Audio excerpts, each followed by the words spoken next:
Everyone loves a good teen drama. You know that classic, comforting formula? A forbidden romance, gossip at the local diner, a lead who gets jacked over summer vacation, and a mystery involving the rich, popular kid. Massive hits like Gossip Girl and The OC built legions of fans using exactly this recipe. It's completely foolproof, but things get truly brilliant, or completely unhinged, when the story decides to take that entire playbook, crumple it up, and throw it straight into the trash. And that's where the subject of today's video comes in. Riverdale. What started out delivering a simple investigation into the tragic death of Jason Blossom quickly went off the rails in every way imaginable. The plot escalated into a pure collective fever dream. I'm not exaggerating. We're talking about a script that out of nowhere mixes mob bosses, bizarre cults, surviving a bear attack, superpowers, alternate realities, and time travel back to the 1950s. It's a show that simply embraced the chaos, completely unafraid to test the audience's limits. So get ready,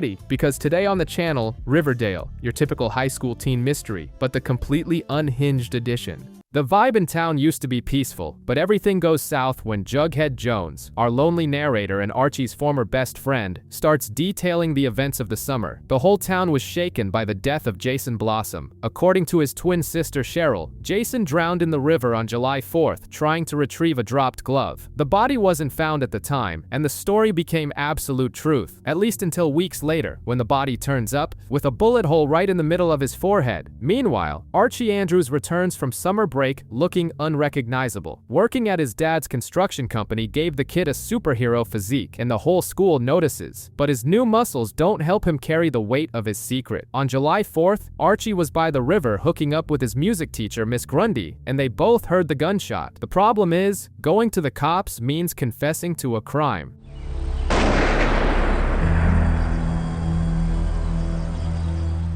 On the flip side, we have Betty, the classic girl next door who is completely in love with Archie. Her mother, Alice, hates the boy because he reminds her of Jason, who had a chaotic relationship with Betty's older sister, Polly, sending the girl straight to a psychiatric facility. When Betty finally works up the courage to confess her feelings, Archie drops the old cliche of, "I'll never be good enough for you." To complicate matters, Veronica Lodge has just arrived from New York, trying to leave behind the embezzlement scandal that sent her father to prison. She's trying to be a better person and quickly befriends Betty and Archie. But during a party, Veronica and Archie end up locked in a closet for a game and share an intense kiss. And if you think Betty is just the perfect good girl, pay close attention. During the cheerleading tryouts, Cheryl provokes Betty about her sister. The girl's reaction is to clench her fists so hard that her nails dig into her palms and draw blood, without her even realizing it. You can already tell there's something very dark hiding in there. The heavy fallout from that closet kiss spills over into the hallways. Betty gives Veronica the cold shoulder, while Veronica tries everything to apologize, playing the cupcakes and salon trip card. Betty also ignores Archie's texts, while her own mother tries to brainwash her into distancing herself from everyone. But the town's focus quickly shifts when Jason Blossom's autopsy drops a bombshell in the laps of the police. He didn't die on July 4th. The death occurred over a week later. Cheryl's lie about the drowning just got a whole lot more suspicious. Archie is still sweating bullets over the gunshot secret. He begs Miss Grundy to go to the station, but the teacher refuses, terrified at the thought of losing her job and going to jail. Stepping into the middle of this is Jughead. We find out he already knew about Archie's affair with the teacher, and in the middle of the night, he confronts his friend. Despite their recent falling out, there is still a deep trust there. Jughead basically demands that Archie take responsibility, and Archie decides he's going to the cops. Betty and Veronica finally make up after Veronica defends her friend from Cheryl's clutches. The redhead, by the way, is in her own world, organizing a pep rally in honor of her brother like she's the star of a reality show. During a makeover session that feels more like a police interrogation, Cheryl corners Betty, demanding to know about the final fight between Polly and Jason. Betty's patience instantly evaporates, and she kicks Cheryl out, threatening to kill her if she doesn't leave her house. At the end of the pep rally, right before Archie can spill the beans to the authorities, the event is spectacularly interrupted. The police march onto the field and arrest Cheryl in front of the entire school, leaving Veronica stunned by a phrase the redhead had dropped earlier. Jason was supposed to come back. At the police station, Cheryl quickly blurts out the truth. She lied about the drowning because Jason wanted to fake his own death and run away. She just didn't expect him to end up actually dead, but she confesses to hearing that morning gunshot. This gives Archie the perfect opening. He goes to the sheriff and corroborates the gunshot story, conveniently omitting the part where he was making out with his teacher, claiming he was just walking his dog. Were you alone? No, sir. Who were you with? My dog. Vegas.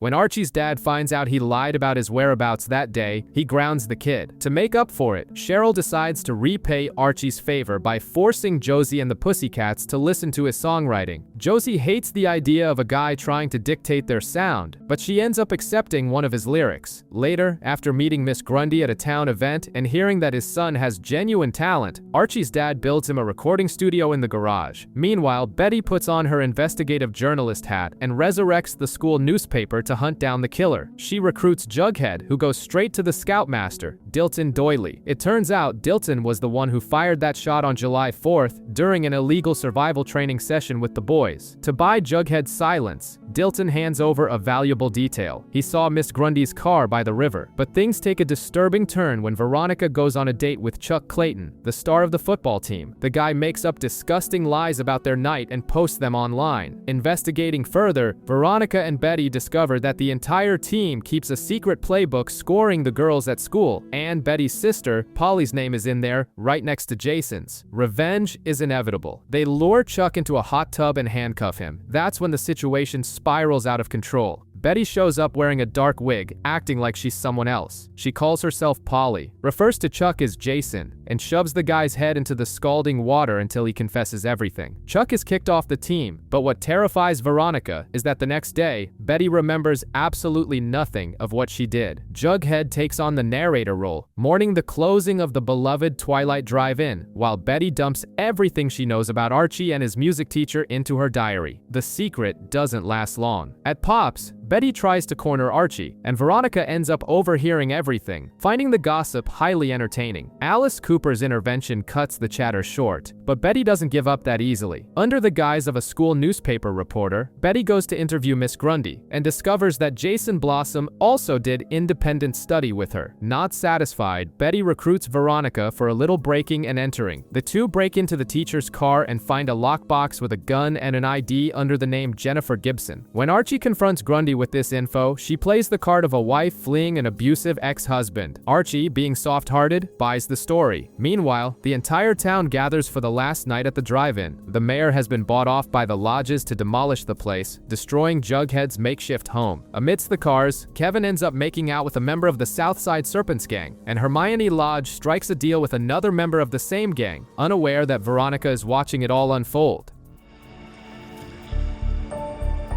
Enjoy the movie, Hermione. We'll be in touch. True chaos erupts when Alice Cooper reads Betty's diary, finds the gun, and drags her daughter and Fred Andrews to the school to catch them red-handed. They walk in on Archie and Grundy sharing a farewell embrace. Alice tries to use the situation to destroy Archie's image, but Betty puts her foot down and threatens to expose her mother if she breathes a word. Grundy finally packs her bags and skips town, but not before giving the teenage boys on the football team one last lingering look. Old habits die hard. In the empty drive-in, Jughead spray paints his name on the projection booth and bumps into the serpent who was talking to Hermione. The big reveal? That gang member is none other than his dad. The Blossoms' Gothic mansion, appropriately named Thornhill, opens its doors for Jason's memorial. Cheryl's parents use the guise of mourning to gather and observe every suspect in town under the same roof. Cheryl, who was expressly forbidden by her mother from speaking, obviously steals the show and delivers a eulogy anyway, earning herself the threat of being shipped off to boarding school as a reward. While Riverdale's elite feign sympathy downstairs, Betty and Jughead play detective upstairs. Knowing that Jason was selling drugs and his own belongings shortly before he died, the two sneak into the boys' room looking for evidence. What they find in the shadows is Nana Rose. With a slightly cloudy mind, she mistakes Betty for her sister and drops a bombshell. Jason and Polly were engaged. This changes everything. When Betty confronts her father, Hal, he loses his temper and reveals the true root of the hatred between the families. Great-grandfather Blossom murdered great-grandfather Cooper over the town's maple syrup empire. Hal lets it slip that he would do anything to protect Polly, putting a massive target on his own back. To make matters worse, we find out it was Hal himself who broke into the police station and trashed the sheriff's murder board. Away from the mansion, Hermione Lodge is dealing with her own ghosts. She receives a mysterious box at work containing a live snake, a not-so-subtle reminder of the debts her imprisoned husband owes to the Southside Serpents. Spooked, she turns down Fred Andrews' flirtations feelings but accepts a job at his construction company to try and maintain some level of protection. And amidst all this chaos, we have Archie, suffering an identity crisis. He tries to have it all, juggling being the football team captain and a musical genius at the same time. On Valerie's advice, he meets a tough musical mentor who gives it to him straight. He has to choose. Archie even earns the captain spot after returning Jason's old jersey to Mistress Blossom, but he ends up turning down the armband to finally just focus on his guitars. The school variety show is approaching, but Archie discovers the hard way that he has crippling stage fright. Desperate, he asks Valerie to sing with him. She agrees and quits the Pussycats, opening up the perfect spot for Veronica, who is furious with her own mother. Hermione forged her daughter's signature to award the drive-in land contract to Fred Andrews' construction company, sparking a literal Cold War at home. Veronica uses the rehearsals to get closer to Josie, who is carrying a massive weight on her shoulders. Josie's father, a famous and demanding musician, is in town and makes a point of criticizing his daughter's band. Seeing the pressure her friend is under, Valerie realizes where she needs to be, bails on her duet with Archie at the last minute, and returns to the Pussycats. Left high and dry, Archie swallows his fear and pulls off a surprisingly good solo performance, proving he can hold his own. While the school sings and dances, Betty and Jughead are focused on darker things. Following a trail of clues, the two find Betty's sister Polly locked up in a strict group home for troubled youth called the Sisters of Quiet Mercy. The reason for her isolation soon becomes clear. Polly is pregnant with Jason's baby. With Jason's? Please be happy for me, Betty. I am, Polly.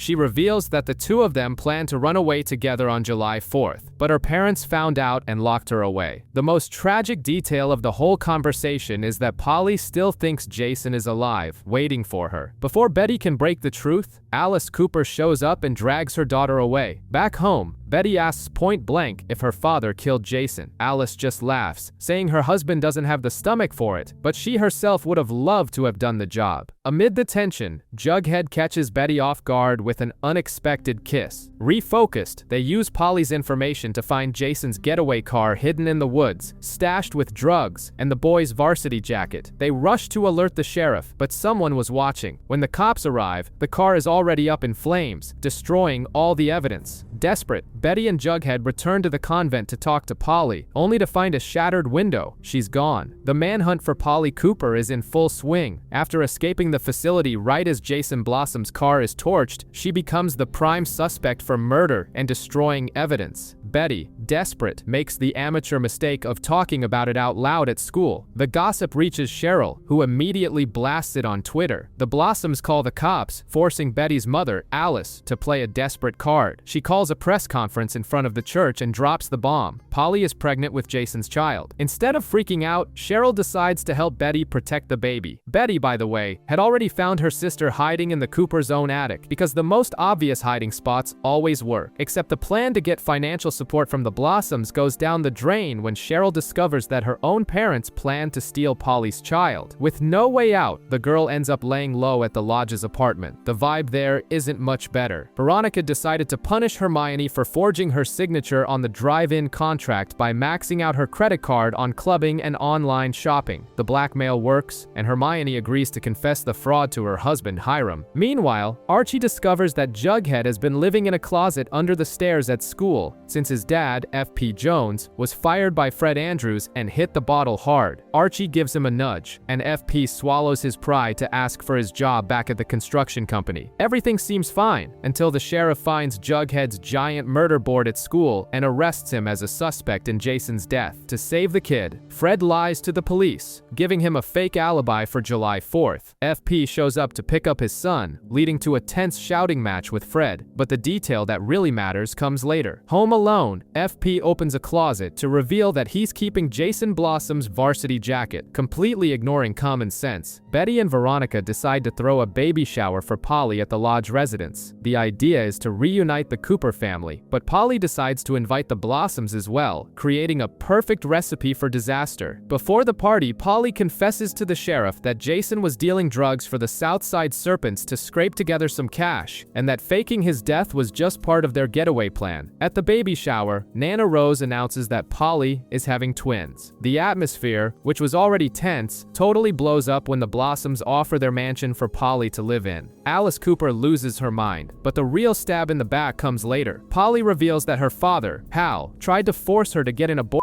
before locking her away at the convent. Alice, enraged, goes home, kicks Hal out, and begs her daughter to return. Except Polly makes the worst possible decision and packs her bag straight for the Blossom Mansion. Far from the diapers and family feuds, Fred Andrews tries to break ground on the drive-in lot, but Clifford Blossom poaches his entire crew by offering a better contract. Archie and his friends try to help with the construction until, overnight, thugs trash Fred's equipment.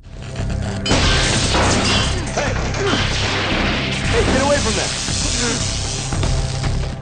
Archie is certain it was the Serpents, and in a stroke of sheer genius, walks into a gang bar wearing his high school Letterman jacket. He almost gets into an ugly brawl, but is saved by F.P. Jones, which forces Archie to expose the identity of Jughead's dad to everyone. Jughead and Betty press F.P., who admits Jason's involvement with drugs, but cries, swearing he didn't kill the kid, but the tears seem to be pure theater. Later, F.P. packs Jason's jacket into a bag and tells Joaquin, who is only dating the sheriff's son, to gather intel, that they need to stick to the plan. Taking advantage of Fred's labor shortage, FP and the Serpents take over the construction job. And to make matters worse, FP informs Hermione that the ones who destroyed the machinery weren't the Blossoms, but rather thugs hired by Hiram Lodge himself. The war for the maple syrup empire is on. With Jason dead, the extensive and bizarre Blossom family descends upon the town to fight for control of the business. Cheryl needs to prove her worth at the annual tree-tapping ceremony, and to avoid looking weak in front of her relatives, begs Archie to be her escort. He refuses at first, but the Blossoms know his weak spot and offer him a spot in an exclusive summer music program. Archie dives deep into the Blossom world, receiving gifts, fancy dinners, and a custom-tailored suit. At Alice Cooper's request, Betty asks him to use his access to figure out why Polly is ignoring her family. He ends up discovering that the girl hasn't been brainwashed. Polly only moved into the mansion because she suspects the Blossoms murdered Jason and is there purely as a spy. Trying to leverage the situation, Archie turns down the music program and demands that Clifford Blossom leave his dad's construction company alone. Clifford agrees, but on one condition: Archie must pretend to be Cheryl's official boyfriend to stabilize the family's image. Archie turns the offer down and rejects Cheryl to her face, who reacts the way any perfectly balanced person would, by scratching his face out of a formal family portrait.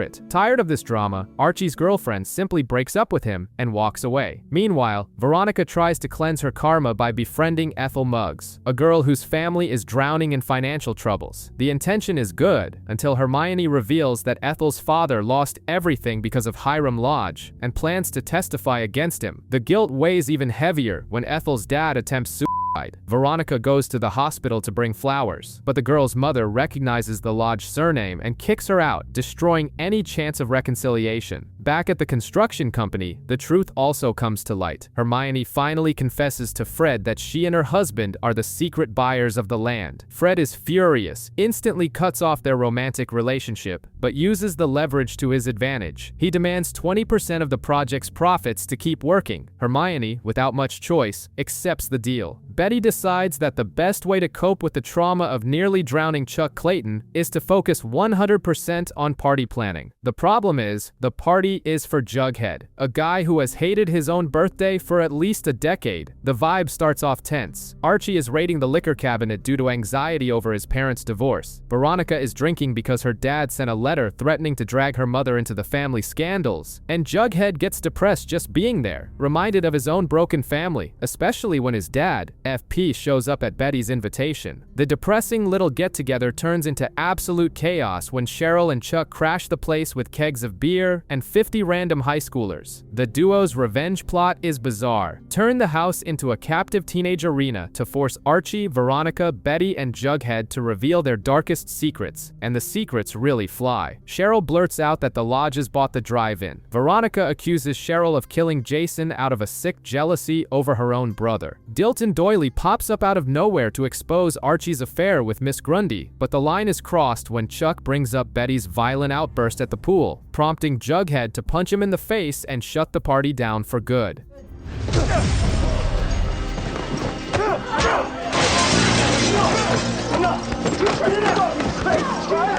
In the aftermath of the night, Veronica and Archie spend the night together. Betty and Jughead make up, with her finally showing him the nail marks on her hands. Archie, who had drunkenly begged his dad not to sign the divorce papers, is blindsided when his mother finally shows up at home. Meanwhile, two puzzle pieces fall into place in the background. Veronica recognizes FP as the serpent her mother was doing business with, and it becomes very clear that FP and Alice Cooper have some unresolved history from the past. The hangover vibe gives way to the homecoming dance.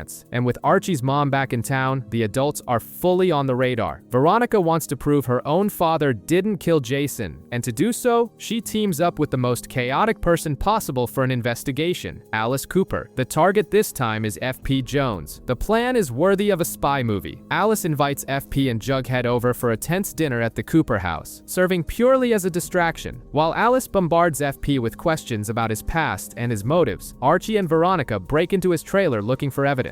FP, who isn't stupid, realizes it's a trap, drops an old dirty secret about Alice and Hal on the table, and leaves. Archie and Veronica escape empty-handed. At the dance, Betty puts the pieces together. She realizes she was played by her own friends and her mother, and confronts the group in the hallway. But the argument is cut short when the parents arrive with heavy news. FP has just been arrested for Jason's murder. The police found a gun in a lockbox in his trailer, something that definitely wasn't there when Archie and Veronica tossed the place hours earlier. Someone framed FP. Meanwhile, Polly continues her undercover spy mission at the Blossom Mansion. Snooping around the halls, she discovers a bizarre room full of red wigs. Cheryl, oblivious to it all, finds Jason's engagement ring among her mother's jewelry. Polly deduces the obvious. The only way they'd have that ring is if they pulled it off Jason's corpse. Penelope Blossom lies straight to her face and, like a classic villain, drugs Polly with a milkshake to knock her out. Cheryl hides the ring, making sure the evidence doesn't disappear. The tension finally explodes with a game-changing revelation. The Coopers are actually Blossoms. Betty's great-grandfather wasn't just murdered by a Blossom, he was one of them and changed his name after the crime. This means Jason and Polly were blood relatives, making their engagement even more disturbing. Betty uncovers the truth, and the shock is absolute. In jail, FP confesses to absolutely everything. He admits to using Jason as a drug mule, kidnapping the kid, and even stashing the body in a freezer. He only denies one single thing: pulling the trigger. Knowing the gun was planted, Archie, Veronica, and Betty go after the truth. Jughead, now exiled by his mother and barred from visiting his dad, joins the group out of pure desperation. The investigation leads them to Joaquin and, eventually, to a roadside motel. There, they find Mustang, a serpent FP had issues with, dead from an overdose in the bathtub. Next to him is a briefcase full of cash bearing Hiram Lodge's initials. Kevin presses Joaquin, who reveals the location of Jason's jacket. In a quick search through the torn lining, Betty finds a hidden thumb drive. The video on it is the definitive answer to the season's mystery. The footage shows Jason tied to a chair in the basement of the Serpent Bar, being executed at point-blank range by his own father, Clifford Blossom.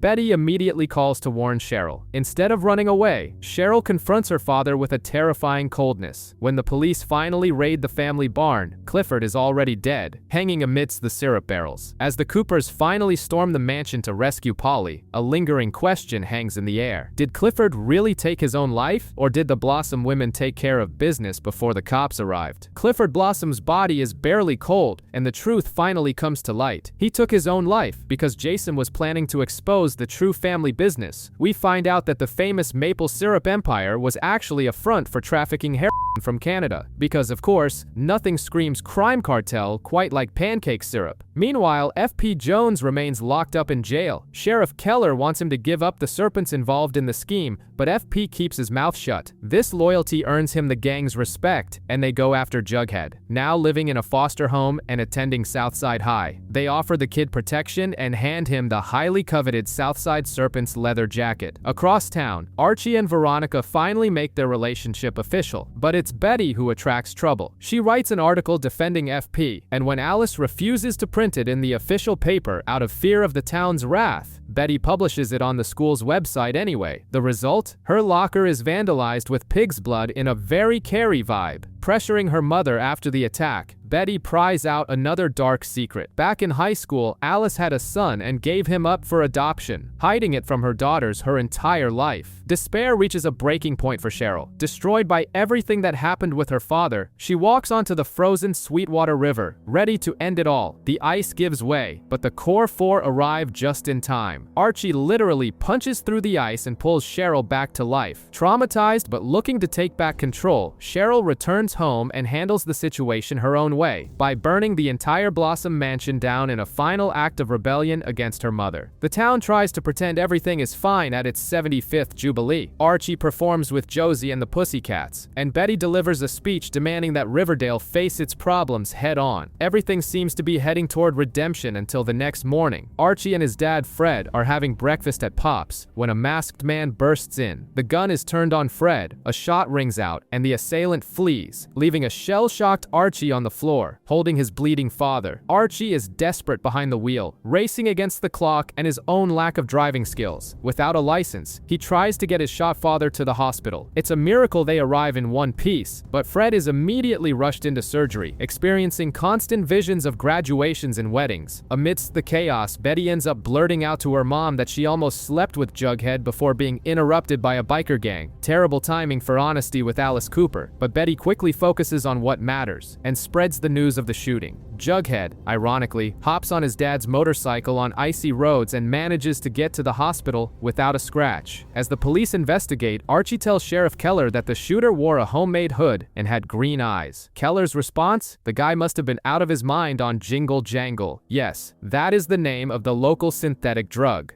This guy, he was probably out of his head on meth or the Jingle Jangle, some Southside lowlife that was just looking for a cash grab. Since Fred had recently fired the Serpents from his construction company, Jughead decides to use his new contacts to investigate if the gang had anything to do with it. Veronica tries to calm Archie's nerves by taking him home for a shower. Things heat up in the bathroom, but the tension returns when Veronica decides to unpack Fred's belongings and notices his wallet is missing. Archie blows up, but she refuses to leave, standing by his side through the breakdown. At the hospital, the family drama doesn't stop. Cheryl enters her mother's bedroom. She is completely covered in bandages after the mansion fire. With her usual coldness, Cheryl threatens to expose what happened in the barn with Daddy if her mother doesn't back up the lie that the fire was an accident. Veronica, pulling no punches, accuses her own mother of ordering the hit on Fred. Hermione doesn't exactly deny it, she just demands respect. Archie finally confesses the weight he's carrying to his friends. When the shot was fired, he froze and couldn't save his dad. Luckily, Fred wakes up right after Cheryl enters the room and insists on giving him a kiss of life on the forehead. Archie decides his dad is no longer safe in their home, standing guard at the front door with a baseball bat. Except the target isn't the Andrews family anymore. Across town, Miss Grundy is attacked in her home by the same hooded man and is strangled to death. We have our second victim. Fear starts to shift the mood in Riverdale, and Pop's chocolate shop quickly becomes a target for vandalism, with Death Diner spray painted on the side. Paranoia hits Archie hard. Surviving on energy drinks, he continues his all-night vigils with a baseball bat and hands out flyers around town featuring a generic sketch of a hood, which helps absolutely no one. His home security system also proves to be terrible when Jughead simply walks in through the unlocked back door to vent. Jughead's dad is looking at 20 years in prison, and the mayor has made it clear she won't lift a finger to help him or Pop's diner. Out of options, the Serpents send Jughead to see Penny Peabody. She's the gang's lawyer and works out of the back of a tattoo parlor, a massive red flag. Penny warns him that FP's only way out is if the Blossom family publicly forgives him in court. The price for her legal advice? A future favor. Betty springs into action to save FP in the diner. She marches straight into the locker room to confront Cheryl and delivers an ultimatum. Either Cheryl testifies on FP's behalf, or the video of Clifford killing Jason leaks to the entire world. Dark Betty does not play around. Cheryl, with a sliver of pride for her classmate's audacity, accepts the deal. She takes the stand and blatantly lies, ensuring FP's case gets reassessed. The news of Miss Grundy's death reaches the school. Archie discovers that the murder weapon was the cello bow he had given her as a gift. He is the only one connecting the dots between the shooter at Pop's and Grundy's killer, but the sheriff quickly dismisses his theory. To save the diner, Betty organizes a retro event featuring a performance by the Pussycats, and the night is a massive hit. The dark underlying detail is that Pop tells no one that Hiram Lodge secretly bought the place, keeping the old man on merely as a manager in exchange for his silence. Veronica even agrees to give her parents a second chance, turning a blind eye to Hiram's shady tactics. While Archie decides to get his hands on a real firearm, the hooded killer makes his third move. The two kids who bought Jingle Jangle from Reggie at school are found dead. The shooter's body count fails this time. In Fox Forest, Moose acted as a human shield to protect Midge from the gunfire. Kevin, who was in the middle of one of his late-night cruises looking for hookups, hears the shots and arrives in time to save his classmate's life.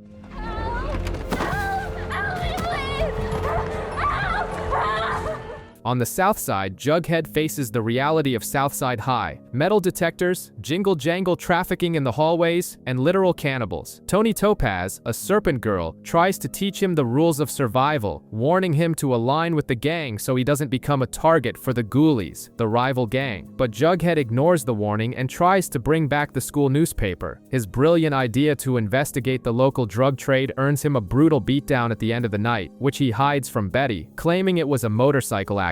At the Lodge penthouse, Veronica invites the gang over to watch a reality show, using the night as an excuse to introduce Archie to Hiram. The patriarch quickly picks up on the kid's frustration with Sheriff Keller's slow progress and drops the perfect bait. He whispers to Archie that sometimes you have to take justice into your own hands. Archie swallows the hook and creates the Red Circle, a civilian patrol made up of high school football players to watch the streets. Meanwhile, the killer gets a name and a motive. He sends a letter to Alice Cooper calling himself the Black Hood, enclosing Fred's wallet and Grundy's sunglasses as proof. In the message, he claims he is cleansing the town of sinners. Alice, naturally, prints it all on the front page of the paper the next day. The news terrifies Polly, who decides to flee Riverdale immediately, considering she is pregnant with her own cousin's babies, the perfect target for the town's purifier. Betty tries to forbid Kevin from continuing his late-night walks in the woods, but he gives her a reality check. Being a gay teenager in a small town, his options aren't the same as hers. The tension between them grows heavy, but a scare in the woods that same night makes Kevin head home and finally try to open up to his own dad. Hiram is still not satisfied with Archie's amateur patrol. He suggests that if the Black Hood uses fear as a weapon, the Red Circle should do the same. The result is Archie recording a threat video for the serial killer, surrounded by a bunch of shirtless teenagers wearing red ski masks. War is declared, and Hiram Lodge smiles from his study, knowing everything is going exactly as he planned. Riverdale is in a state of absolute panic. Business owners are closing their doors early, installing new deadbolts, and the whole town is hyper-aware that there's a serial killer on the loose. The threat video that Archie and his vigilante squad, the Red Circle, posted online has gone viral and only added fuel to the fire. What nobody knows is that the brilliant idea of fighting fire with fire came directly from Hiram Lodge, who played Archie perfectly. The kid spirals into a dangerous path. He buys a gun, ammo, and a bulletproof vest using a fake ID with the name Wilbur Wilkins, because apparently creativity isn't his strong suit. He heads over to the south side, spray paints red circles on the walls, and ends up pulling his gun on Sweet Pea, one of the serpents. Meanwhile, the Black Hood shifts his focus to Betty. He sends her a letter claiming her Jubilee speech was what inspired him, accompanied accompanied by an encrypted cipher that he says only she can solve. At school, Archie is suspended after Principal Weatherby finds a ski mask in his locker. Abandoned by his own football team, he heads home, but the guys change their minds and show up with pizza, right as Sweet Pea and the Serpents arrive to settle the score. Pouring rain sets the scene for an all-out brawl in the front yard. The fight only stops when a serpent stabs Dilton in the leg, and Veronica, who had gone to retrieve Archie's hidden gun, fires a warning shot into the air. Terrified by the line he crossed, Archie finally tosses the revolver into the Sweetwater River. Away from the chaos, Betty manages to crack the code using an old Nancy Drew cipher book. The killer's target is the town hall, where a mayoral meeting is currently happening. She sprints over, pulls the fire alarm, and saves everyone, handing the letter over to the police right after. But just when she thinks it's over, her phone rings. It's the Black Hood. The tone of the phone call is pure psychological torture. The Black Hood tells her he didn't hurt anyone at the town hall because the night was all about Betty. He threatens to kill Polly, who is pregnant and hiding at a farm, if Betty goes to the police. To prove her loyalty, the killer demands that she start isolating and destroying the people around her. The first victim is her own mother. Betty is forced to publish an old photo of Alice Cooper from her serpent days in the newspaper, publicly humiliating her. On the south side,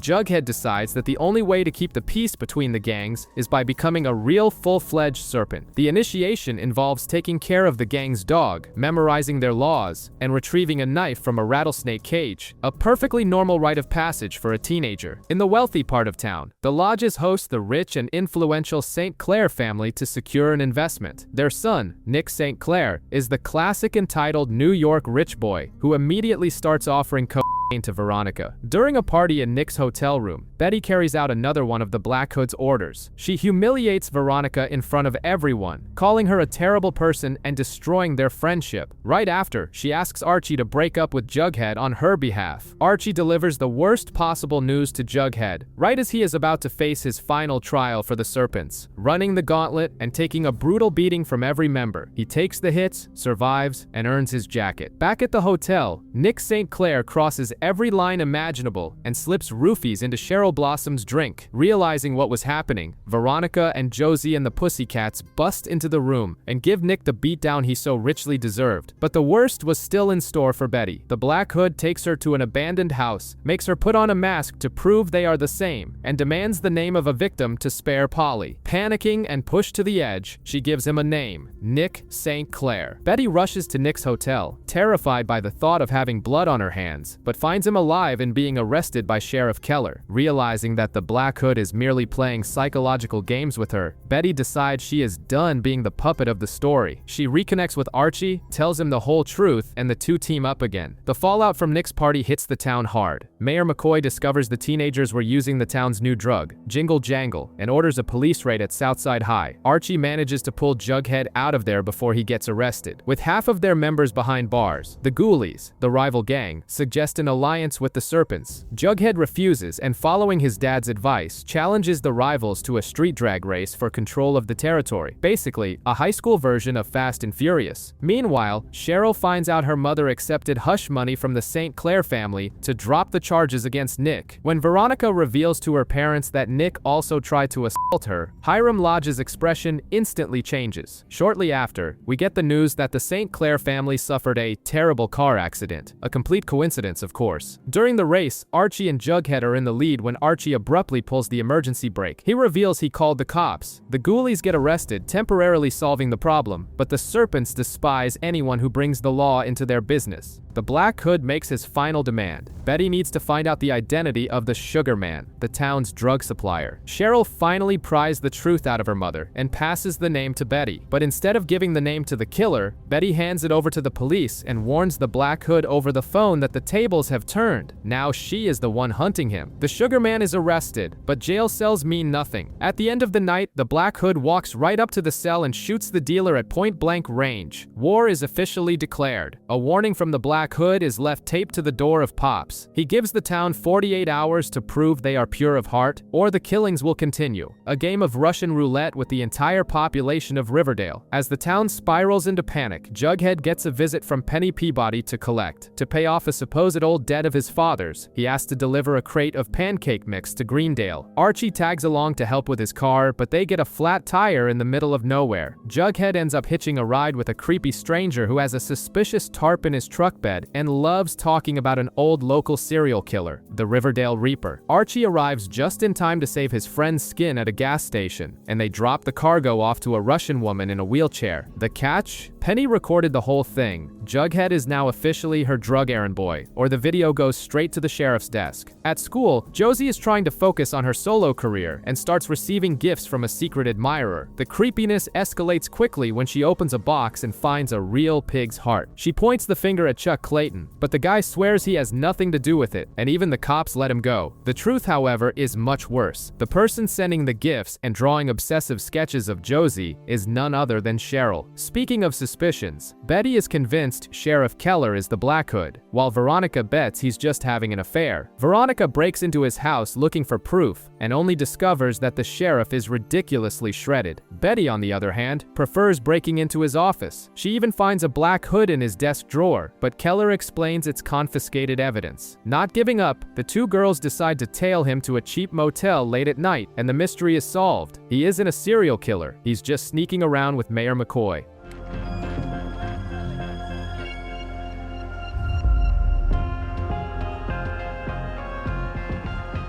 The 48 hours are up. The phone at Pop's rings, and the Black Hood is on the line, announcing that the town failed the test. The reckoning is coming. Archie drops an "I love you" in the middle of an intense moment with Veronica, and the whole mood shatters. She panics, changes the subject, and runs from the declaration like it's a ticking time bomb. Conveniently, Betty and Jughead ask them to investigate the Riverdale Reaper murders, giving the two a perfect excuse to focus on cold cases instead of their own relationship. Digging through an old sheriff's files, Archie and Veronica head to the house where the family was massacred years ago. Veronica spots a detail the police ignored back then. There was a third child in the house, a survivor named Joseph Conway. Searching through old school yearbooks, they discover the kid's current identity. It's Mr. Svensson, the school janitor. When they confront him, Svensson admits he pointed out his family's killer at the time, and a group of town vigilantes murdered the suspect. Archie takes a good look at the janitor and concludes he doesn't have the Black Hood's eyes. Meanwhile, FP gets out of jail swearing he's going to walk the straight and narrow. He gets a job at Pop's and claims his serpent days are behind him. To celebrate, Betty throws a party at the gang's bar. She decides she wants to fully enter Jughead's world and finds out the female initiation requires nothing less than a striptease. At the party, Archie and Veronica take the stage to sing karaoke. The weight of the unsaid "I love you" hits hard. Veronica bolts from the stage, and the two essentially break up right then and there. That's when Betty takes the mic. She does a pole dance in lingerie in front of her boyfriend, her own mother, and her boyfriend's dad. It's the kind of situation that makes you want to crawl into a hole and die. The night ends in tatters. FP finds out Jughead got tangled up with Penny Peabody and announces he's going to stay on as the serpent leader to clean up his son's mess. Seeing the abyss he's dragged himself into, Jughead breaks up with Betty so he doesn't pull her down with him. The day ends with Archie looking out his bedroom window and exchanging a knowing smile with Betty, the classic girl next door. The Christmas spirit in Riverdale doesn't bring peace, but rather an $86,000 hospital bill for Archie's dad. To top it off, Mr. Svensson has mysteriously vanished. The red alert sounds when Betty opens her secret Santa gift and finds the janitor's severed finger. The Black Hood calls right after. If they want to save his life, they need to uncover the town's original sin. Veronica discovers her father secretly bought Pops. She anonymously uses her family's money to pay off Fred's hospital bill and decides to join the Lodge family business, demanding that nothing illegal traces back to her. Good luck with that. Meanwhile, Jughead handles the Penny Peabody problem in the most extreme way possible. He rounds up the younger serpents, drives the lawyer out to the middle of nowhere, and literally cuts the serpent tattoo right out of her arm with a switchblade. FP doesn't hide his disappointment in his son, but Jughead has officially claimed his place in the gang for good. In the hunt for the so-called original sin, Betty and Archie discover that Nana Rose Blossom was part of the vigilante group that buried the man Svensson accused alive years ago. Worse, the man was innocent. With the help of an old photo of Betty's grandfather, they locate where the unmarked grave was dug. Amid the tension in the car, Archie gives Betty emotional support, and the two end up kissing, completely ignoring their recent breakups.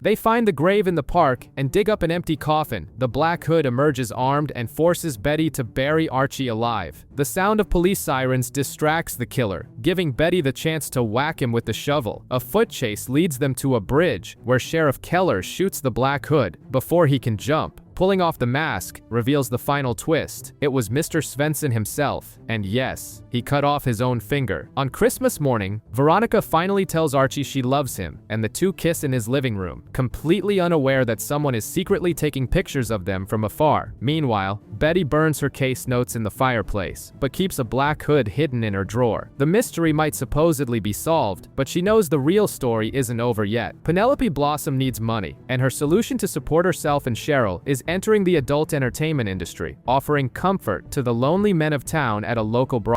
Cheryl, understandably, is horrified. Meanwhile, the Lodge family puts their master plan into motion. They bribe Mayor McCoy with a hefty campaign donation to shut down Southside High, allowing Hiram to buy the land. As a result, Jughead, Tony, and the rest of the Serpents are transferred straight into Riverdale High. The culture shock is immediate. Principal Weatherby starts by banning the gang's jackets, which leads Jughead to create a tabletop RPG club solely as a front to keep the Serpents united at school. Across town, the Coopers continue to fall apart. Polly pays a quick visit just to announce she is cutting ties with the family to live with a cult at the farm, leaving Betty with the task of consoling their mother. Betty then uses Jughead's contacts to track down her long-lost brother Charles, who now goes by Chick. They find him at a sketchy hostel doing virtual fantasy fulfillment, webcamming. Betty ends up literally saving the guy from getting stabbed using pepper spray and brings him home. Cheek repays the hospitality by spending the night staring at Betty in the dark while she sleeps. Archie, for his part, has acquired a new shadow, FBI agent Adams. He wants Archie to help investigate Hiram's ties to the mob, but Archie's hands are tied since his dad just signed over 20% of his company to Hiram to cover his medical bills. Trying to dig up intel for the FBI, Archie goes after Nick St. Clair. Using the excuse of picking up a hush money check for Cheryl, Archie beats the ugly truths about the lodges out of him, and for good measure loses his temper and beats Nick up. One minor detail, Nick was already lying in a hospital bed, immobilized with 2 broken legs. When he returns, Archie confesses to Veronica that he kissed Betty during their brief breakup, totally defusing a blackmail attempt Cheryl was plotting. Veronica forgives him, and Archie informs the FBI that he will cooperate, but on one condition: they need to investigate whether the real Black Hood is actually dead. The mood in town shifts with the arrival of Pickens Day, the holiday honoring Riverdale's founder. Veronica tries to turn the event into a massive PR stunt for her family's business, but Jughead decides to dig into the past. Interviewing Tony's grandfather, Jughead discovers that the revered General Pickens wasn't a hero, but the man responsible for the slaughter of 400 Native Americans to steal their land, all funded by Cheryl Blossom's ancestors. Jughead publishes the whole story in the school paper. The Southside Serpents crash the event to protest, and overnight, someone goes and decapitates General Pickens' statue, a clean, surgical execution. Over at the Cooper house, Hal tries everything to kick Chick out, but Betty is determined to connect with her brother. Trying to find common ground in their family's darkness, she shows him the crescent moon scars on her palms where she digs her nails in. Cheek's answer to coping with pain, he introduces Betty to his world of webcam sex work as a way to escape the darkness. Family ties in Riverdale truly are one of a kind. Meanwhile, the FBI keeps pressuring Archie to earn Hiram's trust. Veronica suggests Archie try bonding with his father-in-law over his favorite sport, Greco-Roman wrestling. The problem is, Archie has zero talent on the mat. Hiram seizes the opportunity at team tryouts to publicly humiliate the teenager, pinning Archie in seconds and making his disdain crystal clear. Archie storms into Hiram's office demanding to know the reason for all the rejection. Hiram is ice cold, stating he'll only tolerate the boy until this dating phase is over. But Archie doesn't back down. He trains, returns to the tryouts, and, using pure willpower, defeats a much heavier opponent Hiram had set up to crush him.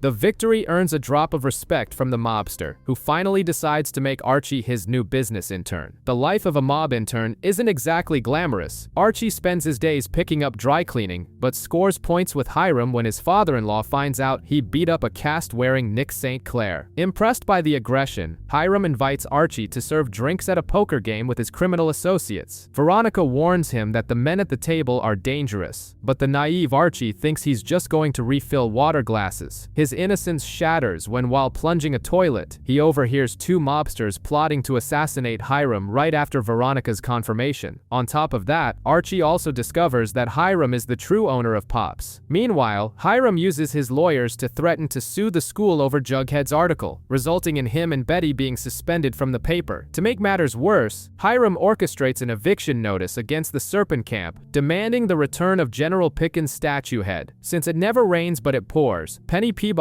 resurfaces, demanding back into the gang and promising to carve out Jughead's tattoo with a dirty knife. Betty and Jughead race against the clock and find the bronze head in a junkyard. The owner mentions a tall serpent left it there, and they quickly deduce that Tall Boy orchestrated the theft to destabilize the gang. FP exiles the traitor on the spot, and the serpents send the statue's head straight to the lodges in a box. During Veronica's pompous confirmation, which even features Josie singing Bittersweet Symphony in the church aisle, Archie pulls Hiram aside and tips him off about the assassination plot he overheard at poker. That very night, the scheming mobster is found dead with a bullet to the back of his head. When FBI agent Adams asks what happened, Archie lies and says he knows nothing, officially crossing the line and joining the Lodge cartel. And if you think Betty's night was any smoother, she comes home only to find Alice and Cheek frantically scrubbing the blood of a freshly murdered corpse off the living room floor. Alice's biggest concern right now is making sure Hal grabs his shaving cream and leaves without noticing the corpse. Hal, being perhaps the most oblivious man in town, smells bleach, grabs his things, and goes off to live his new life with Penelope Blossom. Simple as that. With the coast clear, Betty and Alice drag the body into the woods and dump it in a sewer pipe. The next morning, the vibe at the Cooper house is disturbingly normal. Alice and Chick whip up a mountain of pancakes with margarine commercial smiles, acting like they didn't just hide a body the night before. Betty, obviously, is on the verge of a breakdown. At school, real panic hits when Kevin announces the police found a body. Betty nearly has a heart attack and throws up in the bathroom, but the corpse in question belongs to Papa Poutine, a rival mobster of Hiram's. Relieved but still paranoid, Betty makes the golden mistake of someone who's never watched an episode of How to Get Away with Murder. She goes back to the woods, and hearing the dead man's phone ring, takes the device home. Snooping through the messages, she discovers the guy was actually Chick's drug dealer. Left with no choice, Betty recruits Jughead to get rid of the dealer's car. And since a murder secret is nothing without the whole family involved, FP Jones steps in. He takes the body, digs a grave in the woods, and pours sodium hydroxide all over it. In a week, not even the teeth will be left. Meanwhile, Archie continues his descent into the Lodge underworld. He's being pressured by FBI agent Adams, who threatens to arrest Fred Andrews unless Archie plants a bug in Hiram's office. Trying to prove his worth, Archie tells his father-in-law everything. The reward comes in the form of a meeting with the boss. And guess what? It's Hermione. She reveals that Agent Adams was just a hired actor meant to test Archie's loyalty. The kid passed with flying colors and officially belongs to the mob now. Across town, Veronica warns Mayor McCoy that her parents plan to expose her affair with Sheriff Keller to force the purchase of Southside High. McCoy resigns before she can be destroyed, and the lodges move another piece forward on the board. Living with Chick reaches an unbearable level at the Cooper house. The guy stares at Betty while she reads, drinks juice straight from the carton, and keeps using her shower.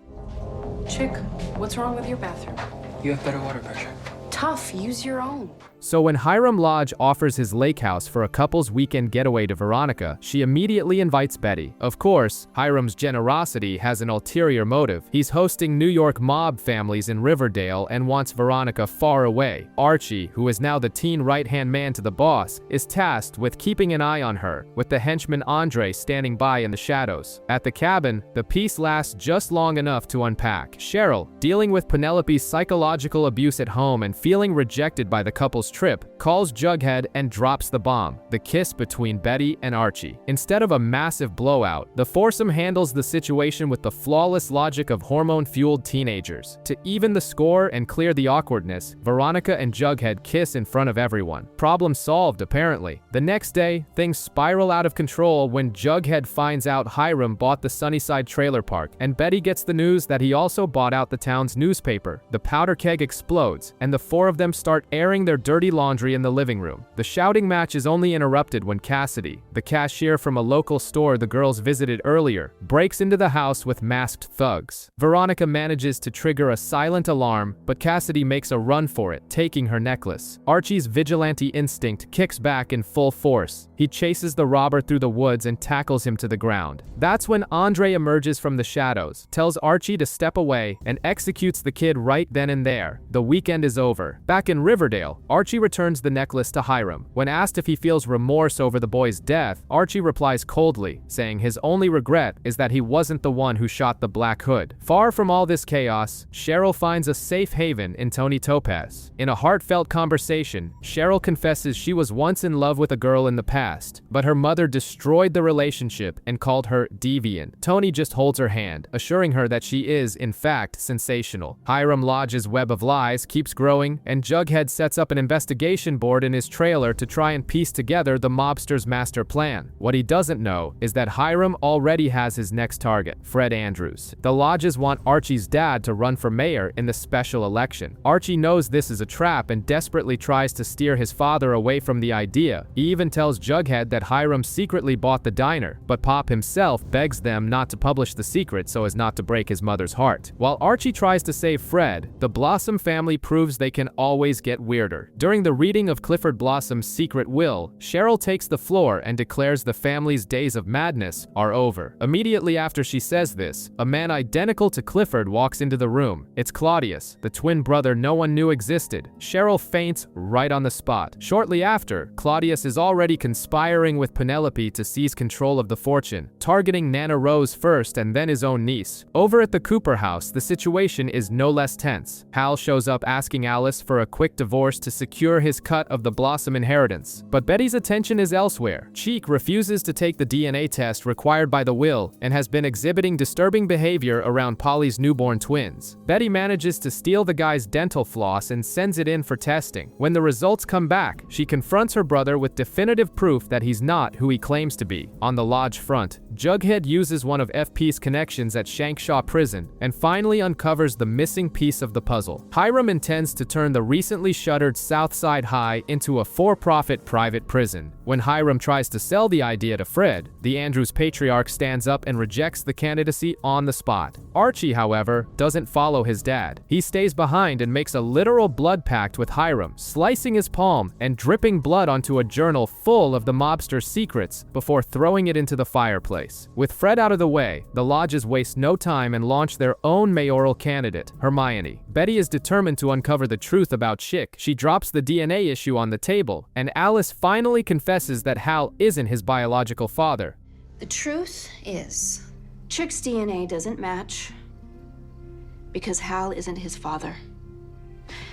But I am your mother. The Cold War in the Cooper house only escalates when Betty finds out Kevin ran his mouth to Cheek about her suspicions. Dead set on intimidating her half-brother, Betty goes to his room, flicks a lighter in his face, and warns him that her hobby is taking down bad men. The problem is, Chick doesn't scare easily. He retaliates by showing Betty's wig to Alice, insinuating what she does with it in her room. It's psychological torture designed to force Betty into a cringeworthy conversation with her mother. Alice pleads for a truce, but when Betty threatens to tell the police about the man Cheek killed, he plays his final card. He never touched the corpse. If the cops find the body, the only DNA on it will belong to Betty and Alice. Cornered and with a psychopath in the living room, Betty decides it's safer to move in with Jughead. Meanwhile, Riverdale has turned into a political battlefield. Hermione is running for mayor, dragging Fred Andrews into the race. At school, Reggie throws his hat in the ring for student body president. Veronica, after taking a milkshake to the face from Ethel and punching Reggie for saying Hiram will end up in jail, decides to enter the race and recruits Betty as her running mate. At the same time, Cheryl hosts a sleepover with Josie and Tony just so she doesn't have to be alone with her mother and creepy uncle. Her instincts were right. Nana Rose takes a tumble down the stairs. Cheryl instantly figures out that Penelope and Claudius paralyzed and pushed her, but before she can do anything, Penelope drags her daughter to a car and commits her to the Sisters of Quiet Mercy for conversion therapy. Back at school, Hiram wants to demolish Southside High fast, leading Jughead and the Serpents to chain themselves to the school in protest. Hiram calls on Archie, who demands Fred be released from his contract with Lodge Industries in exchange for doing the dirty work. The deal is struck, and Archie physically cuts Jughead's chains. The dust hasn't even settled before Veronica's ticket fractures. Josie leaks that her friend knew about the prison plan, and Betty ditches V to run for president alongside Jughead. Locked away at the Sisters of Quiet Mercy, Cheryl's life is reduced to heavy manual labor and a solitary weekly movie night. The bizarre logic that hauling sandbags will change someone's sexual orientation is her new daily nightmare. Outside, the election race is heating up, but Archie has more dangerous problems. Hiram gets a visit from Lenny and Carl, two mobsters who are concerned about the attention Hermione's campaign will attract and demand 25% of the private prison project. Acting like a loyal guard dog, Archie tries to intimidate the criminals during a dinner, but the suits just laugh at the teenager trying to deepen his voice. The ghost of the dead drug dealer comes back to haunt Betty and Alice when his car is found in the swamp. Following the trail, Betty discovers the vehicle belongs to Darla, the dead guy's girlfriend. In yet another genius move by Chick, he lures Darla straight to the Cooper house, where she demands $10,000 in hush money. To make matters worse, Chick's aggressive former motel manager also shows up to collect. With the house taken over, Betty calls in the cavalry. Jughead and the Serpents bust into the place, kicking down the door and flashing switchblades to kick the scum out. Fed up, Alice kicks Chick out of the house, makes peace with the Serpents, and goes straight to knock on FP's door. Meanwhile, a mobster's henchman attacks Andre, the lodge's security guy. Since Hiram needs a show of force, Archie revives the high school vigilantes. Donning ski masks, the newly reformed Dark Circle blows up Lenny and Carl's car and tells them to get the hell out of Riverdale. Archie's prize for playing mobster, a brand new car from Hiram. Cheryl's salvation is finally set in motion. Tony, Veronica, and Josie pressure Penelope, and thanks to Kevin's knowledge, they discover secret tunnels leading into the convent. Tony and Veronica infiltrate the underground facility. Tony finds Cheryl during movie night, and the two share an epic projector-lit kiss before making a run for it through the catacombs. Cheryl is free, ready to star in the school musical, and her eyes are burning for revenge. Riverdale High decides to put on Carrie, the musical, as the big show of the year, with Kevin directing and Jughead filming behind the scenes. The cast features Archie, Betty, Veronica, and Cheryl in the coveted lead role. During rehearsals, Cheryl tries to prove she deserves the spotlight by belting her heart out, but she's nearly crushed by a massive sandbag that plummets from the ceiling. The accident is no coincidence. Kevin soon receives a letter signed by the Black Hood demanding Cheryl be recast. Backstage, the real-life drama rivals the play's script. Archie is hiding his new car in Veronica's garage, but Hiram, ever the Machiavellian, makes sure to mention the vehicle to Fred Andrews. This destroys Fred's dream of restoring an old jalopy in the garage with his son. Realizing his father-in-law's toxic manipulation, Archie decides to cut financial ties. He returns the luxury car to Hiram, warns him to stay away from his dad, and buys a beater from the junkyard to fix up alongside Fred. Things get heavy between the girls when Betty accuses Veronica of not needing to act to be a controlling mean girl. The two end up airing their grievances through an onstage duet, crying and making up. Alice Cooper, meanwhile, is falling apart without news of Cheek and rehearsing with a broken heart. Trying to glue the family back together, Betty convinces Hal to move back home, creating a terribly awkward situation when FP unexpectedly shows up at the auditorium just to see the Cooper family hugging again. The Black Hood's second warning arrives, but the final blow against Cheryl comes from her own mother, who denies parental permission for the play, forcing the understudy Midge to step in. But Penelope miscalculated if she thought she was going to tame her daughter. Inspired by the musical, Cheryl covers herself in fake blood from head to toe, walks into her own home dripping red, and lays down the law. If Penelope and Claudius touch Nana Rose again, she will burn the entire mansion down with them inside. If you so much as pluck one hair from Nana Rose's little head, I'll end you.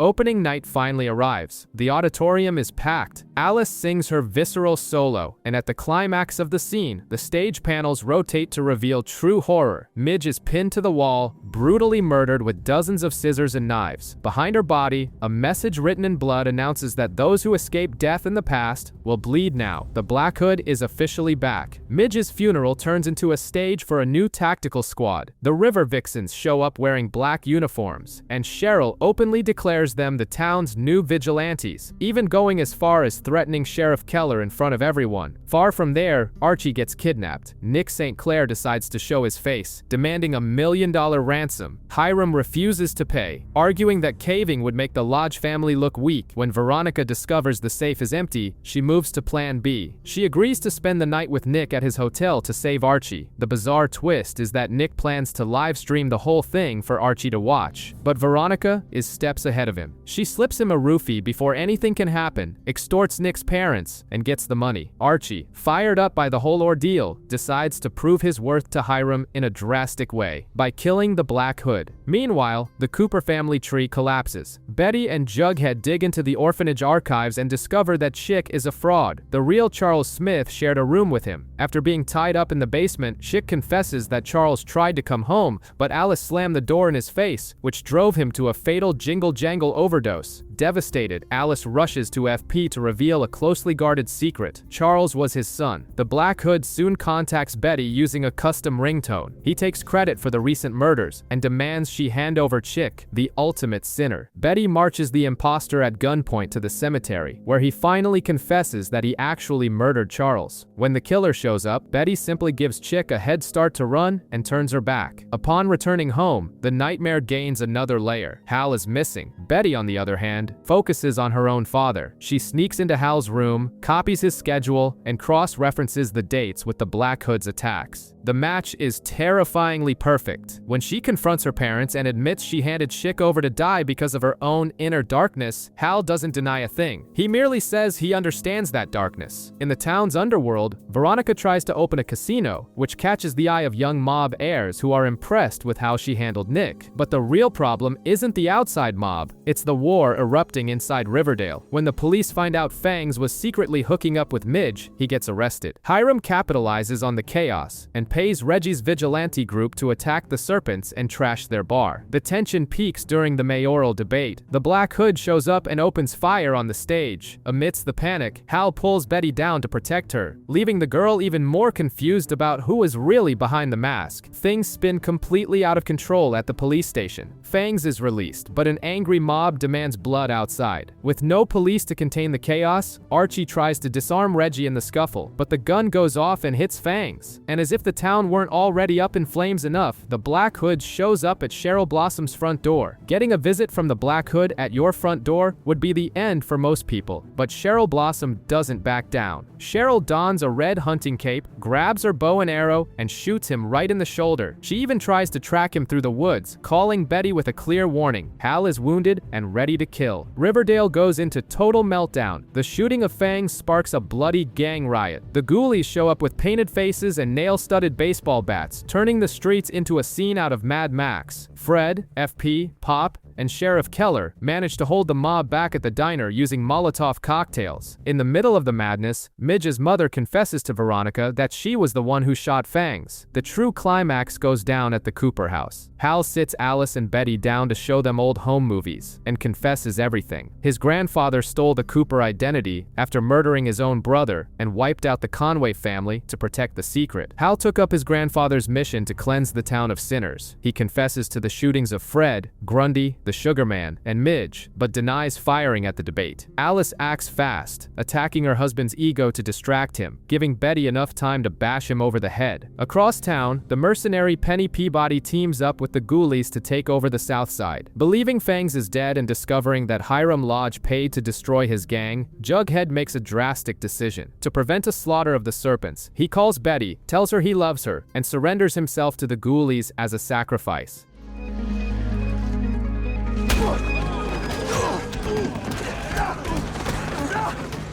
The night ends with everyone in absolute shock as FP emerges from the woods carrying his son's brutally beaten, unconscious body. Jughead wakes up in the hospital only to get the worst possible update from his dad. The ghoulies won the war, the camp was destroyed thanks to Hiram Lodge's maneuvering, and the serpents practically ceased to exist. To make matters worse, Fangs is alive, meaning Jughead's near-fatal sacrifice was for absolutely nothing. And the bombshells don't stop there. Betty shows up to tell him her dad was the Black Hood and decides to drop out of the student council race. Veronica does the same to focus on Fred Andrews' mayoral campaign. With Reggie and Josie also dropping out, the race comes down to Archie and Ethel. While Archie goes to the police station and confirms Hal was the man who shot his dad, he takes the opportunity to warn the sheriff that there's a second killer on the loose, promising to investigate it himself if the cops do nothing. Speaking of the second Black Hood, Veronica confronts Hiram, accusing him of hiring Cheryl's uncle for the job. Hermione overhears everything, realizes the danger, and gives her daughter a golden tip. The only piece of the South Side Hiram doesn't control yet is the White Worm Bar. Using Nick St. Clair's ransom money, Veronica buys the place before her dad can. The problem is that the bar is full of homeless serpents, and the cops are on their way for a raid. Archie and Jughead manage to lead the group out in time, hiding everyone at the Andrews house. The next day, Archie dresses the students in serpent jackets and gives the principal an ultimatum. Either the Southside students stay or the whole school walks out. The plan works. Veronica then makes her final move, trading the White Worm with Hiram for Pop's chocolate shop. In retaliation, the mobster completely cuts off her allowance, trust fund, and her stake in the family business. With the elections over, Archie becomes student body president, and Hermione wins the mayoral race. Thinking he's in control of the situation, Archie decides to barge into Hiram's office to list all of his father-in-law's crimes right to his face. The next day, right during his inauguration ceremony at school, the sheriff shows up and arrests Archie for murder under Hiram's own orders. Summer is coming to an end, and the vibe in Riverdale is far from peaceful. Archie is facing the trial of his life for the Shadow Lake murder, with his own mother as his defense attorney. The prosecution holds nothing back, throwing the kid's entire masked vigilante history in the jury's face. Meanwhile, Mary Andrews tries to focus on the golden boy who helped solve mysteries and saved Cheryl from the ice. The jury can't reach a consensus, and the judge decides to postpone the verdict until after the holiday. Wanting just one normal weekend before his possible incarceration, Archie accepts Cheryl's invitation to a pool party. Meanwhile, things at the Cooper house are getting weirder by the minute. Alice and Polly have been completely absorbed by the farm cult, forcing Betty to forge prescriptions to deal with her own anxiety instead of facing her family reality. Across town, the serpents are living in tents. Anticipating the worst, FP gives Archie a gang tattoo on his arm, ensuring he has some protection if he ends up behind bars, and that protection will be needed outside of prison too, as the rival gang kidnaps Hot Dog the dog, forcing Jughead and Betty to organize a rescue mission that only avoids tragedy because Cheryl shows up armed with her bow and arrow. On the day of the final verdict, Archie makes a drastic decision. Even with a hung jury, he takes a plea deal from the prosecution to serve 2 years in a juvenile detention center, all to spare his family from a retrial. Veronica cuts ties with Hiram for good, knowing this was all just her father's way of punishing her for choosing to support her boyfriend. While Archie is taken away in handcuffs, Jughead stumbles upon a disturbing mystery. Following a map left by Dilton, he heads into the woods and finds the boy and his friend Ben unconscious, with symbols carved into their backs, prostrated before a bizarre altar. At the same time, Betty comes home to a surreal scene. Her mother and sister are letting twin babies float in the air over a fire, right before she has a seizure and passes out. Archie's life in juvie starts off in the absolute worst way possible. He's put in the same cell as Mad Dog, a veteran inmate who enjoys certain privileges, and warns him to watch out for his new sneakers. When the prison serpents, led by Joaquin, refuse to protect him, the ghoulies waste no time, beating Archie up in the yard and stealing his shoes. When Veronica and Reggie show up to bring him a new pair, Archie has one of those ideas that would only make sense in his head, organizing a football game to unite the rival prison factions. The most absurd part is that the plan actually works. The guys start playing peacefully, fueled by a cheerleader performance led by Veronica outside the fence. The party is short-lived. Hiram Lodge shows up to ensure Veronica is banned from the prison, and the warden uses the excuse to send in riot guards to beat up the inmates. Upon returning to his cell, Archie discovers Mad Dog is gone, and the warden dryly informs him that Archie is his missing cellmate's new replacement. Outside the bars, the atmosphere is pure terror. Jughead and Betty investigate what led to Dilton's death and put Ben in a coma. At the morgue, they discover the two drank cyanide mixed with a blue liquid. The clues lead them to Ethel, who confesses to spending the summer with Ben in Dilton's bunker. When they try to investigate the woods, Jughead and Betty come face to face with the Gargoyle King himself, a massive creature made of branches and bones that looks straight out of a nightmare.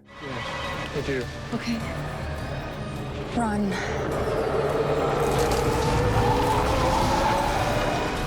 The mystery escalates when Hermione Lodge calls an urgent meeting with the parents of Riverdale. The topic is an old pact they made in their youth to hide a secret involving the exact same trademark, blue-stained lips. Their dark past is back. Seeking final answers, Betty and Jughead go to the hospital to visit Ben, but they arrive too late. The boy, completely hypnotized by the game's mythology, says he's finally ready to ascend. With a disturbing smile on his face, he throws himself out the window. Jughead and Betty find the worst possible place to get a little privacy, the late Dilton's secret bunker, right on top of his mattress. Ignoring the total lack of boundaries, Jughead comes to a major conclusion. Every game needs a manual, and they need to find the one for Griffins and Gargoyles. This leads Jughead straight to Ethel, who makes him play to prove he's worthy of the scripture. He has to drink from one of the chalices, with a 50% chance of chugging cyanide, and kiss her. Jughead survives Russian roulette, but Ethel downs the poison chalice right after and ends up in the hospital. The manual is eventually confiscated and burned by FP and Alice, but Ethel's plan was already set in motion. She had slipped copies into every locker at school. To make matters worse, the Gargoyle King is literally in her hospital room with her. While Betty tries to investigate the farm and discovers her mother and sister have already spilled all the family's criminal secrets to them, Veronica is busy opening her speakeasy, La Bonne Nuit. Penny Peabody shows up offering Ghoulie protection, but Veronica refuses. She even tries to blackmail Hiram with photos of his drug lab, but the mobster is one step ahead. He's already moved everything, and with his typical villainous irony, sends a giant portrait of Veronica as a grand opening gift. Far from all this bourgeois drama, Archie is in solitary confinement after refusing to be the warden's attack dog. His punishment is being thrown into an underground fight club inside an empty pool. The guards bet on the inmates, and Archie soon realizes that to survive, he needs to put on a show. He takes a beating on purpose for 5 rounds before knocking his opponent out, winning Mad Dog's old belongings. In a very Shawshank Redemption vibe, he finds a rock hammer hidden inside a book. The escape plan is officially underway. The Griffins and Gargoyles epidemic gets so out of hand that Mayor Hermione bans the game from the school, but the past is already knocking at the door. Betty gets a call from the coroner about a suspicious death involving blue lips back when her mom was in high school, which finally forces Alice to spill the truth about what happened. We flash back to the 90s, and the dynamic is pure, the Breakfast Club. Alice, FP, Hermione, Fred, Penelope, and Sierra end up in Saturday detention together with Principal Featherhead. They start playing Truth or Dare, where heavy secrets come to light. Penelope reveals she's an orphan bought by the Blossoms, and Alice exposes FP's abusive father until they find the board game in a drawer. The group becomes obsessed, calling themselves the Midnight Club, breaking into the school at night to play. They eventually team up with other students like Hiram and Tom Keller, until they receive an invitation from the Gargoyle King for an ascension party. The night goes completely off the rails when a young Hiram brings Fizzle Rocks, the trendy drug of the time. Everyone gets high, except Alice, who was secretly pregnant with FP's child. Sober, she runs into the Gargoyle King in the hallways and flees in terror. Shortly after, Principal Featherhead is found dead inside a closet, sporting blue lips. Not knowing who poisoned the chalices, the teens make a blood pact, swear to take the secret to their graves, and bury the game forever. The trauma drives the group apart and shapes the parents we know today. In the present, Alice begs Betty to stay away from G&G. The girl agrees, but immediately goes to investigate the school, finding the same chalices hidden in the trophy case. She rushes to the bunker to warn Jughead, but she's too late. He's already playing with the serpents, completely hooked and ready to ascend. Jughead's obsession reaches an unbearable level. He now believes the game is an exact reflection of Riverdale, that the gangs are tribes on the board and that everyone is already playing without knowing it. Betty tries to drag more info about the Midnight Club out of the parents, but they all put up an absolute wall of silence. Meanwhile, Archie's attempt to simply hop the prison fence fails miserably, earning him a hot iron brand as punishment. Veronica decides it's time to actually intervene. She manages to infiltrate Fight Night, and the two come up with a real plan: escape through a drain at the bottom of the pool during Archie's next bout. The only problem is that Archie's last fight is against Mad Dog, who everyone thought was dead. Amid the chaos, Veronica, Reggie, and Josie set off homemade smoke bombs in the pool. Mad Dog sacrifices himself to hold off the guards, buying Archie time to make a run for the drain. And, because nothing is easy for the protagonist, Joaquin appears out of nowhere, stabs Archie, and runs off to ascend. Even while bleeding, Archie manages to crawl through the pipes. Kevin and Betty throw the cops off his trail with a motorcycle, allowing the group to get Archie safely to Dilton's bunker. Hiding the town's most wanted fugitive in a hole in the ground isn't exactly a master plan in the long run, but it works for now.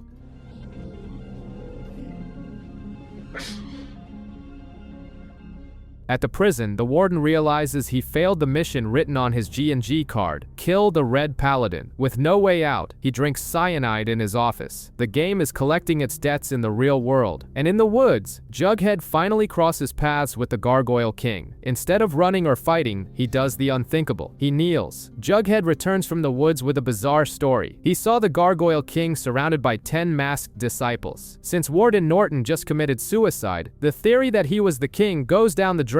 But Betty investigates and discovers Norton was the high school ROTC instructor back during the Midnight Club era. The pieces are there. They just need to be put together. Hiding out in Dilton's bunker, which at this point desperately needs a deep clean, Archie decides he wants to hunt down the Shadow Lake witnesses. Veronica tells him to stay put while she looks for real evidence. Naturally, Archie ignores her, calls Kevin, and heads to the mines. Too late. Sheriff Mineta got there first and silenced the witnesses for good. At La Bonne Nuit, Betty gathers the Riverdale parents using fake invitations from the Gargoyle King and begins a ruthless interrogation. Penelope Blossom pins the blame on the late Daryl Doyley, claiming he poisoned the chalices out of unrequited love and then killed himself. Betty checks the autopsy. Daryl died from oleander poisoning before being placed in his car. The only person in town who grows that toxic plant? Penelope. But the redhead throws the accusation right back, pointing out that Alice was the one who covered it up in the newspaper. The situation spirals out of control. FP finds out Jughead is still playing and decides the best parenting tactic is to handcuff his son to the fridge. Betty picks the lock with a hairpin, just in time for Jughead to find Joaquin dead, with blue lips and the sacrifice symbol carved into his forehead. Chaos hits the Cooper house. The Gargoyle King simply walks right into their living room. Betty and Alice run upstairs and find Daryl's tombstone and a skeleton on Betty's bed, with their names painted on them. Completely traumatized, Alice flees to the farm and forcibly sends Betty off to the Sisters of Quiet Mercy. And the very first thing Betty sees at the asylum is an entire art class painting portraits of the Gargoyle King. Archie, even after Veronica secures the actual footage and clears his name, refuses to come back. He believes his presence puts a target on everyone's back, so he hits the road with Jughead. Archie and Jughead continue their getaway on foot, which is by far the slowest way to escape a billionaire mobster. They find shelter at a farm run by Lori and Gracie. While Archie stays behind doing shirtless manual labor, Jughead heads to the neighboring town and finds a ghost town covered in game symbols. A resident reveals that all the men were taken by the Man in Black, Hiram Lodge, to build a prison that doubles as a drug factory. And Archie, being Archie, can't keep a secret. He tells Lori his real name and confesses that Hiram is hunting him. The girl doesn't think twice. She knocks the redhead out and calls Hiram, offering a trade for her father's and brother's freedom. Jughead gets back just in time to untie his friend. In a burst of overconfidence, Archie thinks he can kill Hiram Lodge using a pair of garden shears. Jughead brings him back to reality, and the two flee before it's too late. In Riverdale, Veronica tries to keep her speakeasy running and hosts a casino night. Hiram surprisingly helps her out, warning her that his partner Elio was planning to hustle her, which allows Veronica to win the bet and secure ownership of Pop's Diner. But the victorious mood fades fast when she finds out Sheriff Mineta was found dead in the swamp. Hiram's message is clear. Inside the asylum, the daily candy handed out to the patients is actually Fizzle Rocks. Betty tries to throw hers away, but her roommate Ethel catches her. Ethel acts like the queen of the ward and claims to visit the Gargoyle King frequently. Betty fakes a seizure to get into the infirmary and uncovers the truth. Hiram is using the girls as guinea pigs to test his drugs, with deliveries made by Claudius Blossom. Betty runs for the secret passage, but the door has been completely bricked up. Cornered by Ethel and Sister Woodhouse, Betty is restrained trained and forced to swallow the drugs. The effect is brutal, and a hallucinating Betty finds herself standing before the Gargoyle King, reciting his dark prayers. Individual seizures are so last season. Now, it's a collective issue. A mass attack hits the Riverdale Vixens, taking down Tony and Veronica. While Cheryl takes care of Tony, Veronica overhears her parents talking and realizes the free drug distribution around town is just the first phase of Hiram's much larger plan. At the asylum, Betty hasn't been broken. She's been forcing herself to throw up so she doesn't absorb the drugs, and she uses this to her advantage. She convinces a heavily sedated Ethel to take her to the Gargoyle King's chamber, shoves the girl inside, and locks the door. The idea is to force Ethel to get clean and see that the king is just a statue. The tactic works. Free from the delusion, they corner Sister Woodhouse, who confesses the origin of griffins and gargoyles. The game was created right there. The staff used the bizarre statue to terrorize patients, and the kids created the mythology as a coping mechanism. Far away, Archie and Jughead finally track down Jug's mom, Gladys, and his sister, JB, who run a chop shop. And his best pal, too. Tonight, we are going to feast. Whoa, yeah! The family reunion is interrupted by Penny Peabody, who shows up to collect the bounty on Archie. JB takes her down with a slingshot, and Gladys finishes the job. After the dust settles, Gladys gives it to him straight. Being near Archie is a death sentence. Archie accepts the burden, dyes his hair black to throw off the trackers, and heads for the border alone with his dog. Back in Riverdale, Veronica and Cheryl decide to forcefully extract Hiram's master plan. They cover Penelope Blossom in maple syrup and unleash ants on her, an interrogation technique worthy of comic book villains. Penelope breaks and reveals that Hiram wants to turn the town into a lawless haven for drugs and prostitution.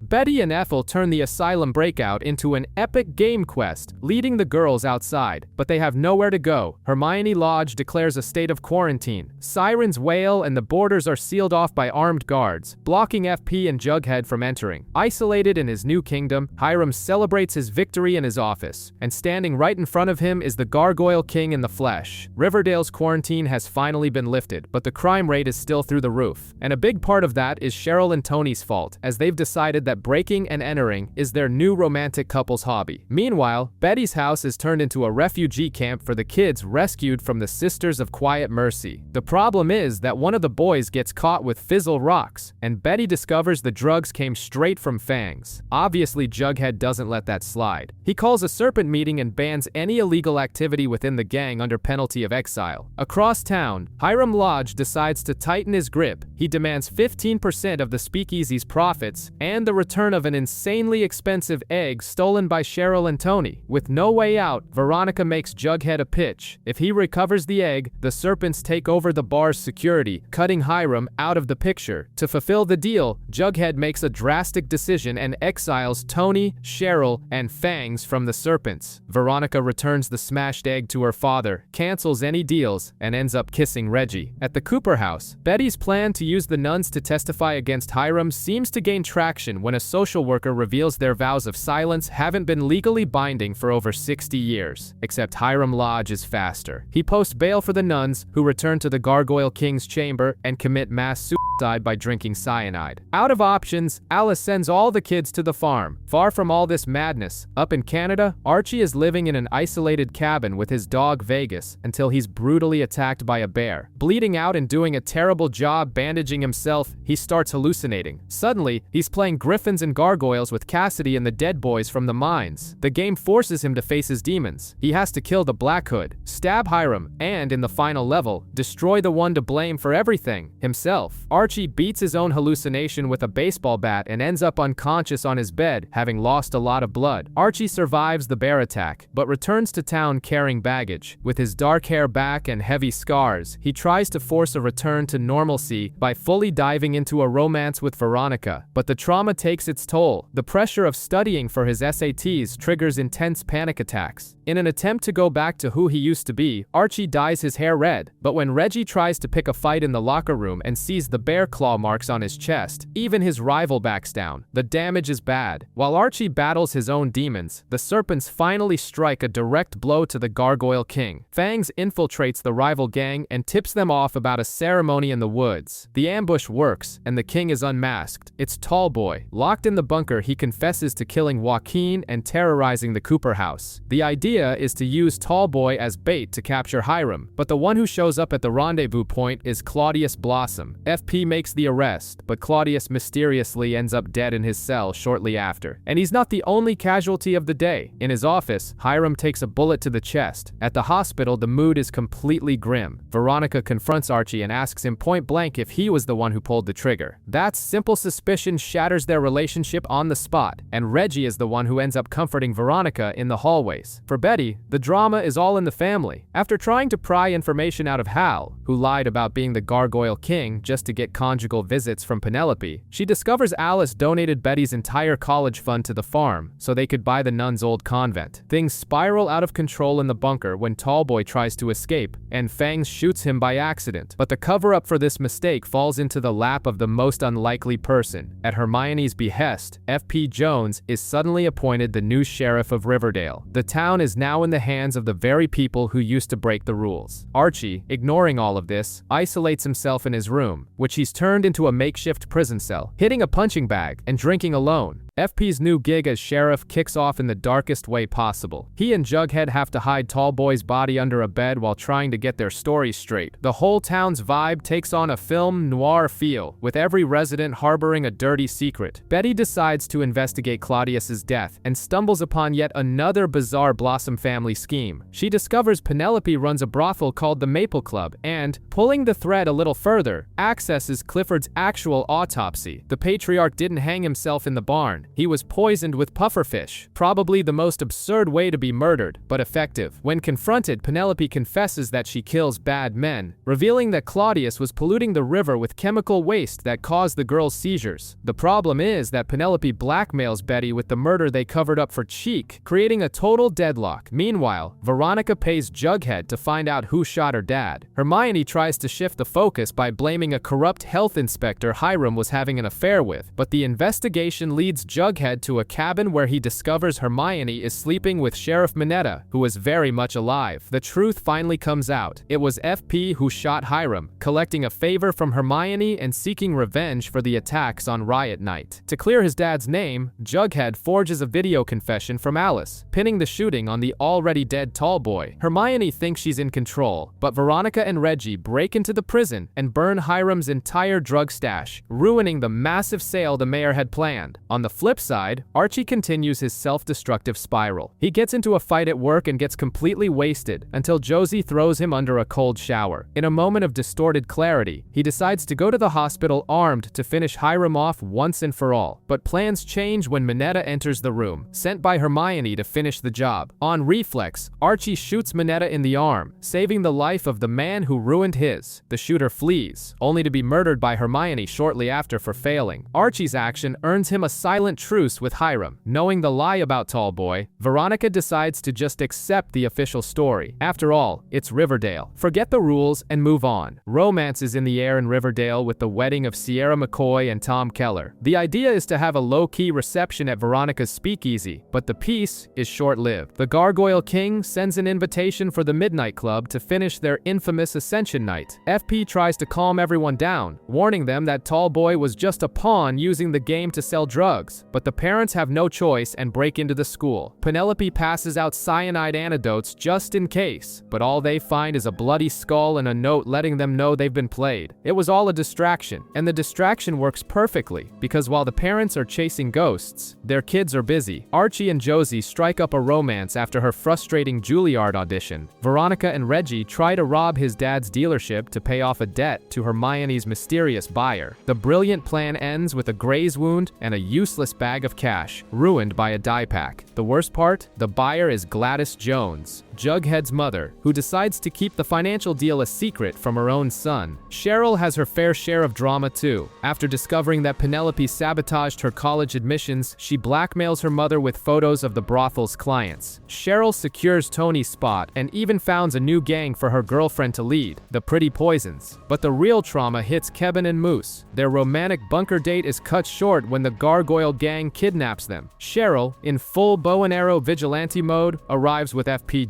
just in time to stop the sacrifice. When they unmask the king, the shocker, it's Marcus Mason, Moose's father. He confesses he was in love with Tom Keller in his youth, was put through conversion therapy at the Sisters of Quiet Mercy, and wanted to use the Gargoyle King to terrorize his own son. Moose decides to leave town, while Tom and Sierra finally tie the knot, far away from all this madness. The Cold War spreads. Gladys Jones uses Veronica as a spy to monitor Hiram's plans to rebuild his empire. When Hiram tries to recruit the Ghoulies, Gladys beats him to the punch, absorbing the gang into her own ranks. She proposes a deal with the mobster. She controls the streets. Hiram focuses on the prison. To protect her mother, Veronica takes the fall for burning her father's drugs, and Hiram, without batting an eye, demands a $75,000 debt from his own daughter. Meanwhile, Archie decides his destiny is to be a professional boxer. He trains with Tom Keller and steps into the ring against an undefeated fighter, even considering throwing the match before changing his mind. He takes a beating. The gang world is also fractured. With the girls abandoning the Serpents, Jughead tries to bring Tony back. She demands the title of Serpent Queen. He refuses, and Cheryl decides to send a message by having the Pretty Poisons beat up Sweet Pea and Fangs at Pops. The impulsive move almost costs her the relationship, forcing Cheryl to back down and hand over total control of the new gang to Tony. But the real, silent danger lies at the farm. Alice is about to be baptized, even signing a waiver in case she dies in the process. Betty uncovers the ritual's macabre history through an ex-member and rushes to stop it. She arrives just in time to see Polly holding Alice underwater until their mother loses consciousness. Betty performs CPR and saves her, but the effort is in vain. Alice wakes up ecstatic, claiming to be reborn, and announces she's selling the family home so they can all move to the farm for good. Trying to get his life back on track, Archie starts working at the gym and meets Ricky, a boy bearing the G&G Sacrifice brand. Moved by his story of living in a shelter, Archie lets him sleep in his garage. But no good deed goes unpunished. Social services discover that Ricky is Joaquin's little brother, and the boy soon shows his true colors. Armed with a knife, he attacks Archie to fulfill the Kill the Red Paladin quest. Archie survives with a superficial cut, and the boy escapes. At school, tension between the gangs reaches a boiling point, forcing Principal Weatherby to demand accountability from Jughead and Tony. Jughead's situation is critical, as the gargoyles outnumber the serpents, and Kurtz is completely out of control, even throwing Fangs from the second floor, saved only because Sweet Pea and Jughead broke his fall. To give the gang a purpose and avoid a bloodbath, Jughead and FP make a drastic decision, deputizing the Serpents as official assistants to the sheriff's department. Everyone agrees to receive school credit for investigating crimes except Kurtz, who walks away from the group. Veronica also makes her own show of force. Tired of seeing Gladys and Hiram acting like they own her speakeasy, she hires the Pretty Poisons as armed security, taking back control of her casino. And if things seem insane on the streets, Betty is living a nightmare at home. She tries everything to sabotage the sale of her house, reminding buyers that the Black Hood used to live there. At the same time, she tries to rescue Kevin from the farm's firewalking rituals, but is cornered by the cult, who threaten to expose the murders Alice helped cover up. Upon discovering that her mother finally sold the property to an anonymous buyer, Betty loses it. Without a second thought, she spreads accelerant and sets her own house on fire.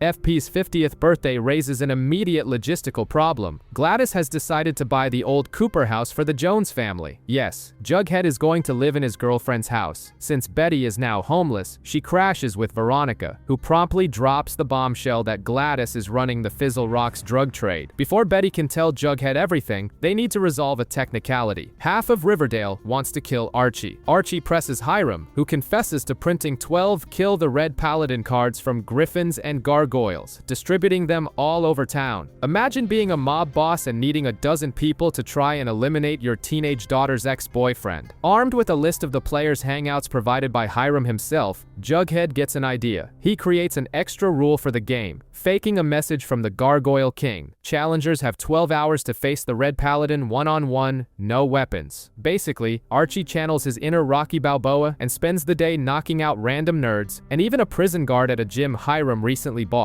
In the end, Archie clears his target and even gets the gym as a gift. Meanwhile, FP decides the Serpents are no longer outlaws and brings in ex-sheriff Tom Keller to train them as police deputies. Jughead uses the time with his dad to investigate Gladys. When he confronts her, she doesn't even try to lie. Gladys admits to dealing but plays dirty, warning him that the truth would destroy FP, who, by the way, has just officially ended things with Alice to focus on his marriage. At the birthday party, Fred Andrews and FP share a genuine moment of friendship, and Jughead takes the stage to deliver a speech praising his father's journey. He keeps his mother's secret in public, but behind the scenes he enlists Betty for a new mission, to take Gladys down once and for all. Far from there, romance falls apart. Tony feels she and Cheryl moved in together too fast, prompting Cheryl to kick her out of the house. Reggie grows tired of just being Veronica's employee and tries to steal his car back from Gladys. Veronica ends up buying the car and handing the keys back to him, but she makes it clear that their relationship, both in business and in romance, is over. The gang drama takes a brief pause when the high school decides to put on Heathers, the musical. Hermione tries to shut down the production, pointing out that the school's last musical ended with a student being murdered on stage, which is a perfectly valid argument, but recruitment center for the farm, encouraging the cast to expose their traumas. Things get heavy during a cult-sponsored cast party. Evelyn hands out spiked brownies, secrets start spilling, and a bomb drops right in Veronica's lap. She finds out Hiram and Hermione are separating, and the reason isn't exactly a secret, since Hermione sold Hiram's drugs while he was in the hospital. Amidst the teenage chaos, Jughead and Betty have bigger problems. Jughead discovers that Gladys has turned his childhood trailer into a Fizzle Rocks lab. Meanwhile, Betty backfires completely. He reveals that he's also part of the sect. Tensions peak backstage. Archie and Josie make their relationship official, while Cheryl, in a fit of jealousy, tries to get Tony expelled from school for daring to wear the color red, but the stage ends up healing some wounds. During the final rehearsals, Cheryl and Tony reconcile. In the theater, Veronica forces her parents to sit together in the audience, in a last-ditch effort to keep the family united, even though Hiram reminds her that his wife tried to kill him twice. When the musical ends, the theater is silent. With the farm expanding its influence, Betty decides to take action. She and Veronica crash a cult open house, searching for the room where they keep the infamous confession tapes. Needing an inside man, Betty convinces Cheryl to wear a wire and meet with Edgar Evernever. The plan falls apart when Edgar takes Cheryl into a secret room and the signal cuts out. When she resurfaces, Cheryl announces that her partnership with Betty is over and that she now belongs to the farm. The reason? In that room, she was able to talk to her dead brother, Jason. Out of options, Betty breaks into the room alone and steals her mother's and sister's tapes. When she confronts Alice, the response is equally disturbing. Alice doesn't want to leave because the cult allows her to spend time with Charles. Betty finally comes face to face with Edgar, demanding to know what kind of hallucinogen he's using to make the whole town see dead people. In the lodge world, Veronica continues her crusade to force her parents back together. When Hermione receives 2 dead fish on her desk, she panics, thinking she's lost mob protection. Veronica convinces Hiram to include Hermione in the ribbon cutting of his new prison to keep up appearances. Hiram even agrees to keep her under his protection after the annulment. The sinister detail? It was Veronica herself who sent the dead fish, orchestrating her mother's terror just to force a family truce. Meanwhile, Archie secures a pardon for Mad Dog and his friends from juvie. With nowhere to go, they set up camp at Archie's gym. But when Mad Dog discovers his family's apartment building has been taken over by the gargoyles who now work for Gladys, a clash becomes inevitable. Jughead, who managed to ruin one of his own dad's police raids, unites the Serpents with Archie's fighters to storm the building. An all-out brawl breaks out in the hallways. During the fight, Kurtz throws Jughead out of a second-story window, but the Alliance ensures they take back control. Gladys, realizing the attack, officially declares war on her own son. However, the victory is short-lived. A chalice is delivered to Archie's gym containing a single tooth and a macabre quest: remove the wolf pup's fangs. Hours later, FP finds Baby Teeth's body kneeling at the feet of the Gargoyle King. Jughead is convinced that the real Gargoyle King has finally shown his face. The reason?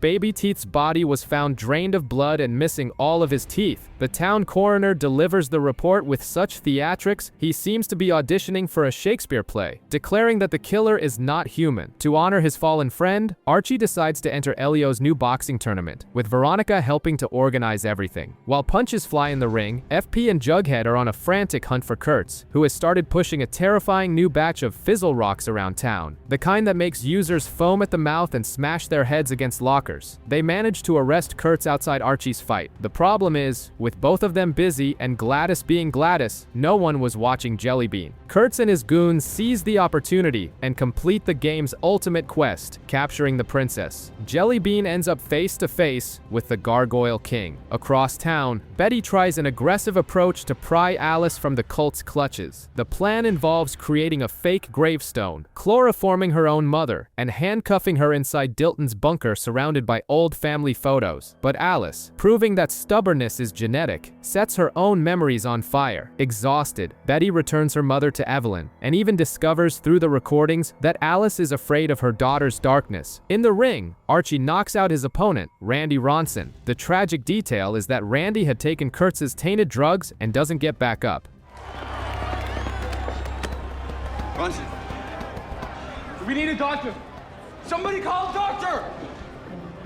And to top the night off, Betty gains a trump card. Tony infiltrates the farm as a spy, ready to tear the cult down from the inside. Randy Ronson's death in the ring lands squarely on Archie's shoulders, who, consumed by guilt, vows to quit boxing. Fred tries to tell him it was the tainted drugs' fault, but Archie won't listen. To make matters worse, he's caught by the police holding the emergency stash Mad Dog had left at the gym. Veronica has to bail them both out, and soon discovers that Elio set the whole thing up to frame Archie for Randy's death. Looking to clear his name, Archie passes a drug test and decides to donate his prize money to Randy's sisters, while Veronica and Josie organize a benefit concert. The performance earns Josie an invitation to go on tour with her dad. She tells Archie their romance isn't her final destination and packs her bags for New York. Quietly, the peace treaty between Hiram and Archie comes to an end following a secret meeting between the mobster and Elio. Meanwhile, Betty finds out that Evelyn isn't a teenager. She's 26 years old, has been enrolled in high school for over a decade, and is actually Edgar's wife. As if that wasn't bizarre enough, Edgar plans to adopt Polly's twins, who would technically be his step-grandchildren. Betty tries to break into the farm to rescue the babies with Penelope Blossom's help, but Penelope only takes one of the twins away. To make matters worse, Tony has already been brainwashed and helps corner Betty. The girl narrowly escapes by recalling the floating babies, only to receive news that her father's prison transport suffered a fatal crash. The Jones family's night is equally chaotic. To save Jellybean, Jughead, FP, and Gladys must play a real-life game of Griffins and Gargoyles run by Kurtz. The first quest forces Gladys to confess to FP that she's the new drug kingpin. The second quest requires robbing Pops, resulting in FP getting shot by the diner's owner. The third pits Gladys in a sword fight against Penny Peabody, who resurfaces thirsty for revenge. Gladys wins, but is wounded. In the final challenge, Kurtz locks Jughead in a freezer and gives the order to kill Jellybean. Jughead manages to break the door open, only to find Kurtz dead at the hands of the Gargoyle King himself. Fortunately, Jellybean returns home unharmed, and Gladys decides it's time to leave Riverdale. Mary Andrews returns to town and tries to do what any sensible mother would do: convince Archie to stop fighting. She suggests the Naval Academy, but the boy forges her signature to enter a regional tournament. Since he needs to make weight in a week, he ends up agreeing to fight an exhibition match with Fangs and the tournament on the same night. The result? He loses the first fight and, out of pure stubbornness, passes out from exhaustion before the second one even begins. Seeing her son's condition, Mary stops fighting the current and decides to stay in town to support him. Meanwhile, Jughead and FP find the Gargoyles' new base in a burned-out school bus. Inside, Jughead finds the Gargoyle King's gospel and, in a classic Riverdale teen move, hides the evidence from his own father. Across town, Veronica discovers that Hiram played her with a forged deed, reigniting her alliance with Archie to take down the tycoon once and for all. Betty refuses to believe Hal died in the prison van crash. Even with the coroner confirming that a separate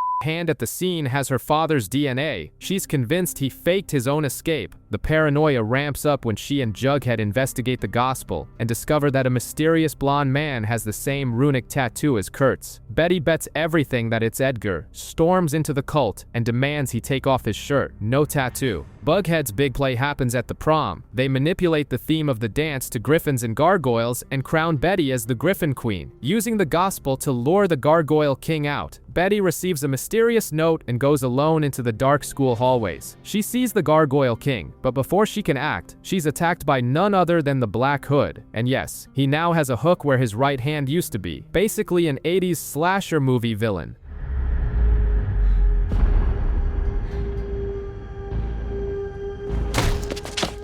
After a brutal chase through the lockers and locker rooms, Betty manages to shake him off with the help of a hockey stick and locks herself in a closet until Jughead shows up. Realizing the gospel was a trap orchestrated by her own father to kill her at the prom, Betty rushes to the farm to warn Alice of the danger. Using the girl's fear to his advantage, Edgar makes the perfect offer, and Betty finally agrees to join the cult in exchange for protection. Veronica decides it's time to take Hiram down for good. The plan is risky. Have Archie challenge his ex-father-in-law to a boxing match at the speakeasy, turning the place into an illegal betting arena for the FBI to raid. Hiram takes the bait, but things spiral out of control when he literally tries to beat a teenager to death in the ring. Veronica stops the massacre just in time for FP to bust in and arrest Hiram. The victory leaves a bitter taste for Archie, who ends up with a broken face, only to watch Veronica celebrate in Reggie's arms. Meanwhile, Jughead deals with the return of the Black Hood. Hal Cooper faked his own death by severing his hand and is now walking around with a hook, fully embracing the slasher movie villain playbook. The investigation into the Gargoyle King leads Jughead and Ethel into the woods, where she drops a bombshell. The king is Jason Blossom. Jughead heads straight to the cemetery, digs up Jason's grave, and, to the surprise of absolutely no one in Riverdale, the casket is empty. At the farm, Betty finally uncovers Edgar's hoax. The supposed hypnosis is pure auditory manipulation, and the miraculous procedure that removes emotional pain is actually a clandestine surgery. To prove the madness to Cheryl, Betty breaks into a freezer and literally steals a human kidney. Cheryl manages to rescue Tony from the operating table, but Betty is captured trying to save the others, ending up unconscious in Edgar's very own operating room. Penelope Blossom elevates her level of crazy by knocking on the farm's door and buying Betty from Edgar, as if purchasing wholesale merchandise. The girl's destination is Thornhill, where Jughead, Archie, Veronica, and Betty are summoned to a bizarre dinner party. It's there that the masks finally come off. The Black Hood really is Hal, and the Gargoyle King is none other than Cheek, sporting dyed red hair to feed Penelope's delusions about Jason. The Blossom matriarch orchestrated the entire game of G&G to punish the town. Now, she forces the group into a final survival round in the woods. The challenges are a freak show. Archie has to fight a giant man in a bear suit, while Veronica and Betty are forced to play spin the bottle by drinking from poisoned chalices. Jughead takes on Cheek in a fist fight, and Betty finds herself with a gun pointed at her own father. She shoots, but Penelope delivers the final blow, executing Hal for good. With the help of the pretty poisons and the serpents, the four survive the night and take the antidote. But peace doesn't last long. When they arrive at the farm to rescue Alice, the place is completely empty, leaving only Kevin behind. The twist hits hard.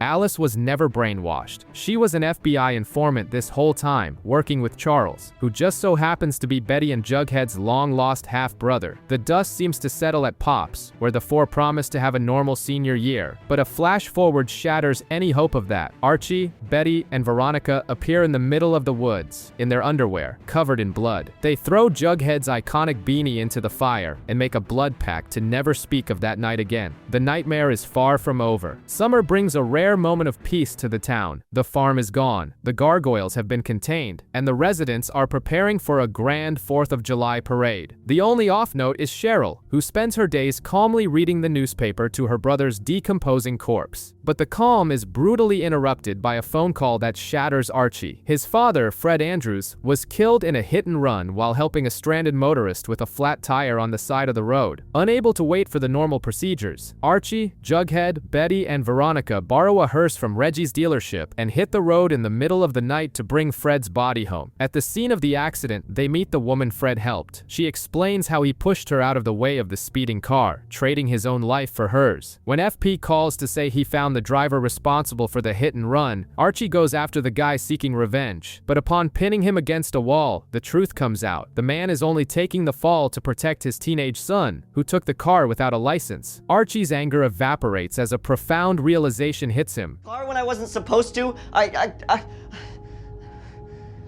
don't even have my license.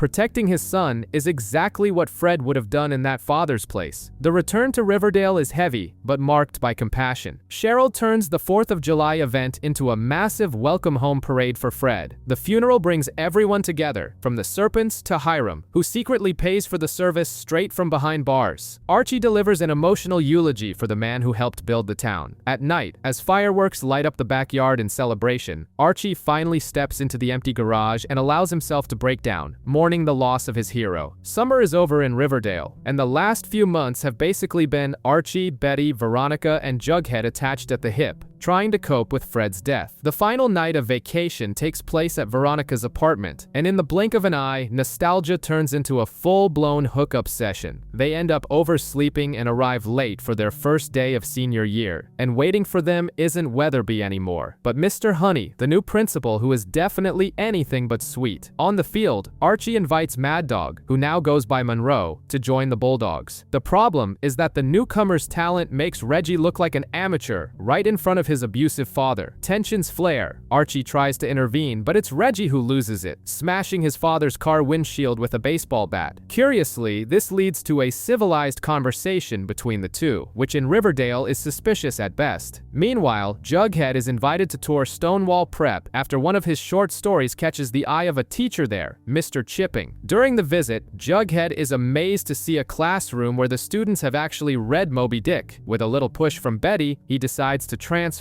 Speaking of Betty, she is now acting almost like a junior FBI agent alongside Charles. Worried about her mother, Betty uses Kevin as bait to get to the farm. She pretends to forgive him and feeds him false information that Penelope Blossom is the FBI informant. The tactic works perfectly. Fangs takes the bait and leads Kevin to an abandoned motel where Edgar is hiding out and heavily armed. In the school hallways, Cheryl declares war on Mr. Honey after he cancels the school dance. She throws a party, he calls the cops, and Cheryl retaliates by leaving a beehive on his desk. Veronica, on the other hand, deals with a media scandal planted by Hiram himself. Her response is worthy of the Lodge drama. She changes her last name to Gomez, performs all that jazz at her speakeasy, and immediately after, holds a press conference confessing to crimes under coercion and declaring she doesn't support either of her parents. Peace never lasts long in Riverdale, with the community center needing $40,000 to keep kids away from drug dealing. Archie tries everything. The initial plan is a shirtless car wash, which brings in some cash but doesn't solve the problem. Refusing Veronica's money out of pure pride, he decides to beat up drug dealers and steal their cash, only to find out he can't use dirty money. Ultimately, his mother sees the positive impact of the gym and decides to stay in town to turn the place into a non-profit organization. At Stonewall Prep, Jughead's new academic life brings surprises. His roommate is none other than Moose, now going by Marmaduke, but his new identity doesn't last long. The insufferable rich kid Brett Weston Wallace discovers that Moose's dad pretended to be the Gargoyle King and exposes the secret, destroying his fresh start. Meanwhile, the situation at Cheryl's house crosses all boundaries of the bizarre. A rat crawls out of Jason's corpse, and right when Cheryl is sewing the body back up with red thread, Tony walks into the basement. There's no hiding it anymore. Tony is finally introduced to her dead brother-in-law. And if the Blossom family is eccentric, the Lodges aren't far behind. Hiram simply walks out of prison as if it were his own backyard just to tell Veronica his birth name was Jaime Luna. Her immediate response? Changing her name to Veronica Luna, just to spite him. But the real madness happens at the farm's motel. Edgar has gone completely off the deep end. He sends Polly into the FBI office with a bomb strapped to her chest. In a move worthy of MacGyver,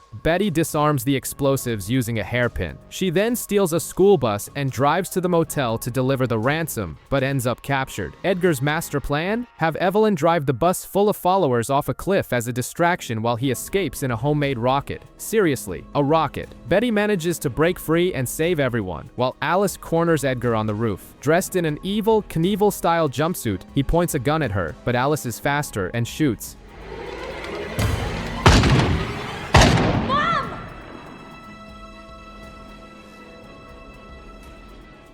End of the line for the cult leader. And just when it seems like everything is over, a mysterious VHS tape shows up at Jughead's door. The contents of those mysterious tapes turn out to be the most disturbing thing possible. 6 continuous hours of footage of the front of each of their houses. The whole town is being watched, and with Halloween approaching, a wave of paranoia sets in. At Thistle House, Tony finally convinces Cheryl to bury Jason's body, but as soon as they do, a bizarre doll appears in the house. Nana Rose drops a bombshell. The doll represents Julian, the triplet Cheryl absorbed in the womb. Apparently, Penelope raised the toy as if it were a real child. Tony tries to strike a macabre deal, burying the doll in order to dig Jason back up, but the next day, the doll simply reappears on the bed. At Stonewall Prep, Jughead's hazing crosses all lines. Donna slips something into his coffee, and he wakes up locked inside a coffin. He spends the entire night in there until he's let out the next day by Mr. Chipping, who brushes the situation off as a perfectly normal school tradition.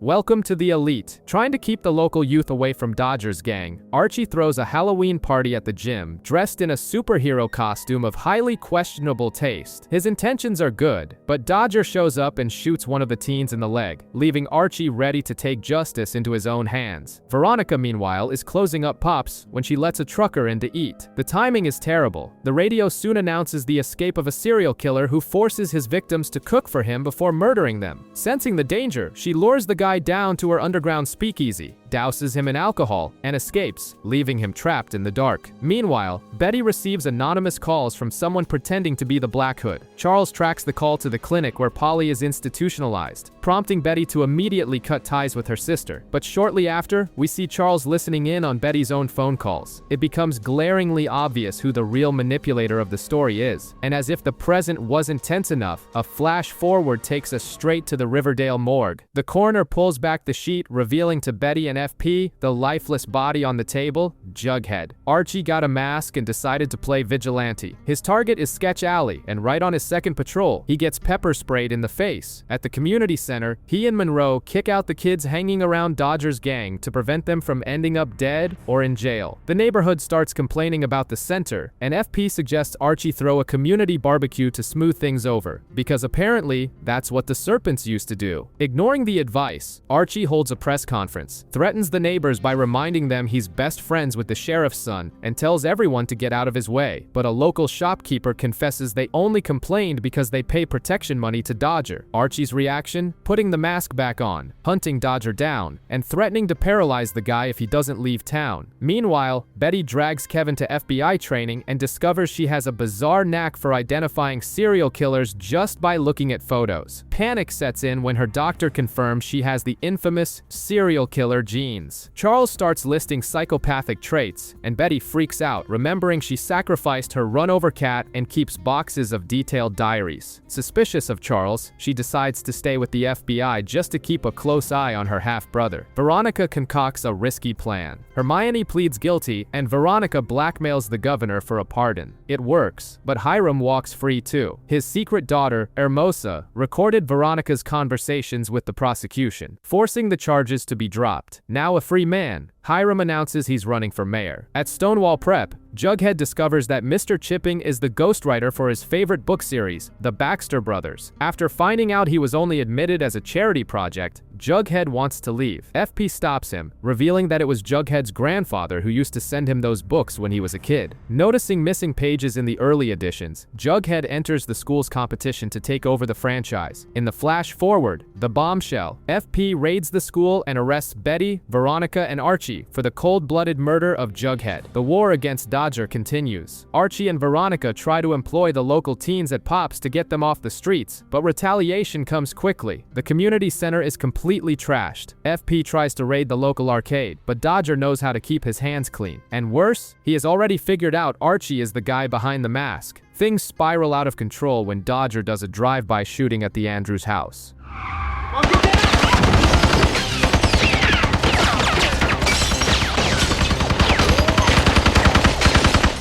Realizing he needs a permanent solution, Archie swallows his pride and asks Hiram for help. Officially, the mob boss turns down the proposal, but the very next day, Dodger shows up beaten to a pulp and rolled up in a rug at the door of the community center. Archie and Reggie just call the ambulance. Hiram also decides to use his charm to win Hermione back. A late-night visit and some bizarre pickup lines about ordering hits are enough for the two to end up in bed and announce a vow renewal. Veronica is furious and boycotts the ceremony, especially after finding out Hermosa replaced her portrait in their father's office with a picture of herself. At Thistle House, Cheryl keeps fighting the spirit of the Julian doll, even resorting to circles of rock salt. The situation worsens when her aunt and uncle show up demanding her signature to sell the maple syrup business. They try to break into the family chapel and threaten to declare her mentally incompetent. When Uncle Bedford manages to force his way in and comes face to face with Jason's corpse, Tony resolves the situation in true Clue fashion, knocking the guy out with a candlestick. At Stonewall Prep, Jughead plays literary detective and uses syntax analysis to prove his grandfather wrote the first Baxter Brothers book. Mr. DuPont is furious at the accusation, but Mr. Chipping agrees to help. That is until the next day, when Chipping apologizes to Jughead and, out of nowhere, throws himself out of the classroom's stained glass window. Without his ally, Jughead now has DuPont as his new teacher. To top off the insanity, Betty investigates Charles after Cheek accuses him of murder. Charles passes the polygraph, blames Cheek, and even helps FP cover up the body of the man Alice killed. Betty decides to trust her half-brother. The irony? Charles goes to visit Cheek in prison. The two call each other babe, and celebrate that their plan is working perfectly. They are lovers and are working together. Thanksgiving arrives in Riverdale along with an ice storm, and dinner at the Blossom Mansion is absolute insanity. Cheryl needs to dispose of Uncle Bedford's body, but Aunt Cricket is snooping around. The solution? Invite her to dinner and traumatize her. Nana Rose tells a macabre legend about the early Blossoms practicing cannibalism. When the cousin finds Bedford's ring inside his pie, Cheryl convinces them they are eating their own uncle. Horrified, the relatives flee. The meat was actually lamb, and Bedford was already at the bottom of the river. But the fact that Tony accepts Jason's corpse as a dining table centerpiece raises serious questions. At Pops, Hiram, Hermione, FP, and Alice end up having dinner together. The tension between the mobster mayor and the sheriff explodes into a physical brawl. FP breaks a bottle and tells Hiram he deserves to die. Inspired by Hiram's audacity, FP decides that if his rival can be mayor and a crime boss at the same time, he can also keep leading the Serpents while wearing the badge. Betty braves the storm to see Jughead at Stonewall Prep. Brett and Donna play a sick prank wearing rabbit masks and carrying axes. Since this is Riverdale, Betty reacts by knocking Brett out with a golf club. She finds an alleged suicide note from Mr. Chipping in the rich kid's jacket, which he swears is just a creative writing exercise. After getting the duo drunk on a game of Never Have I Ever, Betty breaks into Donna's room and finds the teacher's tie pin. She makes up a lie that she had an affair with Chipping and that he jumped after she blackmailed him. The school buys the story, closing the case, while someone secretly films Betty and Jughead in their room. At the community center, Archie decides to deep fry a whole turkey indoors. Dodger's heavily armed family crashes the place seeking revenge, but the fryer explodes right at the climax of the confrontation. In the chaos, Veronica stabs a henchman in the hand with a carving fork, and Archie's mom grabs a gun. The criminals flee, and everyone concludes that the explosion was the spirit of Fred Andrews protecting the place. Counselor Mistress Burble's office turns into Riverdale's true confessional, and there's no shortage of baggage. Alice finds out Betty is on birth control and was rejected by Yale, prompting her to crash her daughter's therapy session. Betty takes advantage of the audience and unloads everything at once. Her mom being in a cult, her serial killer genes working with the FBI. Mistress Burble doesn't even blink. She flips the script, pointing out that Alice's controlling behavior is purely driven by the fear of losing another daughter. The reality check works, and Alice ends up handing Betty a check for college. Archie also takes a seat in the counselor's chair. He confesses he hasn't thought about college because he's too busy acting as the town's vigilante, using the anger over his father's death as fuel. Mistress Burble suggests channeling that energy into an anonymous tip line. He goes back to the community center, sets up the phone line, and throws his mask in the trash. But the exact second the phone rings with the first tip, Archie retrieves the mask. He just can't help it.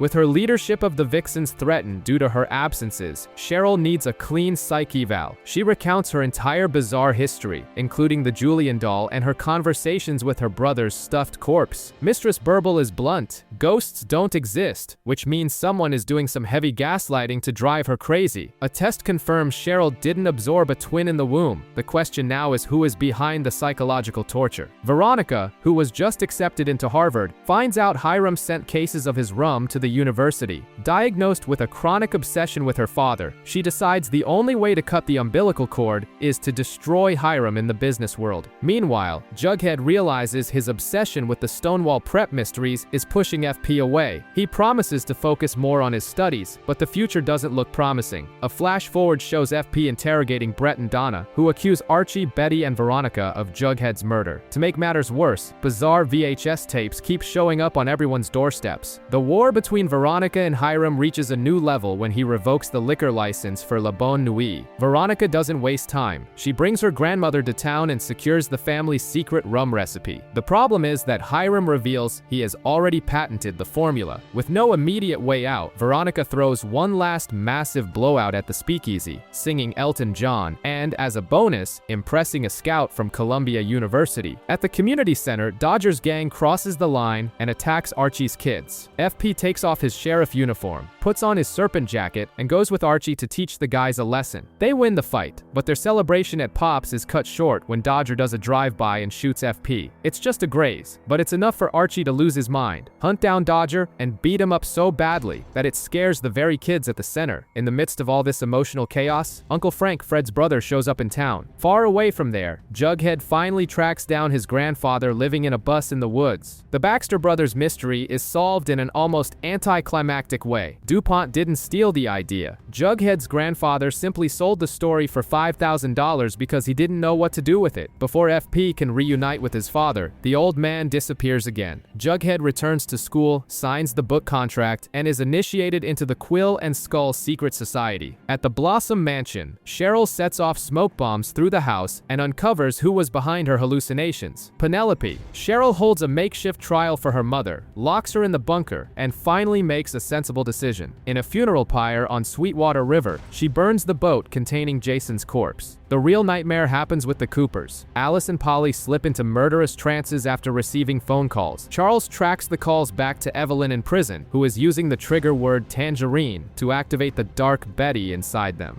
Betty tries using hypnosis to stop her younger self from killing a cat, hoping to erase her dark side for good. She wakes up and shatters her own mirror. And, weeks in the future, we see Betty holding a rock, standing over Jughead's bloody body. It's School Spirit Week in Riverdale, and the Bulldogs make it to the state finals against the Stonewall Prep Stallions. Except Stonewall's playbook relies purely on aggression. Brett calls it social Darwinism, right before his team shatters Monroe's knee with a golf club. Retaliation is immediate. Archie and the Bulldogs storm Stonewall Prep and start an all-out brawl.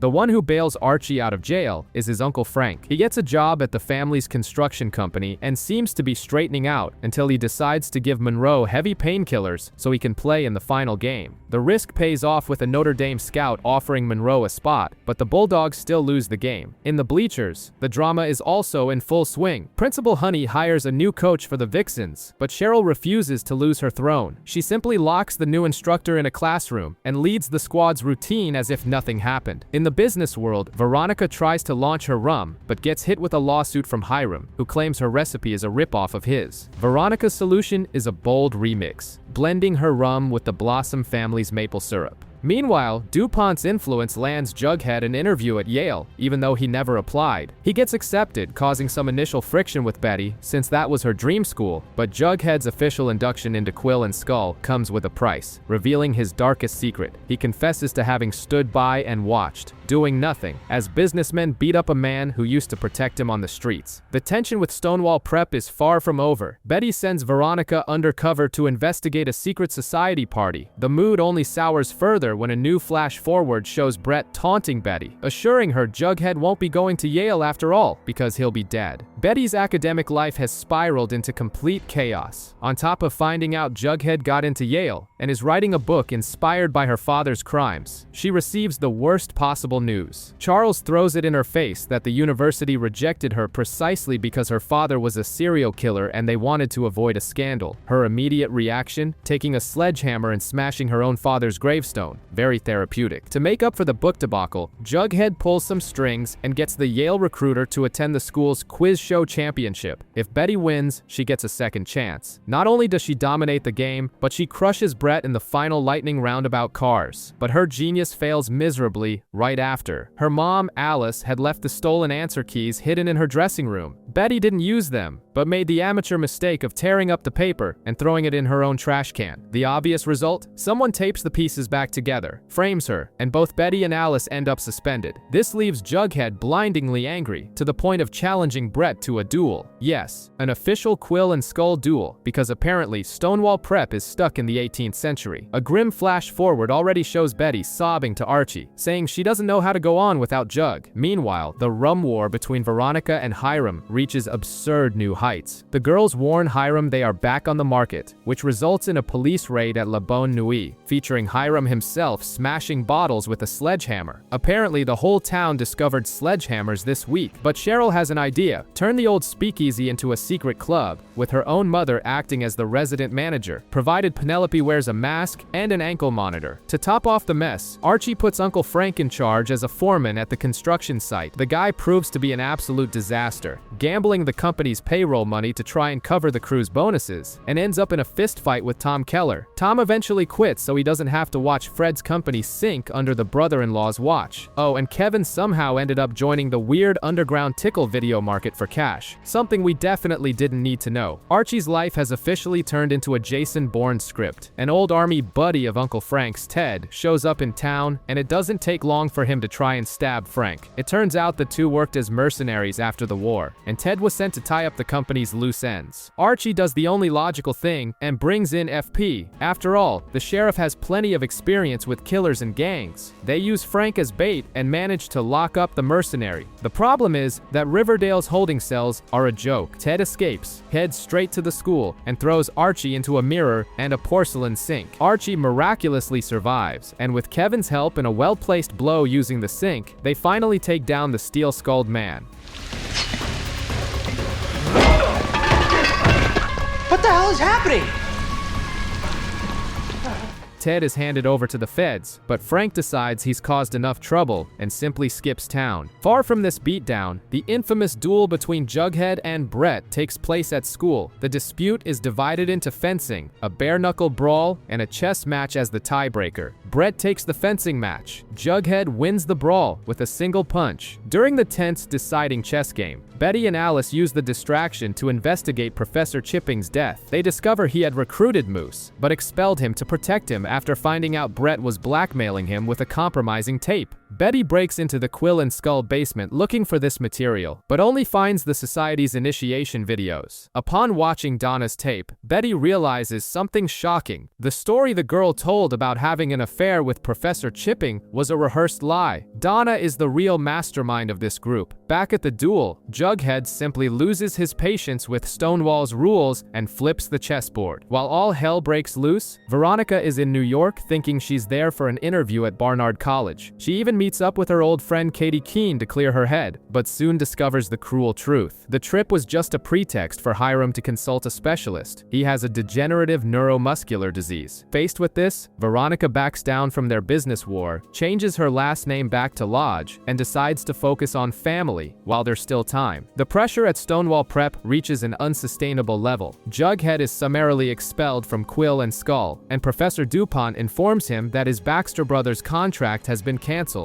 Even worse, the preppies stole his original story, rewrote it, and claim that, per the society's rules, they own everything. When Jonathan accuses Jughead of plagiarizing the very story that secured his spot at Yale, and his old laptop mysteriously disappears, it's clear the trap has been sprung. Brett even has the audacity to threaten to leak an intimate tape of Jughead and Betty if he tries to expose the school's dirty laundry to the disciplinary committee. With no way out, Jughead agrees to quietly leave Stonewall Prep, but before he goes, he promises Betty he has a plan to turn the tables at the infamous Ides of March party happening in the woods that night. Back in town, Veronica's way of coping with her father's terminal illness is to ignore the future and drag Archie to have sex absolutely everywhere. Archie, who just found out he won't be able to graduate with his friends because he missed all his school deadlines, rolls with it without questioning. Veronica's denial also turns into pure fury in business. After unmasking Hermosa, the secret sister Hiram sent a spy on her, Veronica decides to provoke her father on purpose, launching an aggressive campaign for her own rum just to spark his competitive spirit and keep him fighting for his life. On the night of the party, Jughead's plans spiral completely out of control. He shows up in the woods wearing his Southside Serpents jacket and a bunny mask, following Brett into the deep, dark woods. Meanwhile, Betty confronts Donna, who reveals her major ace in the hole. She visited Evelyn Evernever in prison and found out the trigger word that puts Betty into a violent hypnotic trance.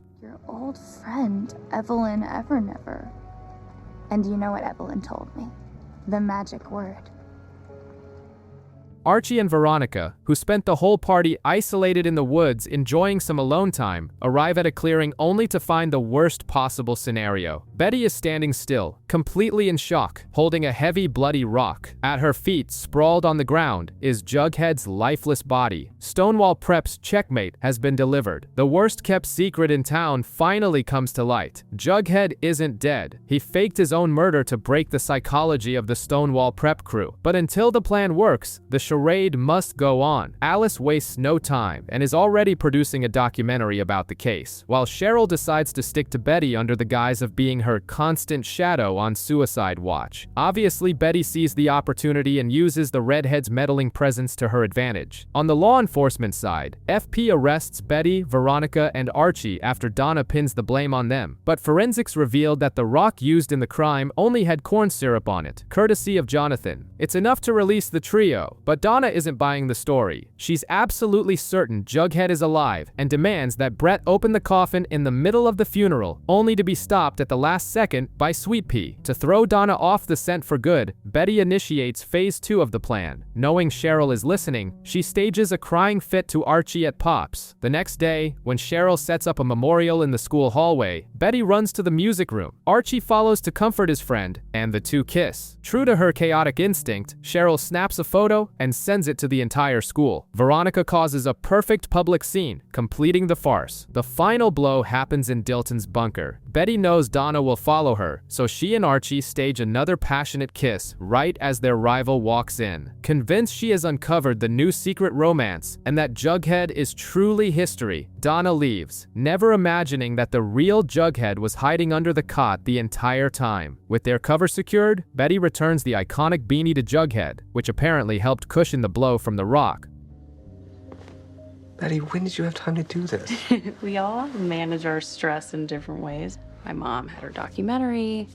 While Archie reassures Veronica she's the only one in his life, the charade is over, except later on, Betty sends Archie a flirty text about their kiss. The plan might be over, but the tension from that music room survived the performance. The moment of truth arrives at Stonewall Prep. Betty and Jughead, who spent the last 2 weeks hiding in the bunker, eating microwave meals and watching his own wake online, lock DuPont, Donna, Brett, and Joan in a room to dissect the entire mystery in true Knives Out style. The conspiracy involves the dark past of the Baxter Brothers franchise. It all started when DuPont stole the original idea from Jughead's grandfather and murdered anyone in the literary group at the time who knew the truth. His grandfather only survived because he abandoned his family and went on the run. To keep the secret intact over the years, DuPont created a sinister rule for students who wanted to inherit the book contract. They had to commit the perfect murder. Professor Chipping couldn't handle the pressure of having to kill Moose and took his own life. The target then became Jughead. Donna used Devil's Breath to drug Betty, Brett lured Jughead into the woods, and Joan struck him with the rock. But Jonathan, the one tasked with confirming the death, failed miserably. Thanks to his iconic beanie staunching the bleeding, Archie performing CPR, and the swift intervention intervention of Charles's FBI van, the writer survived a 36-hour coma. Now, with all the cards on the table, the police surround DuPont's house. Cornered with nowhere to go, the arrogant author prefers to throw himself out the window rather than be arrested, repeating Chipping's exact fate. While Jughead and FP settle things with Brett using brass knuckles to find out the location of the infamous videotapes, Betty has one last reckoning with Donna. Hermosa secured vital information. Donna's grandmother was one of the classmates murdered by DuPont in the past, and the character Tracy True was inspired by her. With Donna ready to try and relaunch the books on her own, Betty lays the evidence on the table and blackmails her into walking the line forever. Back in familiar territory, Cheryl makes a point of poking at Betty, reminding her that the kiss with Archie didn't look technical at all, but boarding school intrigues are a thing of the past. With Jughead officially back at Riverdale High, the group reunites at Pops with one single, miraculous goal in mind: focus on school and survive until graduation. The new round of bizarre tapes arrives at the gang's doorsteps, but Jughead seems to have other priorities. After nearly dying, he's decided that doing homework is a waste of time. Betty, being the absurdly organized girlfriend she is, prepared a binder for him to catch up on his classes, but Jughead prefers to play detective with Charles at the FBI to uncover the tape's origins. Meanwhile, Hiram is ignoring his health issues to pump iron at the gym. When he's nearly crushed doing a bench press, Archie shows up to save the day. Hiram, of course, demands he tell Veronica nothing about his fragile state. At school, Kevin wants to turn the variety show into a tribute to the musical Hedwig and the Angry Inch. Principal Honey forbids it on the spot. Kevin ignores the rule, puts on the wig, and delivers a rebellious performance in the middle of the music room, even stealing a surprise kiss from Archie. Honey unplugs the sound and kicks Kevin out of the event. In retaliation, the students decide to wear Hedwig wigs down the hallways. The result? Honey cancels the variety show entirely and threatens to ban everyone from prom. Things heat up at home too. Hiram collapses, Archie tells Veronica the truth, and she blows up at him for keeping the secret. On the other side, Betty catches Jughead ignoring his studies for the tapes, and they also have a fight. This leaves Betty and Archie alone in the rehearsal room. And this is where the tension, built up since childhood, finally explodes. Amidst the music and old memories, the two kiss. The guilt hits right after when Veronica and Jughead apologize for the fights, but a lingering exchange of looks through their bedroom windows gives away that the feelings are still there. Without the school venue, the gang moves the performance to the roof of Pops. In the middle of the song, the romantic tension in the air is obvious, but Jughead notices people filming the show. Paranoia sets in, and he rushes to the bunker. There, he watches a newly delivered tape, someone wearing a Betty mask bashing the head of someone wearing a Jughead mask with a rock. The threat is closer than they imagine. The liquor war continues to escalate. Veronica and Cheryl launch Maple Claw, a cheaper rum aimed at the college crowd, to go head-to-head with Hiram's distribution. The problem is the college market already has an owner, the Malloy family. They don't accept competition and vandalize the Maple Club. Veronica immediately accuses her father, but in a rare moment of paternal protection, Hiram goes after one of the Malloys. He beats the guy up but decides to show mercy and back off. The result? Hiram gets a beatdown in return. Veronica is super proud of her father's change. What she doesn't know is that shortly after, Hiram went back and shot the patriarch of the Malloy family. Old habits die hard. Never turn your back on a Malloy.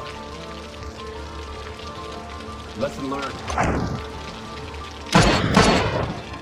In the underworld of Riverdale's bizarre side hustles, Reggie discovers Kevin and Fang's Tickle video empire and decides to get in on the action. They try to cut out their old distributor, Terry, who doesn't react well and threatens to break Kevin's fingers. Reggie tries to play mobster by threatening Terry with the Bulldogs team, but Terry plays dirty and calls Principal Honey. Since the students wore uniforms in the videos, Honey shuts down the operation on the spot. Across town, Jughead and Charles investigate the tapes. The trail leads them to Ethel. Ethel swears she only took the tape to hide it from others and points to the true origin, a secret section at Blue Velvet Video. There, Jughead and Charles find something far heavier, an actual video of Clifford Blossom shooting his own son. The video store is shut down by the FBI. Shortly after, a new tape surfaces, this time with masked people recreating Jason's murder. Amidst all this chaos, the romantic tension is at its breaking point. Archie writes a song, Betty rereads her old diaries, and the two meet at the bunker. They are confused, torn between the connection they feel and the weight of hurting Jughead and Veronica. Cheryl, being surprisingly lucid, warns Betty that she's merely in love with the idea of the perfect Archie. The two finally decide the betrayal must end. Archie shifts his focus back to the Naval Academy, and Betty burns her diaries. The attempt to erase the past is drastic, but some things don't just vanish in flames. Jughead is channeling all the town's madness into a short story to try and get into the University of Iowa. The title, Killing Mr. Honey. In Jughead's fictional version, the students kidnap the principal, torture him with maple syrup, and things spiral so out of control that Honey ends up dead. To make matters worse, they kill Reggie right after just to guarantee his silence. In the real world, things aren't too far off. When Honey refuses to publish the yearbook because Betty missed the deadline, she casually suggests murdering the principal. Since no one thinks the idea is completely absurd, they reach a middle ground, a prank. Archie, Kevin, and Reggie use superglue to stick Honey to his own chair and phone. The principal's response is immediate. Prom is canceled until the culprits step forward. Instead of confessing, Betty investigates Honey's past and discovers that canceling proms is practically a routine in his career. The group's solution is to play their trump card and involve their parents. Considering the table of guardians includes sheriffs, mayors, and crime bosses, the pressure works and prom is back on the calendar. But Honey doesn't give up so easily. He shows a creepy tape with footage of the school and tries to cancel the event again, claiming a security threat, except Betty notices his reflection on the TV screen. Honey faked the video. He isn't the town's real voyeur, just a desperate copycat, and ends up fired. The real plot twist comes shortly after, when the school secretary reveals that Honey was, in fact, the best principal the school ever had. He secured scholarships, raised everyone's grades, and maintained the impressive record of 0 dead students on his watch. He even wrote a perfect letter of recommendation for Jughead, who, touched by this, alters the ending of his story to save the principal's life. Unfortunately, the town's real voyeur doesn't have the same compassion. Jughead and Betty receive a new video guiding them to the old cabin where Hermione killed Minetta. There, they find an abandoned party setup and an unseen tape. The video shows a group of people wearing identical masks of Archie, Betty, Veronica, Jughead, Cheryl, and Reggie's faces, stabbing a fake Mr. Honey to death. Whoever is behind the camera hasn't just read Jughead's draft. They have an army of accomplices at their disposal. The VHS tape mystery continues, and the self-proclaimed auteur has leveled up. The new video shows people wearing the Riverdale gang's masks, killing Mr. Honey. Betty and Jughead, working with Charles, focus on Blue Velvet Video and the clerk David to gain access to the secret screenings he hosts. The duo needs to provide a snuff film. Their attempt to fake a video with Cheryl and Reggie fails miserably, so Betty resorts to Plan B, a real home video from the childhood of her father, the infamous Black Hood. The disturbing tactic works.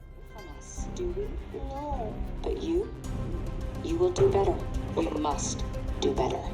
At the underground screening, however, the plan falls apart. Jughead picks a fight, they lose sight of their main suspect, and even bump into Jellybean, who ended up there because of a mailing list. Meanwhile, Veronica activates her businesswoman mode to get Archie into the Naval Academy. The strategy is a boxing match against K.O. Kelly for the last spot. Archie loses and, frustrated, turns down the chance to try again in the future. But the real punch to the gut comes shortly after. Veronica decides to surprise him at her speakeasy and sings the romantic song she found in Archie's room, not knowing he wrote it for Betty. At prom, things don't get any easier. Cheryl and Tony are crowned co-queens, but Tony's family lets her know they don't accept the relationship because Cheryl is a blossom, forcing Tony to leave early. On the dance floor, Veronica suggests putting off college for Archie. Feeling the weight of his guilt, he finally confesses to kissing Betty. Veronica, surprisingly mature, decides they will break up amicably after graduation. The only problem is that Hiram overhears everything. The party is abruptly interrupted when the lights go out and a new video from the auteur is broadcast, showing David's murder. To cap off the night, Archie gets home and finds his own tape, an exact recreation of the Black Hood pointing a gun at his head. The pressure of having to pretend the relationship is fine, being choked by Hiram in the gym, and dealing with the disturbing new tape pushes Archie to his breaking point. When his mom asks him to write a clemency letter for the kid who took the fall for Fred's death, the dam breaks. Archie destroys his own TV with a baseball bat and beats up Uncle Frank before breaking down in tears. With the anger out of his system, Frank decides to turn himself in for his past crimes, and Archie writes the letter, knowing it's what his dad would do. On the lodge side, family business takes an aggressive turn. Hermosa kills 3 rivals at Pops with the coldness of someone ordering a milkshake and teams up with Hermione for a coup at Lodge Industries. They send goons to beat up Hiram, and Veronica gives her father an ultimatum: retire or die. Hiram yields. Hermione asks for a divorce to move to New York, and Hermosa takes over the empire. The concept of a loving family also falls far from the Blossoms. Cheryl tries to redistribute the family lands to those they have wronged, but the board rejects it. Penelope tells her daughter to get an alibi. The matriarch's solution? Poison the entire extended family. Now Cheryl has absolute control of the business. Meanwhile, Brett calls Betty and Jughead asking for a transfer to solitary confinement in exchange for information, but is brutally murdered before he can speak. The proof that they are hunting Stonewall students arrives when Donna warns them that Joan has also been killed. The chaos peaks when a new tape shows someone in Jellybean's room holding a knife to her face. Betty connects the dots. Charles is the one tapping phones. Confronted, the FBI agent confesses to being a serial killer who murdered Brett, Joan, and David, but swears he isn't the auteur. That's when Jughead solves the riddle. Who had access to all the details? Jellybean. She created the initial mystery with Ricky to keep Jughead in Riverdale, but the situation spiraled out of control. In the end, FP hugs his daughter and promises everything will be alright. The weight of Jellybean's actions makes FP realize that Riverdale is destroying his family. He decides to take his daughter back to Toledo for good. After calling in Tom Keller to sweep the town for accomplices and sharing a painful goodbye with Alice, FP leaves, marking the beginning of an inevitable exodus. On the last day of school, the seniors open an old-time capsule, finding a photo of 4 students heading off to war. This strikes a chord with Archie, especially when he finds out he'll have to repeat his senior year, though the principal allows him to walk in the ceremony and sing for the class. Graduation delivers the exact emotional weight of a cycle ending. Betty gives the valedictorian speech, asking everyone to try and hold on to their innocence for as long as possible. As Archie sings on stage, the group receives their diplomas, but their paths quickly begin to diverge. Veronica hands full ownership of Pops back to Pop Tate. Cheryl decides not to go to college with Tony. She is staying behind to clean up the Blossom legacy and ensure that, in the future, her girlfriend's family will accept them. It's a grand gesture, but it costs them their relationship in the present. Tony leaves alone. The core group buries their own time capsule, tossing in iconic items like Jughead's beanie and one of Betty's bobby pins, and they make a pact to reunite at Pops in exactly 1 year. The promise takes on a bitter taste when Archie announces he has enlisted in the army and is leaving the next morning. The news drops like a bomb on Veronica, who leaves devastated. To make the dynamic even worse, Betty finally tells Jughead about the kiss. They cry, spend the night together, but they know something fundamental is broken. The next morning, Veronica and Betty arrive late at the bus station and have to chase Archie's bus in a car. They manage to pull it over for one last group hug and one final "I love you" from Veronica. Archie's departure was the end of the glue that kept them together. Veronica heads to the Hamptons, Betty escapes early to Yale, and Jughead eventually leaves as well. A year later, Jughead shows up at Pops for the reunion, but the booth is empty. It would take 6 more years for life to force them back to Riverdale. Archie wakes up from a nightmare in a military hospital in New York. He survived the war, but his buddy Jackson lost a leg in the process. As his new mission, the army sends him back to Riverdale to revive the high school's ROTC program. Only the town he finds isn't exactly the home he left behind. Pop's parking lot is swarming with motorcycles. The old La Bonne Nuit is now the new White Worm, and a pregnant Tony Topaz is the new Serpent Queen. Pop Tate is retiring, and Kevin, Fangs, and Sweet Pea are still around town trying to survive. Cheryl, meanwhile, has turned into a modern-day Sarah Winchester. Obsessed with the Blossom family curse, she spends her days endlessly renovating Thornhill to ward off bad luck. Living in complete isolation, Archie decides to get the old gang back together. Betty is now an FBI trainee stuck on desk duty, lying to her therapist about the trauma she suffered at the hands of the trash bag killer, a serial killer who held her captive for 2 weeks. Veronica is in New York, married to Chadwick, a controlling husband who survived a helicopter crash with her and is now pressuring her to have kids. She, in turn, is hiding the fact that she works at a clandestine jewelry shop, Uncut Gem style. Jughead, on the other hand, has hit rock bottom. Suffering from severe writer's block, he gets evicted, dumped by his girlfriend, and ends up sleeping flirting with a fan, who, as it turns out, just wanted to use him to get in touch with a literary agent. When Archie calls, they all find an excuse to come back. The next day, Tony gives Archie a tour of the ghost town. There are no more firefighters. Tom Keller is the entire police force, and Hiram Lodge is bleeding every penny out of Riverdale to build his own luxury development, Sodale. To make matters worse, Archie's old house is now a ghoulie den. At Pop's, Archie drops the bomb. He didn't just call them back for Pop's retirement. He needs their help to save the town. Meanwhile, on the outskirts of the highway, a hitchhiking girl gets into a creepy truck with a skull on the front grille. Evil never takes a vacation in Riverdale. The reunion at Pop's makes it clear that adulthood hasn't been kind to anyone, and they all feel the urge to return to their routines outside of Riverdale. But the town has a knack for keeping people from leaving. Veronica tries to get back into the family business, only to hear from Hiram that he sold everything and moved the rum empire to Miami. Out of options, Jughead swallows his pride and asks the Serpents for a job, but they still hate him for how they were portrayed in his first book. His only option is to tie on an apron and wait tables at Pop's under the command of Pop's granddaughter, Tabitha Tate. At school, Principal Weatherby warns Archie that the budget was slashed by Hiram and the doors might not even open. Tony turns down an offer from Hiram to transfer the students to Stonewall Prep, determined to fight back. Meanwhile, Archie focuses on taking back his house and asks Tom Keller for help, since Reggie now heads Hiram's security and protects the ghoulies. While inspecting the place, Archie doesn't find drugs, but he does find Polly Cooper sleeping there. Betty goes into full FBI mode. With the help of Archie, Kevin, Tom, and the Serpents, they raid the house, beat up the ghoulies, uncover a jingle-jangle lab, and send everyone to jail. Betty tries to confront Polly, who swears she's just a nightclub waitress, but the conversation ends badly. The adrenaline from the raid overflows, and while cleaning up the house, Betty and Archie finally hit the showers together. No strings attached, just two adults blowing off some steam. At Pop's retirement party, Jughead delivers a speech so good that it lands him a new book deal. Tony plays her last card and convinces Cheryl to fund Riverdale High, turning it into a private school to bypass Hiram's budget cuts. The school board approves the maneuver, but votes to legally dissolve the town of Riverdale on paper. With the school saved, Archie proposes that the four of them stay and become teachers. They all agree.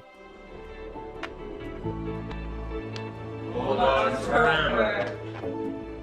Jughead even moves into Archie's house, but the fresh start vibe is shattered when we see Polly running desperately down a dark road, being hunted by the same truck with the skull hood ornament. The first day of school arrives, and Betty, Jughead, and Archie now face the terror of being teachers with zero training. Tony and Kevin are also on the payroll, while Veronica struts down the hallways like she never left, already planning to open a jewelry store in a town that technically doesn't even exist anymore. Betty is more focused on Polly's disappearance than teaching, so she and Archie use the school's auto shop for another stress relief session in the back of a car. The mood is only ruined when Stonewall Prep students, protected by Hiram, set a trash can on fire in the hallway. Furious, Archie crashes their football practice, punches Reggie, and promises the Riverdale team will crush them on the field. The only catch is that Riverdale doesn't have a team, or any money. Veronica's toxic dynamic takes center stage when Chadwick shows up unannounced with flowers, undermining her authority at the school. He clings to her even at karaoke night at the White Worm, crashing her solo performance and turning the song into a forced duet. When Veronica finds out Chad and Hiram are doing business behind her back, she finally reaches her breaking point, demands space, and tells her husband to pack his bags. To get funding for the football program, Archie turns to Veronica, who agrees to bankroll the team. Before leaving, Chad forces Archie to agree to renovate their apartment in exchange, just to mark his territory. On the other side of the school, Tony takes over as the River Vixens coach, which draws Cheryl out of her exile at Thornhill, where she's been busy selling forged copies of her own paintings, just to threaten her ex-girlfriend. While Jughead teams up with Tabitha to investigate the bizarre local legend of the Mothmen, Betty and Kevin hack into Polly's accounts. They discover she was dealing drugs to truckers, and by tracking her phone with Alice's help, they wade into a dark swamp and come face to face with a dead body. Miles away, Archie's feud with Hiram gets a direct response. Archie and Jughead are at home when it suddenly goes goes up in flames. Stonewall Prep sends its regards. Jughead and Archie put out a massive house fire using just 2 fire extinguishers. Clearly, physics works differently here. With the old firehouse destroyed by Hiram, Archie decides it's time to rebuild the institution. He recruits his RROTC students and his army buddy Eric. Veronica steps in and brings a specialist from New York to train them. The first rule of training is teamwork, a rule Archie immediately ignores by running solo into a burning building, earning himself a one-way ticket to the hospital. Eric tries to solve the problem by wanting to shoot Hiram, but Archie convinces him to take charge of the fire department instead. Ultimately, Kevin, Fangs, and the former chief join the squad, and Veronica fronts the cash for a brand new fire truck. Speaking of Veronica, she tries to save the local economy by injecting $50,000 of her own currency, River dollars. The idea was to pay her students for renovating her jewelry store, but the teens simply print more bills, triggering instant inflation. She hands out failing grades to the class and makes them clean up the town as punishment. Meanwhile, Cheryl leaves Thornhill to challenge Tony for control of the Vixens with a dance battle. Since Tony is pregnant, a student acts as her proxy. They agree to co-captain, but Cheryl keeps going behind Tony's back until Tony gives her a harsh reality check. To make matters worse, Cheryl finds out the forgery of her brother's painting has been exposed. In the swamp, the body Betty found isn't her sister Polly's, but rather Margaret Harper's, a girl supposedly killed by a wrecking ball. Without the FBI's help, Betty ventures into the swamp alone and runs into Reggie, who is conveniently armed with a rifle and helps with the search. They identify a total of 21 missing girls in the area. We have a serial killer on the loose. And if a serial killer wasn't enough, Jughead dives deep into the Mothman mystery. He finds out that Nana Rose Blossom has been keeping the supposed corpse of an alien in a maple syrup barrel for 50 years. Jughead analyzes the bizarre skeleton, but at 2 a.m., he is hit by a blinding light.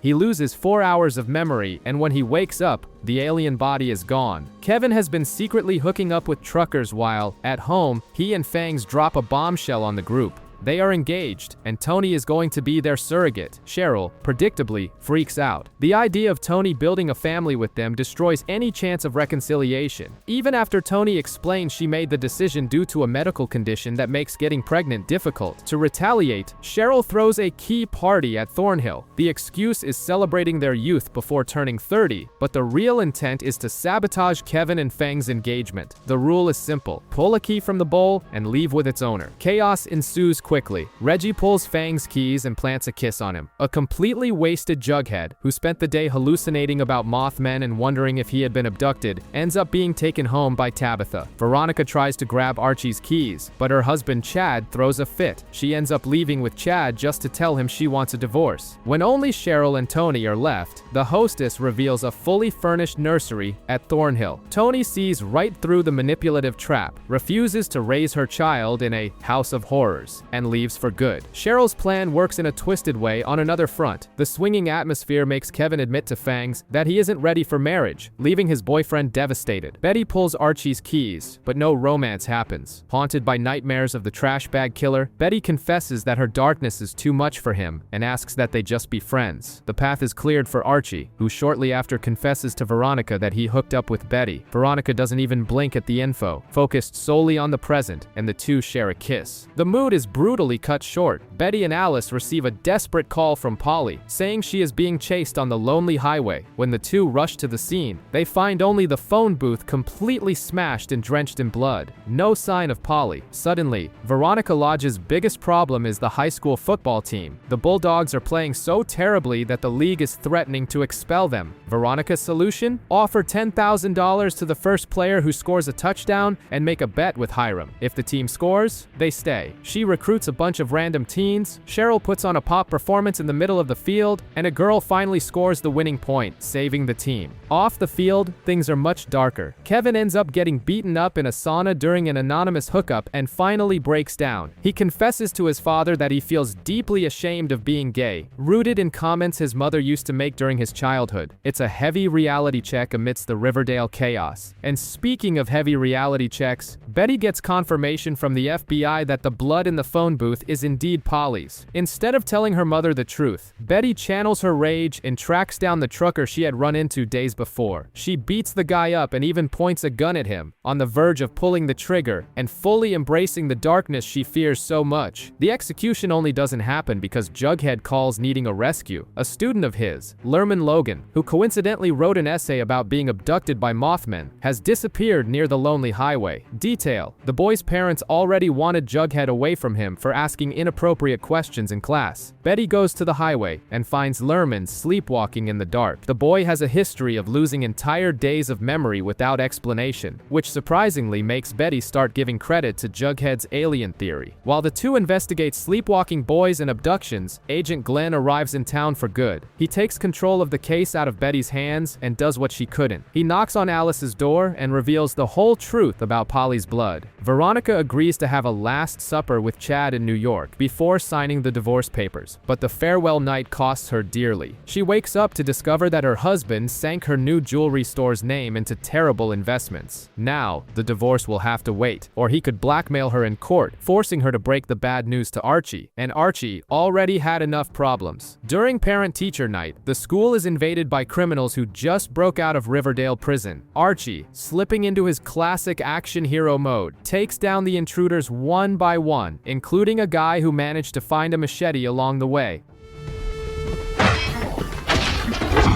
With Uncle Frank's help, he saves the parents and uses the chaos to reject a military medal from General Taylor, throwing the blame for the disastrous mission that killed his men right back in his face. Over at the Cooper house, things are at their usual level of insanity. Agent Glenn suspects Betty's father was just one of several killers on the lonely highway, but the investigation is interrupted when Cheek and Charles, the recent escapees, crash the nephew's kids' party. The duo's plan? Get married right then and there, with Alice officiating. Glenn tries to intervene, and Charles turns the agent into a human target. Betty stabs Glenn in the stomach, throws the knife at Chick, and Alice simply shoots Charles. With Charles in the ICU, Betty decides the best way to find her sister Polly is to go undercover as a trucker on the highway. Meanwhile, Jughead decides the only cure for his writer's block is a good dose of magic mushrooms. Tabitha tries to supervise the trip by cooking the shrooms into a burger and handcuffing the writer to the desk. The results are hallucinations, a lot of blood on the empty handcuffs, and a missing Jughead. At the Blossom Maple Groves, Reggie tries to buy the land so Hiram can mine for palladium. When Cheryl blocks the deal, Reggie sets the trees on fire. Penelope handles the situation in the most absurd way possible, praying to their ancestors to send wind. And worse, it actually works. With Jughead missing and a town swarming with escaped convicts, Riverdale is in chaos. Veronica returns focused on paying back Chad's investors by selling a highly rare blue opal. But as soon as she opens her store, she gets robbed by Dodger and Darla, who snatch the stone right out of the buyer's hand. Capitalizing on the town's mess, Hiram and the governor offer a bounty on the escapees. Archie gathers Kevin, Fangs, and Frank to hunt down the thugs and use the reward money to renovate the school. But the tables turn when the criminals take Hiram himself, the governor, and the sheriff hostage, demanding the famous palladium. Reggie helps Archie's crew rip Hiram's safe out of the wall, and in a Batman-esque entrance through the community center's glass ceiling, the good guys save the day. All of this is choreographed as a musical number because apparently that's the reality they live in now. Meanwhile, Betty's sense of urgency regarding Jughead's disappearance is absolute zero. She and Tabitha enlist the help of Jess, the writer's ex-girlfriend, who conveniently suggests they all take mushrooms to get inside his mind. Betty agrees, and Jess uses the chemical distraction to steal Jughead's manuscript. Betty and Tabitha are stuck in the bunker tripping on a hallucination that perfectly ties into Cheryl's delusions. The redhead was convinced to join her mother's new cult after seeing a red cardinal land on Jason's corpse, leading to yet another bizarre musical performance. And Jughead is alive. After catching a beating from some suits in Sketch Alley, he gets saved by Doc, a man from his past at Stonewall Prep. Jughead realizes he can't return to Riverdale until he faces the trauma that blocked his memory in New York. He leaves a voicemail for Tabitha, and in a terrible survival decision, hitches a ride on an 18-wheeler heading straight down the lonely highway. Before becoming Riverdale's suited villain, Hiram Lodge was Jaime Luna, the son of a humble shoeshiner. His obsession with the town and the palladium runs in the family. They moved there chasing the mineral, but ended up with his father working outside Pops. In the present, Reggie wants to quit his family's car dealership to be Hiram's right-hand man full-time. Needing an untraceable ghost gun, Hiram accepts the kid's services, but not before telling his origin story as a warning. Flashing back to the past, a young Jaime tried to date Hermione, but her mother thought he was too poor. The turning point happens when Jaime starts shining the shoes of Vito, a local gangster. From shoe shiner, the boy upgrades to crime syndicate delivery boy. The new gig brings expensive clothes, a car, and finally, Hermione's attention. But it also earns him his first run-in with the police. When Jaime's father discovers his son's double life, he makes the mistake of threatening Vito, saying he'll go to the cops. The mobster's response is swift and brutal. The elder Luna is murdered. That's the trigger. Jaime storms the gangster's stronghold, and, since Vito isn't there, executes every henchman present.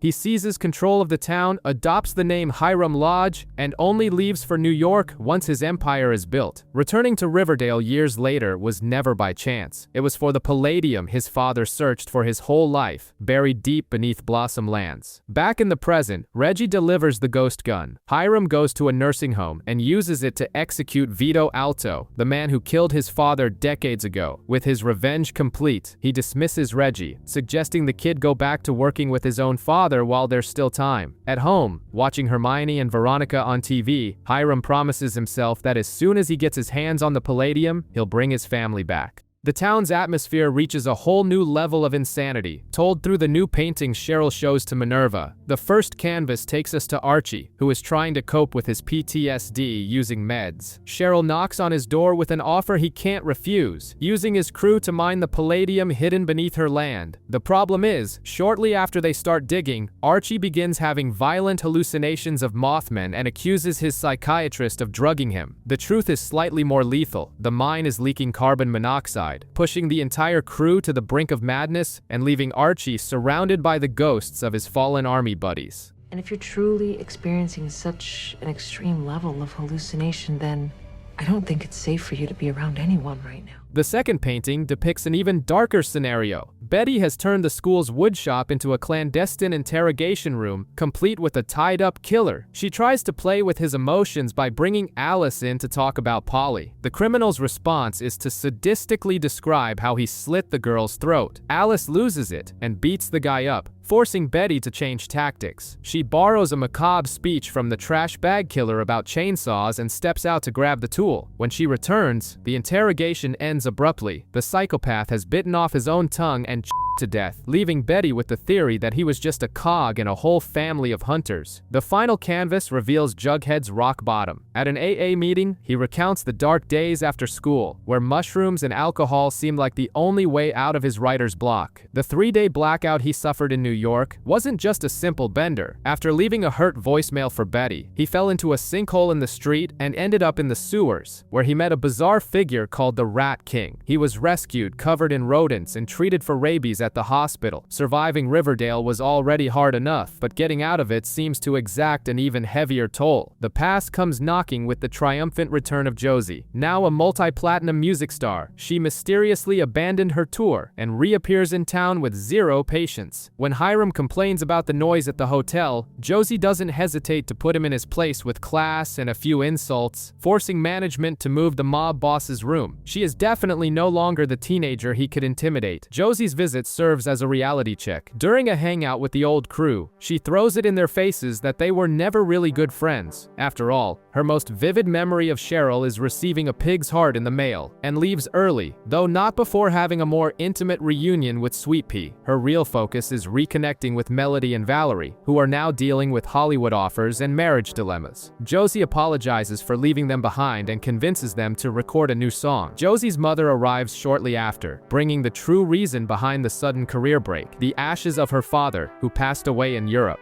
His dying wish was for his remains to be scattered across various cities in the country. To honor that and help Riverdale in the process, the Pussycats put on a reunion show at the White Worm. The performance is so intense that Tony goes into labor right then and there. With no time for the hospital, Fangs and Cheryl deliver the baby, Anthony, in the back room of Pop's diner. Ironically, this chaotic event saves Tabitha's business. A suited investor who demanded they change the sacred recipe for Pop's milkshakes changes her mind after witnessing a a berth in the diner, agreeing to fund the franchise without altering the menu. With the town slightly less destroyed, Josie, Melody, Valerie, and Sweet Pea board a tour bus ready to scatter the ashes. But at the 11th hour, an old acquaintance of Josie's father shows up, revealing that his death involved voodoo and the criminal underworld in New Orleans. And just like that, the group hits the road with a new destination on their route and a possible murder to investigate. Archie is on a military crusade. When he finds out that General Taylor is retiring with full honors, he decides to drag the guy to a tribunal. And with good reason. Taylor ordered Archie's platoon on a suicide mission, just to eliminate a specific target. When Archie left to call for backup, his squad was slaughtered. The guilt shifts when Eric admits he left the unit unprotected because Taylor had promised him a promotion in exchange for the assassination. With Eric's testimony, the tribunal strips the general of all his honors. Meanwhile, Veronica's divorce remains a war zone. Chad tips off the SEC, Securities and Exchange Commission, against her, draining her cash. Veronica's solution? Steal Hiram's secret palladium stash. With the help of Hermosa and Cheryl, she melts the metal into coins, sells them at an auction right in her father's face, and gets the money. When Chad tries to brag about his new aerocab company, Veronica leaks to the press that the lead investor has a history of helicopter crashes. Shares plummet, and she comes out on top. Across town, Jughead's apology tour for his 7 days of sobriety goes off the rails. Upon discovering his ex stole his manuscript, he panics, drinks, and almost submits a student's book as his own. He ends up getting dumped by his agent and tries to apologize to Betty while still reeking of alcohol. She barely pays attention, completely hyper-focused on hunting serial killers, but nothing beats Cheryl Blossom. To outshine her mother in leading their cult, she decides to prove she's a saint by performing 3 miracles. She turns water into maple syrup, manifests stigmata by bleeding from her hands, and plunges her arms into a tank of bees without getting a single sting. Threatening Penelope with divine expulsion, Cheryl begins to believe she truly is a holy entity. Cheryl fully embraces her new mystical phase, and decrees that the true deity of her cult is Mother Nature, which is enough to make Kevin jump ship immediately. But her powers are soon put to the test. The reckoning between Veronica and Chad hits its boiling point. Hiram, always eager to add fuel to the fire, hands Chad a ghost gun and tells him he'll never have Veronica as long as Archie is alive. Chad breaks into the house and shoots, but misses terribly, and Archie takes him down using a trash can lid in true Captain America fashion.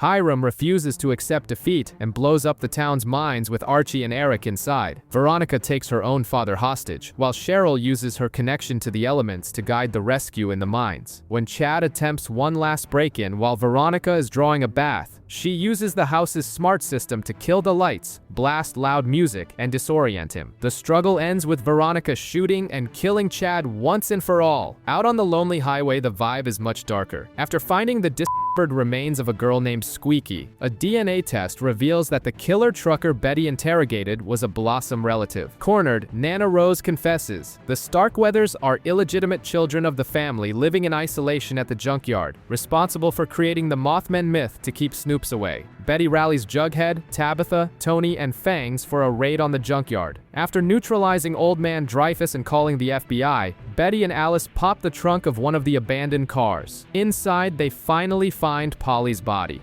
Grief hits the Cooper household hard. Instead of dealing with the reality of her daughter's murder, Alice locks herself in the house, listening to a Broadway musical soundtrack on a loop. She projects a perfect, imaginary life where Charles plays football, her husband is just a boring guy, and Polly is alive. Betty tries everything to pull her mother back to reality through music, but the tension explodes. Alice blames her daughter, saying Betty's 7-year absence was what pushed Polly into danger. It's a low blow, but Betty refuses to abandon her mother. With Kevin's help, she breaks Alice's cycle of denial, gets rid of the record player, and the two finally hold a memorial to say goodbye to Polly. Far from there, Archie and Veronica decide to skip a few steps and move in together. The catch is that Archie's house is already home to Frank and Jughead, with Archie spending most of his time at the firehouse, and Veronica diving deep into the corporate world with Reggie. The dreaded, "Where do you see yourself in 5 years?" conversation finally happens. Their answers are so vastly different that they realize they're on opposite paths, ending the relationship right then and there. While one couple calls it quits, two others hook up. Tabitha invites Jughead to dinner with her parents, using him as a shield by introducing him as her boyfriend. Her dad makes it clear that Tabitha is way out of Jughead's league, but he steals a rose from the restaurant, turns on the charm, and the two make the lie a reality. Meanwhile, Tony, after finding a temporary home for a student with Cheryl's help, goes back home and confesses her feelings to Fangs, making their relationship official. Reggie fails his broker's exam and decides the perfect plan B is to open a casino in Riverdale with Veronica. She, who is planning to move back to New York, finds out her old contact nicknamed her the Black Widow of Wall Street after she killed Chad in self-defense. The return is officially canceled. Meanwhile, Archie and Betty are day drinking and realizing their chemistry has leveled up. Betty is staying in town to reopen the FBI field office, and Archie throws a last-minute surprise graduation party for her. The romantic tension is obvious and mutual. At the same party, Jughead and Tabitha decide to move in together, since his transition to teacher and faculty advisor for the school paper seems to be working out. But peace has a short shelf life. A ghoulie torches Pops. Tony and Fangs resort to classic serpent methods, i.e.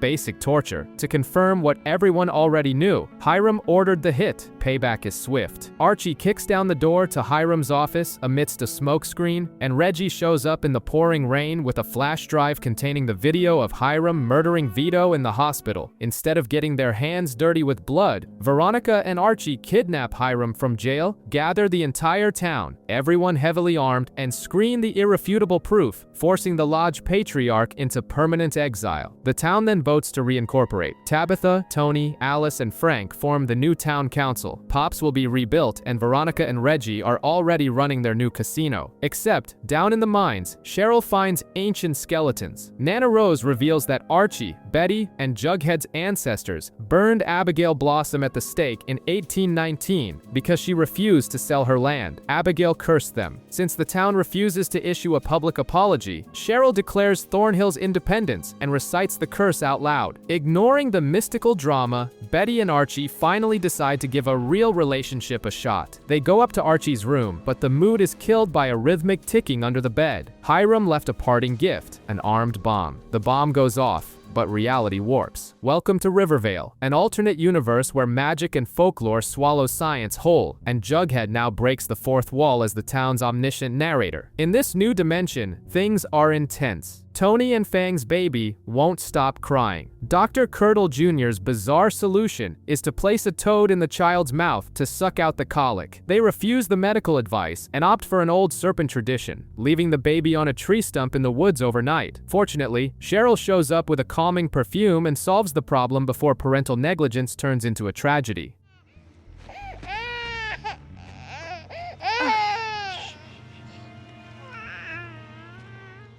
Meanwhile, Frank and Alice try to spark a romance, but Frank's trauma of losing his wife and daughter makes him pump the brakes. Jughead and Tabitha, on the other hand, deal with the challenges of living together. Jughead kills a spider in the apartment, which Tabitha warns is a terrible omen. She's right. The streak of bad luck brings a bug infestation into their bed and food. Salvation comes again from Cheryl, who offers a cleansing potion in exchange for the couple's attendance at her Maple Harvest Festival. Cheryl's maple trees have completely dried up. She decides the town needs to revert to the old ways and worship the Maple Maiden. At the same time, Kevin finds a sacrificed deer in the woods, and pagan poppets begin killing the tree saplings Archie planted around town. Betty recognizes the poppet's style from a sacrifice case 50 years ago. Parallel to this, Betty finds out she's barren, the fifth young woman in town with the same mysterious diagnosis. At the Harvest Festival, the entire town pushes Archie to compete. He beats Jughead by eating over 100 pancakes and defeats Reggie at log sawing. He only loses the axe-throwing contest to Betty, who is crowned the Maple Queen. Archie's prize is a sin pie, which he must devour to absorb everyone's flaws. Betty puts the pieces together and realizes Cheryl's poppets are fertility spells. She makes Archie eat the pie and sleeps with him, keeping the poppet close by. The magic works, and Betty gets pregnant. That night, Archie is summoned to Thornhill, where the whole town awaits him. Cheryl reveals the festival's final rule: pregnant women cannot be sacrificed. Men with pure hearts, however, are the perfect targets. Veronica knocks Archie out with a rock, and on the main altar, Cheryl carves out his heart without a second thought. With Archie out of the picture and his face already plastered on the town's milk cartons, Riverdale dives headfirst into ghost stories. Reggie is dealing with his father's impending death and, during a breakdown, buys a classic car identical to his former teacher's, Miss Soprano. The catch is that the vehicle comes with the teacher's ghost in the passenger seat. Veronica, thinking Reggie is just obsessing over a memory and finding a woman's photo in the sun visor, channels pure country music video rage and destroys the entire car with a baseball bat. Her attitude shifts when she finds out from Principal Weatherby and Reggie himself that Miss Soprano was the only adult who helped him through his past family issues and that his dad just passed away. Consumed by guilt, Veronica buys him a new car and puts the photo back in the visor, letting Reggie grieve alongside his ghost teacher. At Jughead and Tabitha's apartment, the situation is much more claustrophobic. They discover a secret room where the previous tenants, Sam and Diane, met a tragic end when Diane killed Sam with a hammer. Ignoring the awful vibes, Jughead turns the space into his office. He refuses to take off a dirty bathrobe, isolates himself, and writes a compulsive draft based on the tragedy. When Tabitha reads the manuscript, she realizes the story mirrors their own relationship. She smashes the typewriter in a fit of rage. Before the hammer curse can repeat itself, they stop, say "I love you," and decide to lock the room's door forever. A tense but effective way to overcome their first lover's quarrel. True terror falls upon Tony. 3 months ago, during a gang fight, she throws a knife, only to end up killing Danny, Darla Dickinson's son. To get revenge, Darla summons La Llorona, a vengeful spirit that drowns children and cannot be stopped. The ghost emerges from Sweetwater River, tries to drown Juniper at Thornhill, takes away Betty's pregnancy with a touch, and goes after baby Anthony. Betty and Tony discover the spirit's origin, but the only way out is a direct sacrifice. To pay for Danny's death and save her own son, Tony entrusts Anthony to Betty's care, walks into the lake, and takes La Llorona's place beneath the dark waters. A suit named Lou Cypher rolls into town. Yes, a direct pun on Lucifer. Zero subtlety, but that's what we have for today. Before even getting settled, he gives Pop Tate a heart attack, demanding the diner in exchange for Tabitha's grandfather's soul. Pop survives and refuses to hand the place over, declaring that Pops is the true soul of the town. Meanwhile, Lou pays a visit to Veronica and Reggie's new casino. Kevin doesn't think twice before signing his soul away in exchange for a Broadway career with fangs, treating the demonic contract with the casualness of signing a school yearbook. When Veronica kicks Lou out of the casino, she discovers the real problem. Reggie got the seed money for the business by selling a soul, except he sold hers. Operating in pure survival mode, Veronica lures Nick St. Clair, gets him to confess his sins, and sends him to hell in her place. But the devil still wants the missing soul. Veronica then uses Reggie's own trick against him, making him sign a delivery receipt that is actually the contract. Reggie burns in hell. Somewhere else, Betty interrogates who she thinks is the trash bag killer, TBK, but soon realizes it's the devil himself playing with her mind. When he mimics Polly's voice, Betty snaps and stabs him repeatedly. The problem is, it wasn't the devil, but Glenn, her FBI ex-boyfriend. Congratulations to Betty, who is now officially a murderer.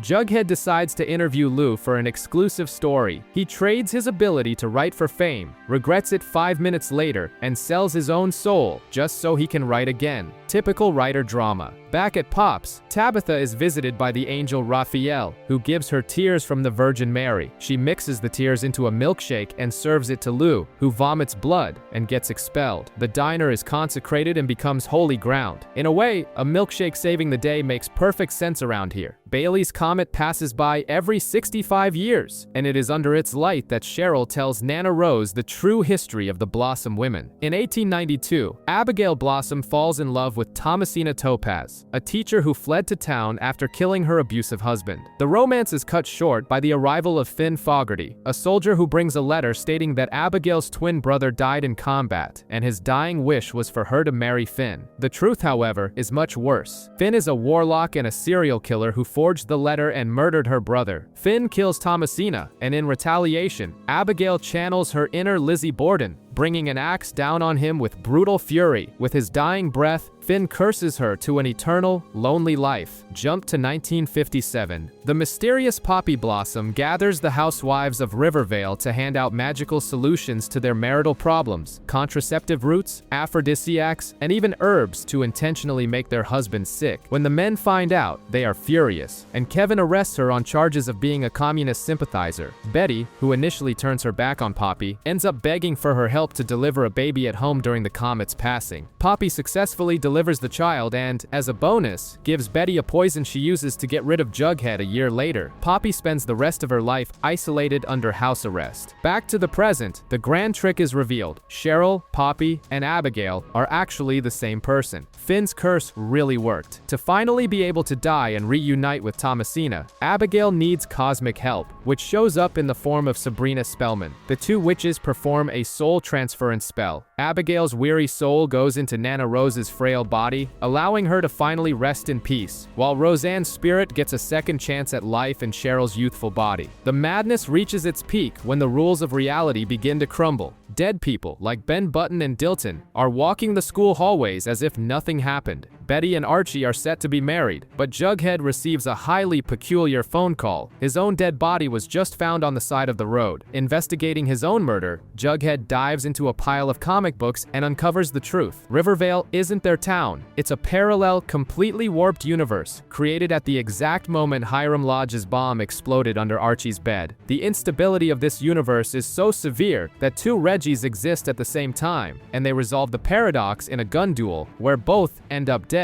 While Dilton wants to cross his arms and watch the realities collide out of pure scientific curiosity, Ethel poisons him to try and save the original universe. The only way to fix the tear in spacetime is to recreate the event that split the realities, the explosion in Archie's bedroom. Jughead and Veronica try to do the honors, but come face to face with Archie himself. He reveals himself to be the grand architect of Riverdale's chaos. Archie was killing everyone because he knew that universe's magic would bring them back, holding on to the sick hope that the twisted rules could resurrect his father. The conversation ends abruptly when Betty, still in her wedding dress, shoots her groom without hesitation. Nobody leaves a Cooper waiting at the altar. Before they can detonate the bomb again, a second Jughead appears with a technical loophole. Riverdale just needs an infinite power source to avoid sucking the life out of the original universe, imagination. The Riverdale Jughead is then sealed inside a bunker with a typewriter, doomed to write stories forever, keeping that universe alive in an endless loop. With Riverdale stabilized, we are instantly yanked back to Riverdale. In the millisecond before the original explosion, Betty gets a mysterious call warning her about the bomb, and the Jughead from our reality wakes up in Archie's garage the exact second the house's windows are blown to pieces. Archie's house blew up, but the guy walks out of the rubble practically unscathed. During questioning with Frank and Alice, he and Betty make up a ridiculous story about hiding under the table, but the truth is, Archie acted as a human shield. Betty walks away with a few broken ribs. Bingo the dog, however, breaks all 4 legs but miraculously heals in 3 days. Basically, a canine Wolverine. While Jughead deals with near total hearing loss after the blast, the town's dynamic starts to shift. Kevin decides to try his luck on Broadway again, clearing the path for Tony and Fangs to fully embrace their romance. Tony tries to broker peace with Twyla Twist, the new leader of the Ghoulies, but they reject the offer. Hiram Lodge continues bankrolling the gang from afar, with clear orders to destroy Riverdale. What the Ghoulies don't know is that Archie woke up different. After gaining weight out of nowhere and realizing his skin now bends nails and punches through walls without a scratch, he discovers he's impenetrable.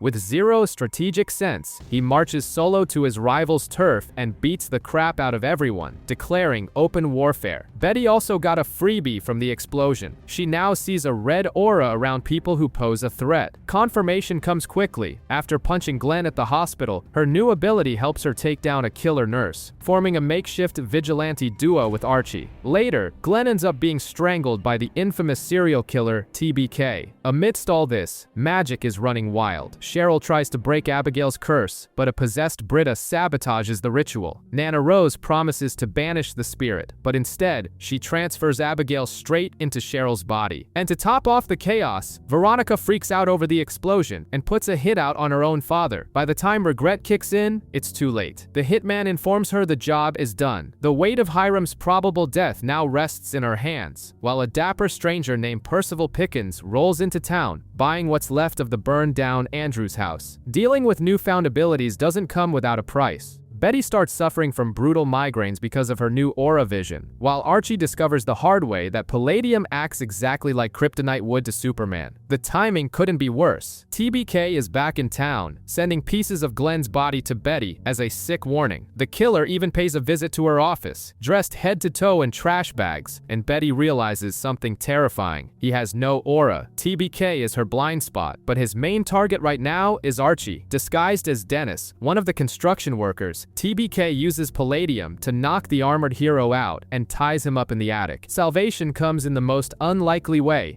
Bingo, the miracle dog, lunges at TBK and throws him out the window, saving his owner. Knowing the risk, Betty decides she needs to lure the serial killer away from town to protect everyone. Riverdale's supernatural side gains even more traction with Jughead. Struggling with deafness and the inability to get a quick implant, he finds inspiration in a deaf comic book artist and decides to create his own graphic novel. The process ends up unlocking something new. Jughead realizes he can hear Tabitha's thoughts. Meanwhile, Abigail, still controlling Cheryl's body, focuses her revenge on Tony, a descendant of the man who murdered her former love. When Nana Rose makes the mistake of insulting Tony, Abigail ruthlessly locks the old woman away and shatters a mirror where the real Cheryl appears trapped in the reflection, begging for help. Britta watches everything in silence. In the Lodge storyline, Veronica faces the funeral of the father she had killed. Hermione turns the ceremony into a spectacle for her reality TV crew, trying to rewrite history and make her daughter look like the villain of their relationship. Despite the retaliation attempts from her half-sister Hermosa, Veronica delivers a firm speech and receives her father's will. In his final recording, Hiram leaves his rum empire to her, ensuring she knows she was his greatest pride. The pieces start moving in the public square when an anonymous article destroys Riverdale's reputation, calling it the worst town in America. The author, Percival Pickens, who soon claims responsibility during a tense town hall meeting. With a calculating speech, he proposes that the town clean up its streets by evicting the unhoused from Sketch Alley. Archie butts heads with him and, funded by Tony and Tabitha, begins building themed tiny homes to shelter the vulnerable population. Percival's opposition isn't just political, it borders on mind control. He convinces Doc, an unhoused man, to brutally attack Kevin with a hammer, tarnishing the image of Archie's project. Not satisfied, Percival sets his sights on Veronica's new casino. She was trying to walk the straight and narrow with Reggie, but the strategy crumbles when Percival whispers something into the ear of a high-rolling patron, who promptly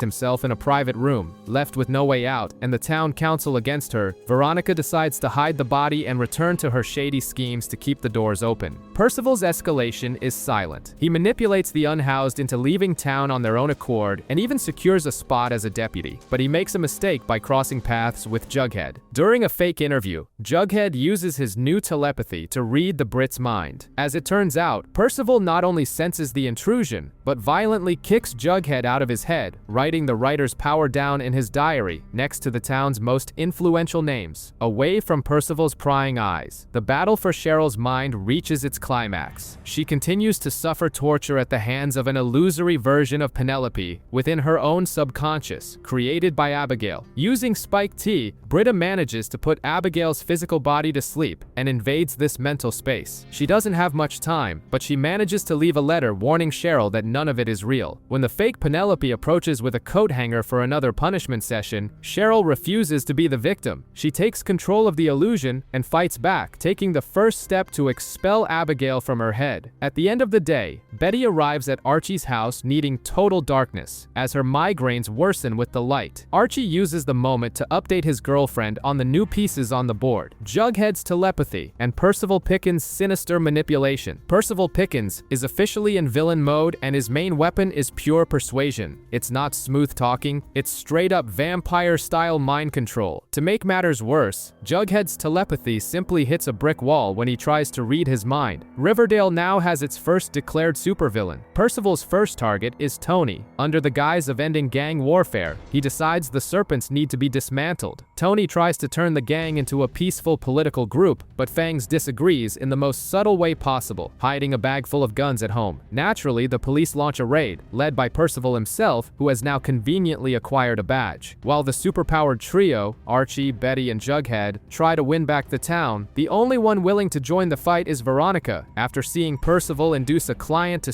side in her own casino. Across town, Abigail, still in Cheryl's body, dons red leather, teams up with the Ghoulies, and tries to blow Archie up with a Molotov cocktail. Lucky for him, he's invulnerable now.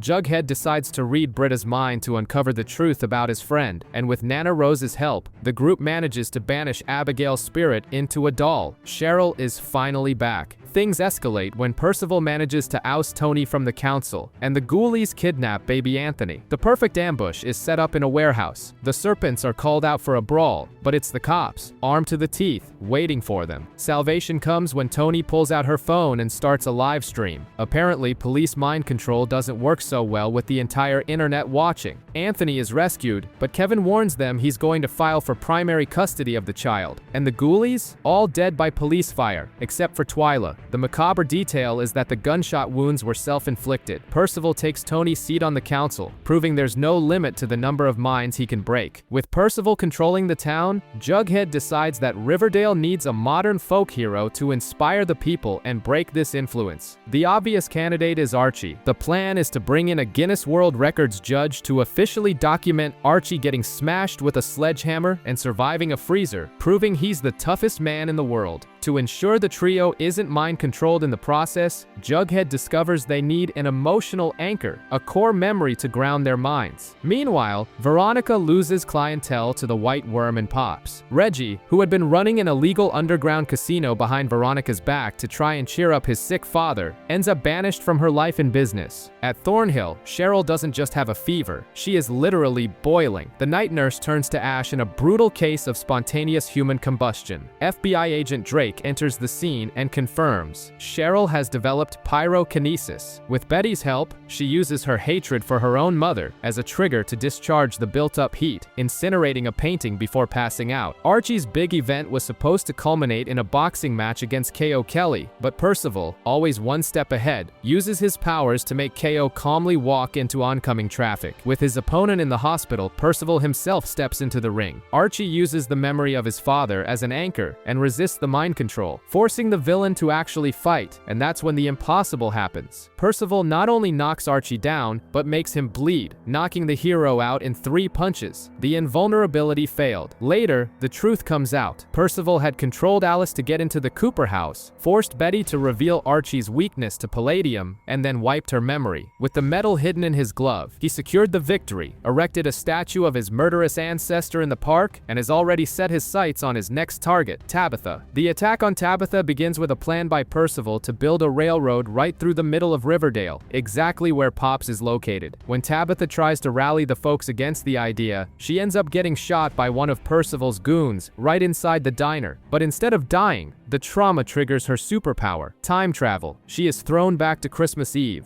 1944. There, she meets her guardian angel, Raphael, who takes on Jughead's form so he doesn't drive her mad. Raphael warns her she needs to find a talisman to control her time jumps. In the past, Percival is already there, trying to pass sundown town laws to kick black people out of town after dark. Tabitha shelters a family on the run, and when Percival tries to arrest them, she forces Raphael to show his true angelic form to fry the villain's mind. In retaliation, a straitjacket-bound Percival shoots her again. The impact sends her to 1968, where she literally has to blackmail FBI Director J. Edgar Hoover to keep Pops open. Percival refuses to accept defeat and blows up the diner with a bomb. The next jump is to 1999. Pops is being vandalized by white supremacists on Percival's orders. The hunt for the talisman leads Tabitha to the villain's curiosity shop, where she finds the Holy Grail and the Spear of Destiny. Percival appears, reveals his name is Legion, and shows a demonic face far from human. In true relic hunter style, Tabitha impales the villain with the spear, sets the shop on fire, and drinks a milkshake from the Holy Grail to return to the present. Back in 2022, she gathers the superpowered squad, leaving Veronica out,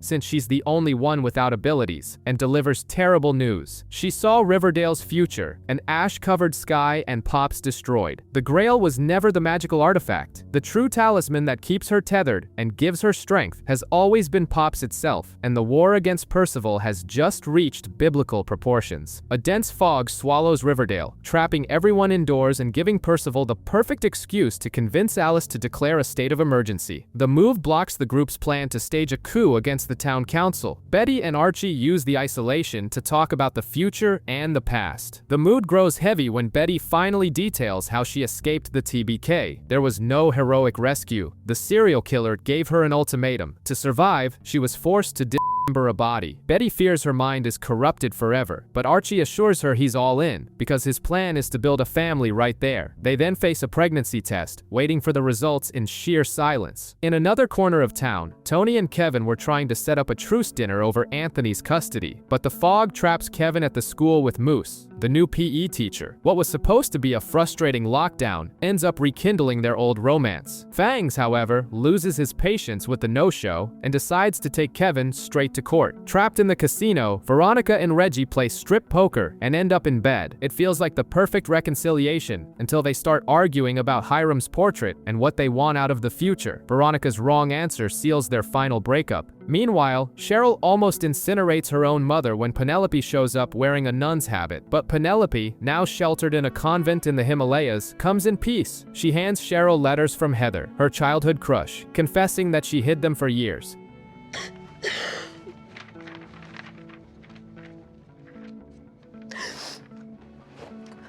At Pops, Tabitha drops the biggest bombshell of the night. She reveals to Jughead that she used her temporal powers to view over 1,000 scenarios against Percival, in true Doctor Strange fashion. The problem is, they only win in 2. Jughead's telepathy is the key to victory, but the price is high. He dies in absolutely every scenario. The pregnancy test comes back negative. Betty and Archie breathe a sigh of relief, but there isn't much time to celebrate because Percival continues his assault on the town. This time, he uses the most bureaucratic tactic possible for a villain, closing the public library and collecting on decade-old overdue books. As punishment, he confiscates everyone's personal items as collateral. Jughead hands over his grandfather's book, Archie loses his guitar, Veronica gives up Hiram's portrait, Cheryl loses the trunk holding Jason's bones, and Betty surrenders Alice's diary. Kevin hands over his book and gets a kiss from Percival in return. The only one who catches on to the trap fast enough is Reggie, who returns the actual book and loses nothing. The confiscated objects act as totems for one of Percival's spells, designed to torture each of them with their worst traumas. Archie starts having hallucinations of Miss Grundy. Betty unlocks a repressed memory of her father cleaning blood out of the family car. Jughead's hands start to dry out and bleed. Veronica, meanwhile, lives out a literal nightmare. Her romantic date ends with the guy dead in bed, victim of a lethal dose of spider venom transmitted via a kiss. Realizing the source of the problem, Jughead tracks the lost books to a shop in Pennsylvania. The group retrieves their items and throws everything into the fire to break the spell. Jughead, true to his literary obsession, is the only one who refuses to burn his own book. The group's victory is only partial. Reggie decides the villain's side is more interesting, goes to Percival's shop, and asks to learn magic, joining Kevin on the mayor's list of new allies. Dealing with superpowers comes at a price, and Veronica is feeling it firsthand. Her body now secretes venom, making her immune to any toxin but turning her kiss into a lethal weapon. Attempts at dialysis only make it worse. To test the limits of this new ability, she turns to the only person who wouldn't die touching her lips, the invulnerable Archie. Archie has his own problems. Percival is wearing a palladium ring, and Archie refuses to have a weakness. He tries to build up a tolerance by exposing himself to the metal, but ends up losing weight, hair, and nearly his own life. Salvation comes from Cheryl. Using her new talents with Witchfire, she takes Archie into a cave and literally forges him, transmuting the palladium in his body into iron. Problem solved. Meanwhile, Jughead decides to use his telepathy to do a deep mind read on Betty, seeking to access her trauma blocks. The journey through her mind unearths memories of the two together, but what they find at the bottom is dark. Alice knew Hal was grooming their daughter to be a serial killer. To make matters worse, Alice helped her husband hide the body of a dead cop under the family's dining room floorboards. Confronted, Betty's mother defends herself by saying she tried to be controlling to counteract Hal's influence, which obviously offers no comfort. Cheryl spends her days torn. When she isn't busy using magic fire to turn Archie into a human iron bar, she thinks about Heather. After writing emails she never sent and making calls she hung up halfway through, the decision is taken out of her hands. When she opens her front door, the past finally appears. Heather is standing on her porch. Cheryl and Heather finally reunite and catch up. Thornhill is about to become a private library, and Cheryl discovers that her old friend, besides being Wiccan, is a real witch. The connection is immediate, and Cheryl quickly asks to be initiated into the magical arts, revealing her own pyrokinesis. Meanwhile, Tabitha faces a logistical nightmare. Percival has claimed the land under Pops, and the only way out is to literally dismantle the diner and move it. Archie steps in and rallies his old construction crew. The problem is that Fangs, desperate for money so he doesn't lose custody of baby Anthony to Kevin, accepts an offer he can't refuse from Percival, betraying the union. Tony, trying to prove to the court that they have a stable life, asks Fangs to marry her. Moving Pops doesn't go as planned. The furniture mysteriously returns to its place, and the appliances start shocking people. Heather uses necromancy to find out what's happening. The diner is haunted. The ghosts explain that Pops is the final battlefield against Percival and his ghost train. If the place is destroyed, the resistance loses its base. The makeshift solution is to reassemble the diner inside Archie's gym. In parallel, Jughead and Veronica form an unlikely duo. Reggie is blackmailing Veronica with proof that she had her own father killed. Knowing about her friend's new telepathy, Veronica recruits him for a mind-reading act at the casino. Backstage, Jughead literally invades Reggie's mind and wipes his memory of the blackmail in true Men in Black style. Trauma continues to haunt Betty. She vents to Agent Drake about Alice covering up Hal's crimes and decides to move into Archie's house. Her aura reading abilities are sharper, and after testing her niece and nephew and discovering that Juniper carries the serial killer gene, the truth hits home. The blind spot of her power isn't genetic, it's trauma. Looking in the mirror, Betty sees a hostile red aura glowing around herself.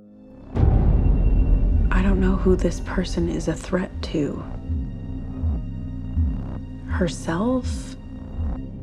The war against Percival takes on new dimensions with the construction of the railroad. He needs the tracks to summon his ghost train, but Archie and Tabitha decide to strike back using the most lethal weapon against any tycoon: labor rights. They try to unionize the workers. The tactic only takes off when Cheryl finds a letter from Percival's ancestor calling the laborers worse things than mules. A strike is declared on the spot. At the Cooper household, peace is never an option. Charles has been released from prison because he is dying, and Alice, in a fit of twisted mercy, tries to smother him with a pillow to end his suffering. Betty stops her mother just in time and calls Veronica. Since Ronnie's new superpower allows her body to filter poisons, she literally sucks out the toxins and cures Charles. By way of gratitude, he gives Betty the perfect idea to catch the TBK, trash bag killer, host a serial killer fan convention at the casino. Meanwhile, Tony and Fangs' custody battle against Kevin hits rock bottom. Kevin steals one of baby Anthony's pacifiers to run a DNA test. Tony goes into survival mode, grabs her brass knuckles, and takes the item back by force. To prove once and for all that they are mature and responsible parents, she decides to revive the serpents and officially induct the newborn baby into the gang. The irony comes courtesy of Percival, who promptly informs Kevin that he isn't even the child's biological father. Percival realizes Jughead is a real threat and decides to attack his mind. Using Jughead's old beanie and serpent jacket as talismans, he overloads the writer's telepathy. The mental noise is so deafening that Jughead locks himself in the bunker seeking silence.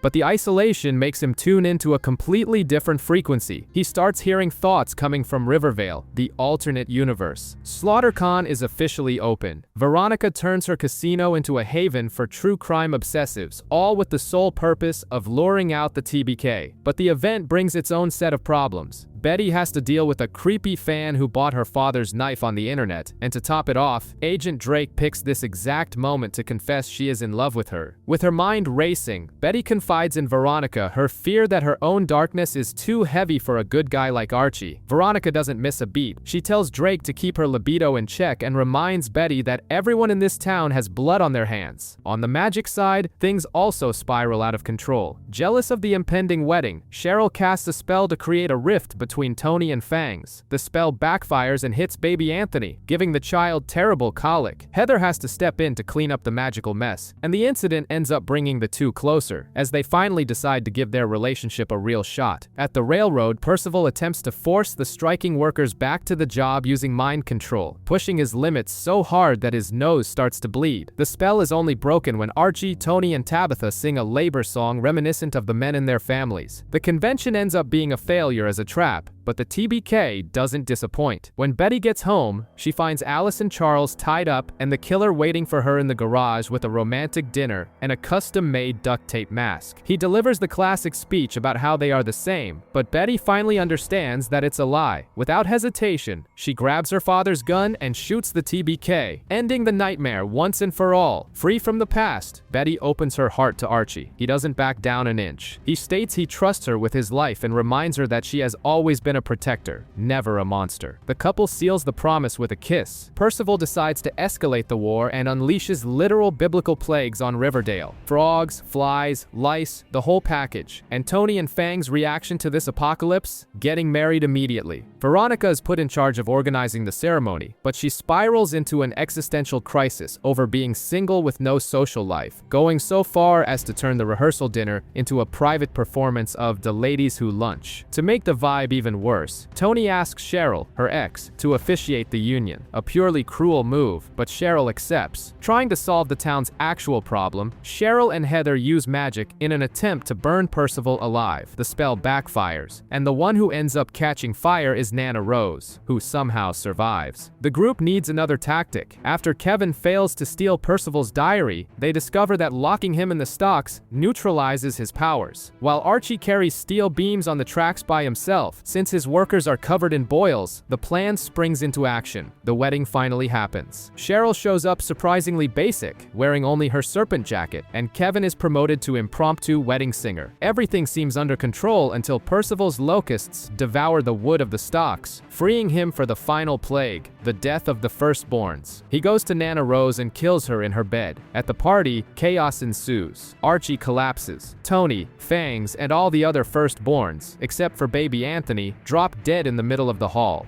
He's special somehow. Jughead. Oh my God, Jughead.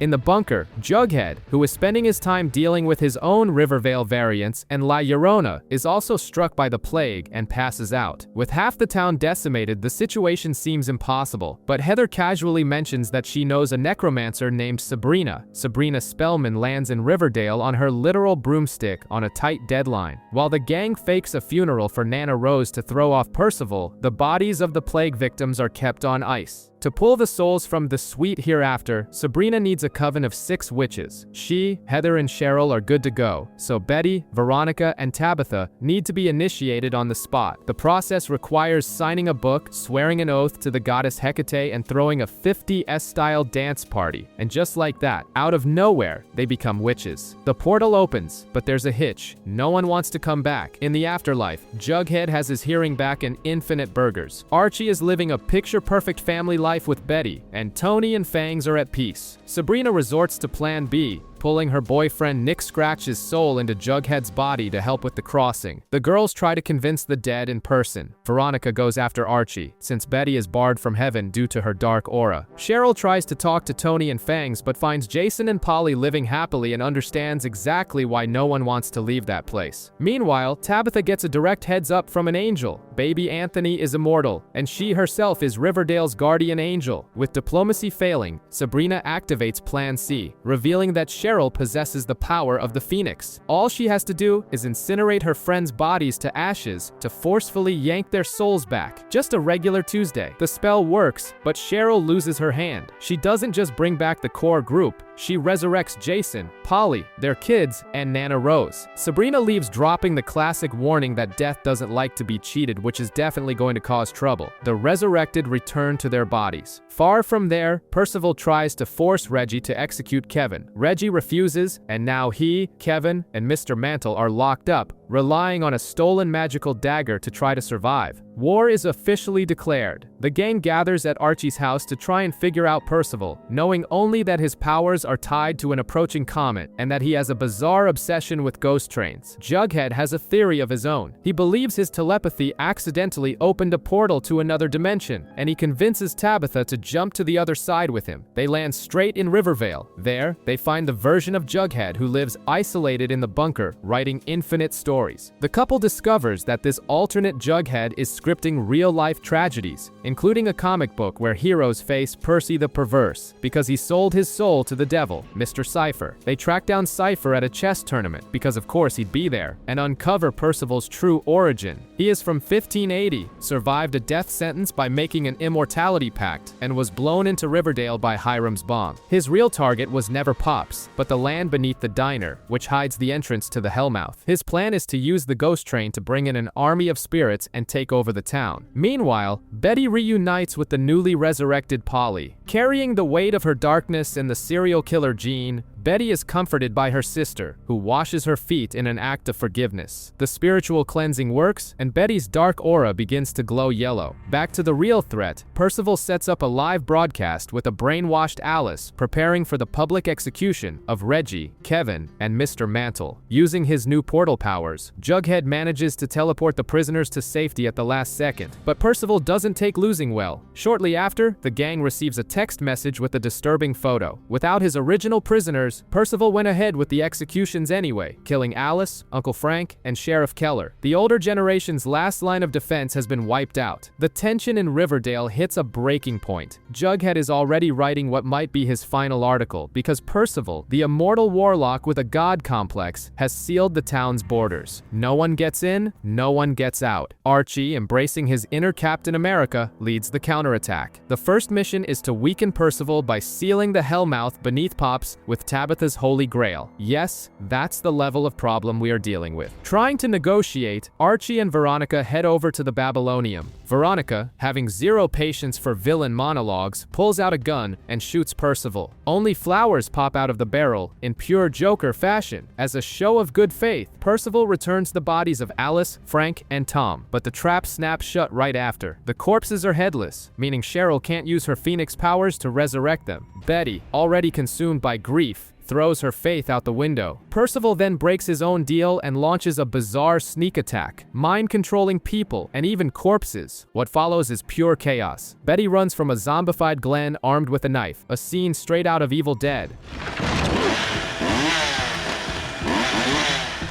Come get some.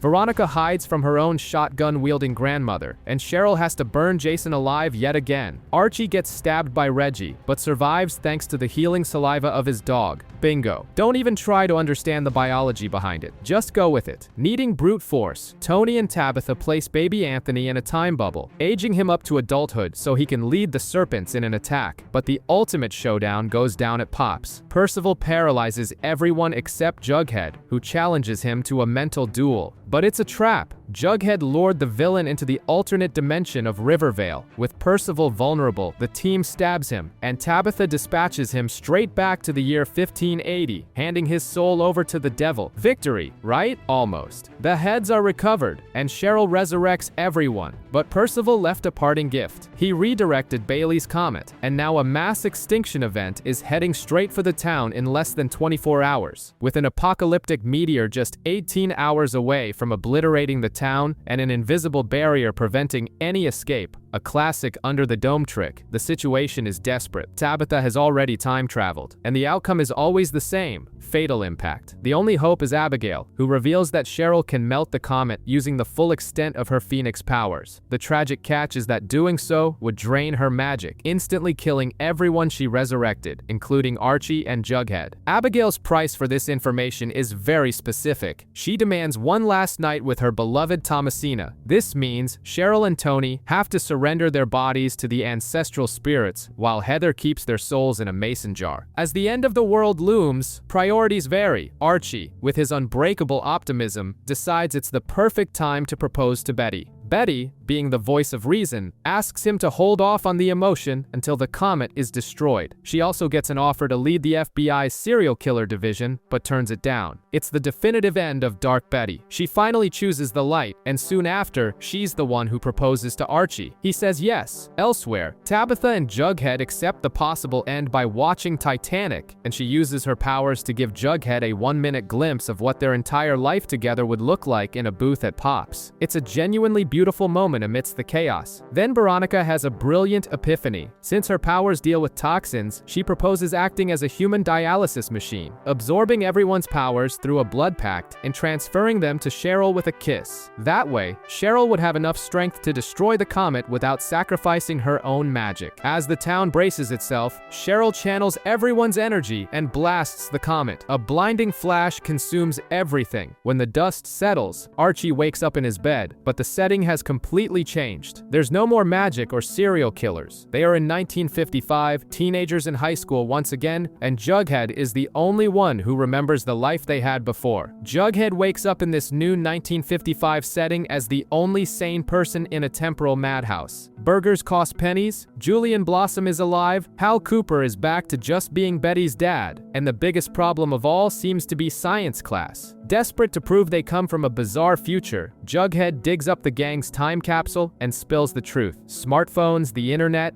harvesting cults, and superpowers. As expected, Archie and the others think he's just lost it and tell him to focus on his sci-fi comics. The reality of the 50s hits home in a dark way when news of Emmett Till's murder shocks the country. Tony, who was in Mississippi during the trial, writes a powerful piece for the school paper. However, the principal bans its publication. Betty tries to get her parents' support to broadcast the story on local TV, but Alice and Hal refuse, worried about losing their Blossom maple syrup sponsorship. With no conventional options left, Tony and Betty ambush Cheryl in the PA room, and Tony reads a poem about Till over the school's loudspeakers, forcing everyone to face the harsh reality. Meanwhile, Veronica Lodge makes her grand entrance, but with a new backstory. This time, she hails from Los Angeles, not New York. The daughter of TV stars, she was shipped off to the countryside after being involved in a car crash linked to James Dean's death. She and Archie have a lovely date at Pops, until Cheryl tries to expose her. The answer to what the hell is going on finally arrives when guardian angel Tabitha visits Jughead at Pops. She explains that the comet actually did destroy everything. The only way to save them was to burn her own life force to send them back in time, creating a safe space to fix the universe. The goal now is to bend the moral arc of the 1950s toward justice. The catch is that, to avoid breaking the timeline, Jughead needs to forget everything. They kiss, Tabitha disappears, and Jughead rushes to his typewriter, but the memory slips through his fingers. He only manages to type 3 words: bend towards justice. When he looks at his signature beanie on the desk, he no longer has any idea where it came from.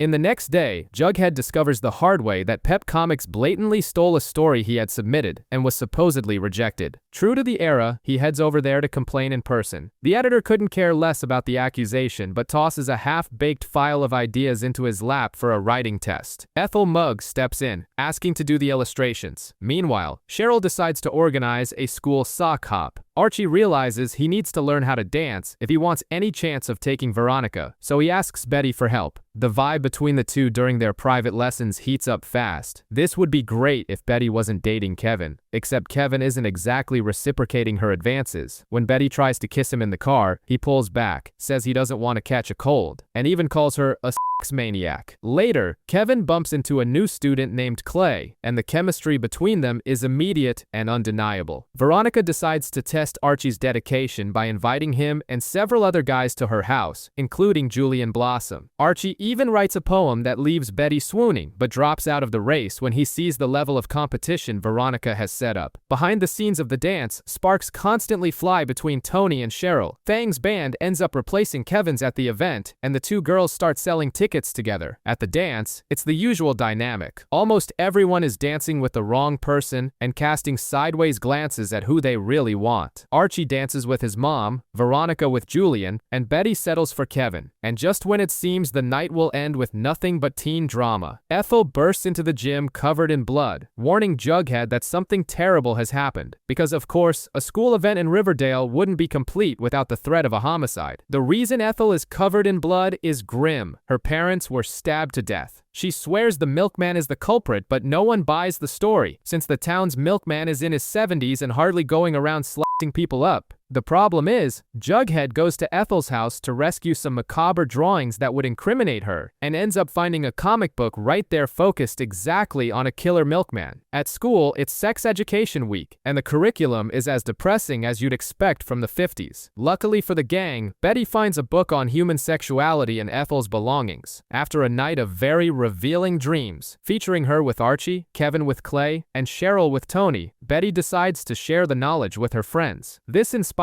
Veronica to throw a makeout party, with partners decided by random envelopes, leaning hard into the worst and best tropes of teen movies. Before the party, a few things become clearer. In the locker room, Kevin can't stop staring at Clay, who just cuts to the chase and confesses he likes guys. Archie gets another practical lesson from Betty for the party, but gets so nervous he has to hide his excitement with a stuffed animal and flee the room. The party delivers exactly the promised chaos. Veronica pulls Archie's name and plants a huge kiss on him, but Cheryl quickly steals him away for herself. By a twist of fate, Veronica ends up paired with Jughead, and the two surprisingly connect over the Catcher in the Rye. Archie and Cheryl go much further on the bedroom floor, which she makes a point of showing off the next day with a hickey on her neck, just to shock her conservative mother. The romantic mood is cut short. Jughead and Ethel are called to the principal's office because the police searched his house and found not only the Milkman comic, but also the drawings of Ethel her own parents. With the artwork found at Jughead's place, he and Ethel become the prime suspects in her parents' murder and end up behind bars. Veronica takes charge, gets her hands on the death certificates, and uses the time of the crime to give Jughead an ironclad alibi, since they were at the dance when the murders happened. Ethel remains locked up, but the duo discovers that Julian Blossom tried to force himself on her the night of the party, causing her to leave early. Jughead handles the problem very directly. He punches Julian and forces him to confess the truth to the police, clearing Ethel's name. Jughead and Veronica celebrate, and things heat up enough to share a kiss. On the other side of town, Archie finds himself cornered. After his night with Cheryl, the Blossom family and his own mother decide that the only acceptable solution to the dishonor is marriage. They even pass a bizarre compatibility test. Archie suggests they run away to California, but Cheryl, after hearing some advice from Tony about how it's impossible to run away from yourself, backs out at the bus station. Betty finally gets tired of Kevin's coldness and ends things. Kevin finally admits the truth about his sexuality, and Betty accepts it. Betty's problem now is her mother, Alice, who found the sexuality book, freaked out, and shipped Ethel off to the Sisters of Quiet Mercy. To top off the drama, Midge discovers her period is late. Tony and Fangs break into the school lab in the dead of night to take a pregnancy test by injecting urine into a frog, an actual method from the era that sounds exactly like Riverdale magic. The frog lays eggs, confirming the baby. Midge's parents forbid Fangs from seeing her, but Tony warns him they have exactly 4 months to turn him into the perfect man before she starts showing. The walls are closing in on comic books. Principal Featherhead and Dr. Werthers are convinced that the magazines are the root cause of youth corruption and the recent town murders, but Jughead couldn't care less about this moral crusade. He was just given the mission to deliver 4 stories for Pep Comics overnight. With Veronica's help, he comes up with the perfect concept. His stories will be morality tales where those who break the rules pay a bizarre price. The first tale follows Dilton Doily, who suffers from claustrophobia and sucks at basketball. Julian and the Bulldogs decide to engage in classic high school bullying and lock the kid in a locker overnight. Jocks didn't know was that Dilton Doily was born morbidly claustrophobic. The result? A full-blown psychotic break. The next day, Dilton shows up on the court practicing free throws, using Julian's head as a ball, while the rest of the headless team watches from the bench. Seems fair. In the second tale, Archie seeks shelter at the sinister Thornhill mansion after getting a flat tire. Nana Rose takes him in but gives a warning. Her granddaughter has an uncontrollable compulsion for physical touch and tends to sneak into strange men's bedrooms. Archie, with his hormones raging, strategically leaves the door cracked open, Cheryl shows up, things heat up, and they kiss. But the next morning comes the twist. Nana Rose calmly reveals that Cheryl has a rare and highly contagious form of flesh-rotting leprosy. She warns that Cheryl will soon die from the disease, and now Archie is infected too. Basically, the biggest I told you so in history. Jughead digs into the Pep Comics archives and discovers that the publisher is blatantly stealing stories from Brad Rayberry, a pulp fiction writer. He tries to help the author get what's fair, and Rayberry even suggests that Jughead adapt his stories. The problem is, Jughead's curiosity gets the better of him. He steals Rayberry's unpublished manuscript to read in secret, gets caught red-handed, and gets kicked out of the guy's house. At the same time, Uncle Frank takes on the mission of molding Archie into the perfect stereotype of the man of the house. The pressure is so high that Frank makes the kid quit basketball and go work at Pop's, except Julian Blossom doesn't miss a chance to provoke Archie, and the tension explodes into a fight at school. Mary Andrews has to step in to remind her son that his dad would have loved to see him on the court. Archie finally takes charge, rejoins the team, and plays for himself and for Fred's memory. In the romance department, Betty is having a real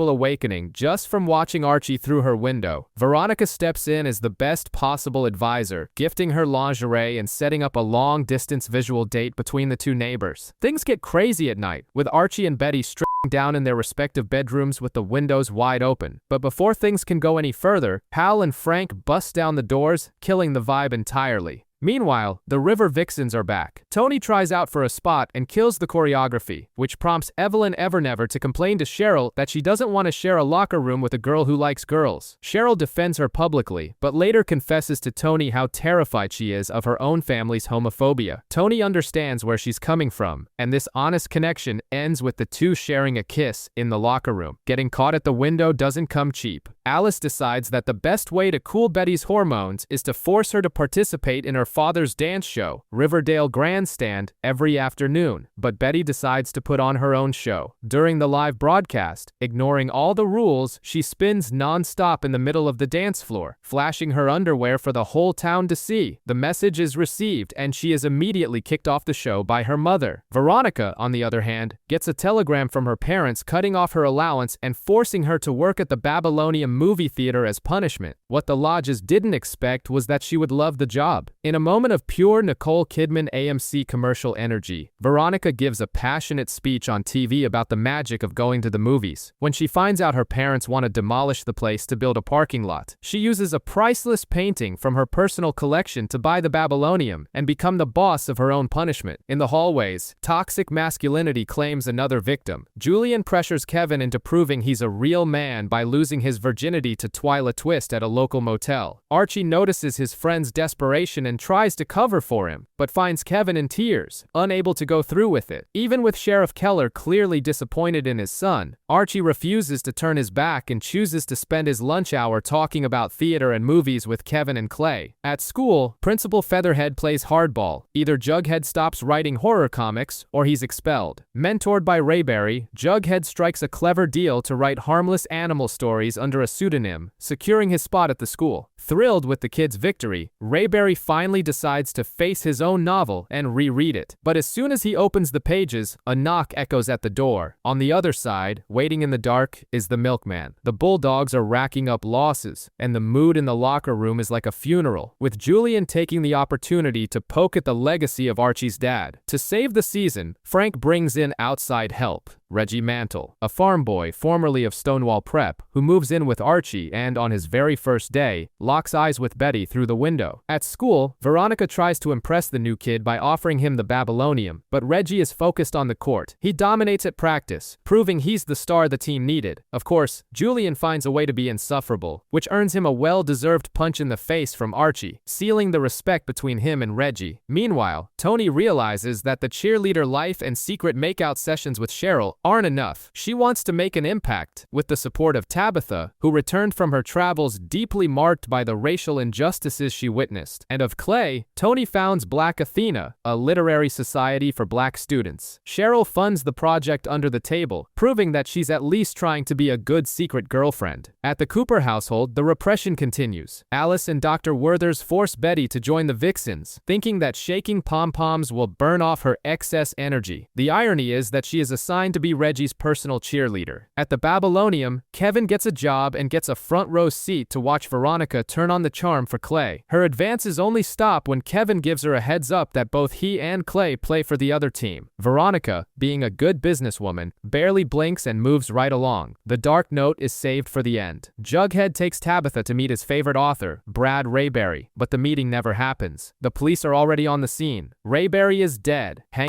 by the neck, leaving behind a note and a massive mystery in the air. Brad Rayberry's death hits Jughead hard. Unable to let the story go, he teams up with Sheriff Keller to dig into the true circumstances of the case. Across town, Dr. Werther's decides the River Vixens are a highly sexualized environment for Betty and kicks her off the squad. What follows is a therapy session that crosses every boundary of common sense, with him asking invasive questions about her fantasies. Betty makes it clear she doesn't just want a husband, she wants autonomy, but Alice won't hear a word about independence. After reading her daughter's diaries with the psychologist's blessing, she literally brings in a reverend to perform an exorcism in the living room. Tired of being treated like a monster, Betty breaks into Werther's office at school and finds a copy of Lolita in his desk drawer. She throws the doctor's hypocrisy in his face, pointing out how absurd it is that he reads that for pleasure while judging her for having normal desires. Alice's response to her daughter's rebellion is cold and direct. She disowns Betty and tells her that from now on, she can make her own breakfast. Over at the Babylonium, Veronica is facing her own personal hell. A sold-out screening goes down the drain when the film reel arrives completely ruined. She soon discovers that the major Hollywood studios have blacklisted her, a clear boycott orchestrated by her parents. With no access to major productions, she and Clay turn to indie cinema. They transform a B-movie horror screening into a 4D experience, having Archie and Reggie scare the audience dressed as monsters with giant eyes. It's an absolute hit, packing the theater, but victory comes at a price. Upon returning to the Pembroke, Veronica discovers the locks have been changed. Cut off financially and homeless, she does the only logical thing. She turns the Babylonium into her new home. Brad Rayberry's suicide theory begins to crumble. Jughead and Tabitha snoop around the writer's apartment and find letters from a wife, June, living in South Carolina. When she arrives in town, the picture becomes clear. Rayberry had fled to Riverdale after their home was attacked by racists. His last letter talked about selling a book and escaping to Paris, not ending his own life. And to give everything that classic suburban mystery vibe, a neighbor mentions hearing a milkman visit late at night. While Jughead plays detective, Archie and Reggie are too busy obsessing over sheet metal. Archie finally gets the keys to his hot rod back, and the two spiral into such a deep obsession that they seem to forget the rest of the world. Betty and Veronica try to save their social lives by organizing a double date to watch Fang's gig in Centerville. The idea is a disaster. At Pops, the boys ignore the girls to flip through a car magazine. When they finally hit the road, they fight over the steering wheel and manage to run the tank dry. Having zero patience for the automotive drama, Betty and Veronica simply ditch them on the side of the road and hitch a ride with Cheryl and Tony. Later, Reggie confesses that the car obsession was just an excuse to drive out to his old farm, swallowed by how much he misses his parents. Speaking of Cheryl, she tries to bridge the gap into Tony's new world by attending a Black Athena meeting. Though she's welcomed, she quickly realizes that the space isn't about her. In a rare display of maturity, Cheryl agrees to take a step back and support Tony from behind the scenes, committing to reading the books Clay recommended. Meanwhile, in Centerville, Fang's secret show goes down far from the prying eyes of Midge's family, and having her in the audience works. He ends the night holding a music producer's business card, proving the Riverdale boys' dream might be closer than they thought. In 1955, Riverdale Halloween has been officially banned for teenagers, and as everyone knows, forbidding a bunch of teens from doing something is basically an invitation for disaster. While Sheriff Keller crosses his arms and refuses to investigate Brad Rayberry's death, Ethel decides she's done waiting on the adults. she sneaks out of the Sisters of Quiet Mercy through the underground tunnels, meets up with Jughead, and the two head to a pep comics party. There, they discover that the author of the Milkman comics supposedly hanged himself, leaving a highly convenient note. The conspiracy surrounding the story only grows. On the other side of town, Betty and Archie are using the spooky vibes to make out in a haunted house. Things heat up until they're interrupted by none other than the murderous Milkman himself.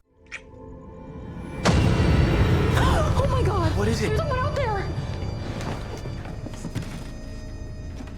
The guy in white is on the loose, and his next target is Ethel, except he didn't count on her no longer being that same scared girl. When he tries to attack, Ethel flips the script and kills him first. By the time Jughead arrives, he just finds the body on the floor. Meanwhile, Veronica turns the Babylonium into a safe haven. She hosts a ghost show in true Rocky Horror Picture Show style, creating the perfect environment for Cheryl, Tony, Kevin, and Clay to take off their societal masks and just be themselves, at least for one night. The catch is that Alice Cooper and Evelyn are spying on everything from the shadows, and that's definitely going to come at a cost. To cap off the night, Reggie refuses to swallow a taunt from Julian and accepts a direct challenge at Sweetwater River. As expected of any idea involving a blossom, the stunt ends with the car flipping and plunging into the water. The crash at Sweetwater River could have been a complete tragedy, but Reggie acted fast and managed to save the entire team from drowning. You'd think he'd become a hero, right? Not when Clifford Blossom is involved. The Blossom patriarch does what he does best, being a terrible person. He tries to pin all the blame for the accident on Reggie, goes as far as recruiting K.O. Kelly to steal his spot, humiliates Julian, and even threatens Cheryl, but the Bulldogs aren't having it. In a moment of absolute loyalty, the whole team puts their foot down and declares that if Reggie doesn't stay and become captain, everyone turns in their uniforms. The blackmail works. Archie even gives Reggie his father's old captain's patch, solidifying the respect between them, while Archie himself starts focusing less on the ball and more on his newfound talents in poetry. Off the court, Betty and Veronica are growing closer. Veronica finally vents about getting kicked out of her house, and Betty opens up about Polly. The two hang out, cure a hangover with a shopping spree, and even flirt with the idea of being more than just friends, displaying a rare and genuine vulnerability between them. Over in the mystery plotline, Sheriff Keller puts in the bare minimum effort and closes the Milkman case, blaming it on some random drifter, and shelving the whole thing. Jughead and Ethel know that's a lie, but they decide to focus on their art for now. Ethel tries to pitch a sequel to the Killer's comic, but editor Fieldstone vetoes the idea on the spot. Ethel, being smart, doesn't give up. She rewrites the entire story, disguising the villain as a mailman, ensuring her version of events gets published right under everyone's noses. Hiram Lodge has decided to show his face in town, and as always, it's not for a simple family visit. He's hiding from Hermione after getting caught in yet another affair, and he wants Veronica to lie and say he was with her in Cuba, not in secret meetings with communist leaders. Veronica knows this script by heart. She reads her father's intentions instantly and simply sends him packing, nipping the problem in the bud before he can destroy the peace she's built at the Babylonium. Speaking of communists, Principal Featherhead and Dr. Werthers fall into a paranoid Cold War delusion and launch a full-blown witch hunt at the high school. The main victim is Mistress Thornton, the teacher who encouraged Archie's poetry, who is fired under accusations of having ties to the party. Archie doesn't stand for it and defends her fiercely in true courtroom style, but the decision is final. To make the irony even worse, the substitute who walks through the door is none other than Miss Grundy. The spirit of rebellion spreads. Impressed by Archie's attitude, Veronica plants a kiss on him right in the middle of the hallway. Cheryl also suffers the consequences of this authoritarian wave. Pressured by Clifford to out her friends to the censors, she refuses to cave and ends up losing her spot as head cheerleader of the River Vixens. Featherhead and Werther's crusade gains momentum, and they literally start burning comic books at school. But Jughead and Ethel aren't about to let the industry go up in flames. They start selling their new comics under the table, right out of the classrooms. Betty also takes a heavy blow when the school newspaper, the Blue and Gold, is unceremoniously shut down. Left with nowhere to write, she pulls out her typewriter and creates her own indie zine, The Teenage Mystique, determined to expose the students' secrets without anyone's censorship. Archie wakes up singing, performs a duet with Betty on the way to school, and soon we see Veronica swooning over him in yet another musical number. The entire courtyard is dancing, but the magic is quickly cut short. It's all just a rehearsal. Kevin and Clay are trying to get an original musical off the ground at school, but the process is chaotic. Jughead and Reggie have already bailed, and Archie is one step away from doing the same. He gets a song where he has to compete shirtless against Julian, but he hates the idea. The boy is having an existential crisis, unsure of what he wants for the future: basketball, poetry, Betty, or Veronica, a classic case of Troy Bolton syndrome. The girls aren't happy either. Betty, Veronica, Tony, and Cheryl are handed a song about fighting over Archie. Veronica, using her connections, simply asks Cole Porter to write them a new song. She and Betty talk, confess that they care more about each other than any guy, and perform a number where they run together for class president, ending with a kiss. Jughead gives Archie some golden advice about the fear of making definitive choices. The result? Archie quits basketball to focus on poetry, infuriating Uncle Frank, and tells Betty and Veronica that he's not in the right headspace to date either of them right now. Meanwhile, Kevin and Clay write a bolder song for the couples, but Principal Featherhead pulls the rug out from under them. He cancels the original musical for being too controversial and demands something safe. To make the night even worse, Kevin's parents announce their divorce. The episode closes with the entire group hugging a devastated Kevin, singing to comfort him.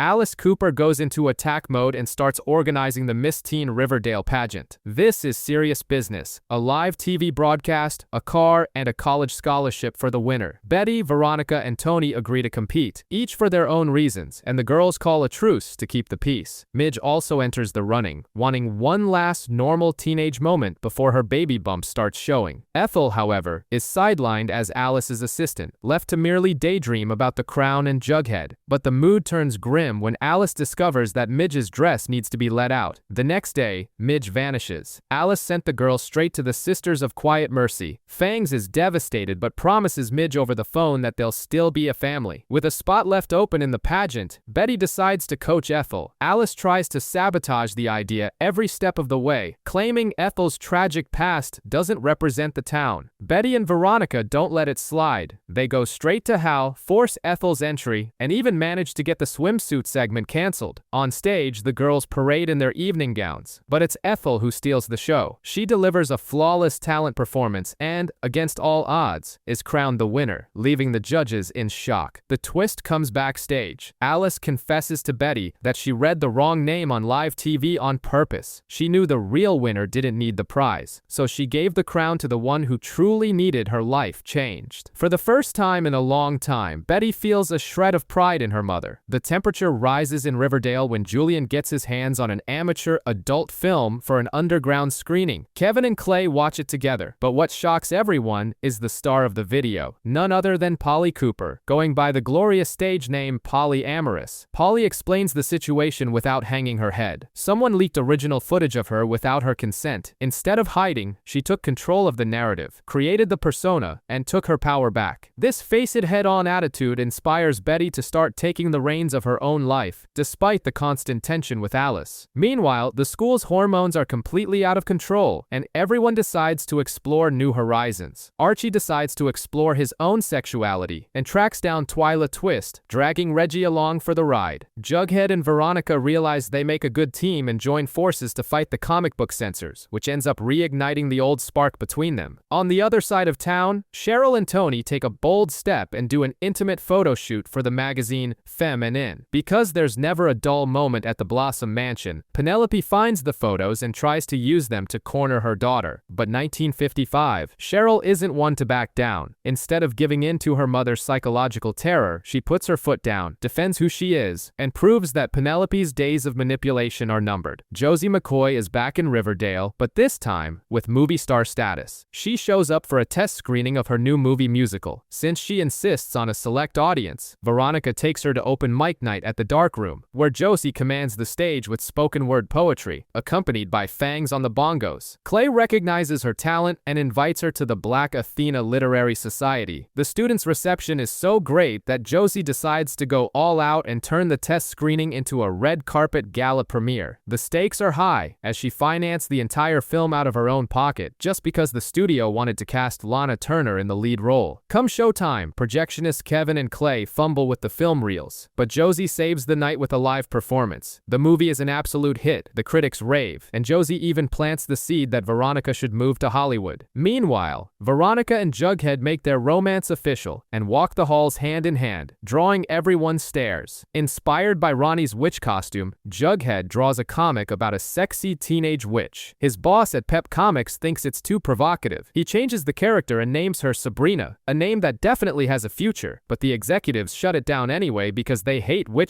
Away from the comics, Archie tries to channel his visit to the brothel with Reggie into mature poetry. He even tries to charm Miss Grundy, but gets shot down. When he writes about his late father, Uncle Frank flips out and accuses him of exploiting Fred's memory. Betty, on the other hand, is on a journey of self-discovery. Thanks to a magazine article Cheryl gave her, she discovers self-love in the bathtub and starts writing a tell-all book about her teenage life, complete with a cover painted by Cheryl. The piece at the movie theater is short-lived.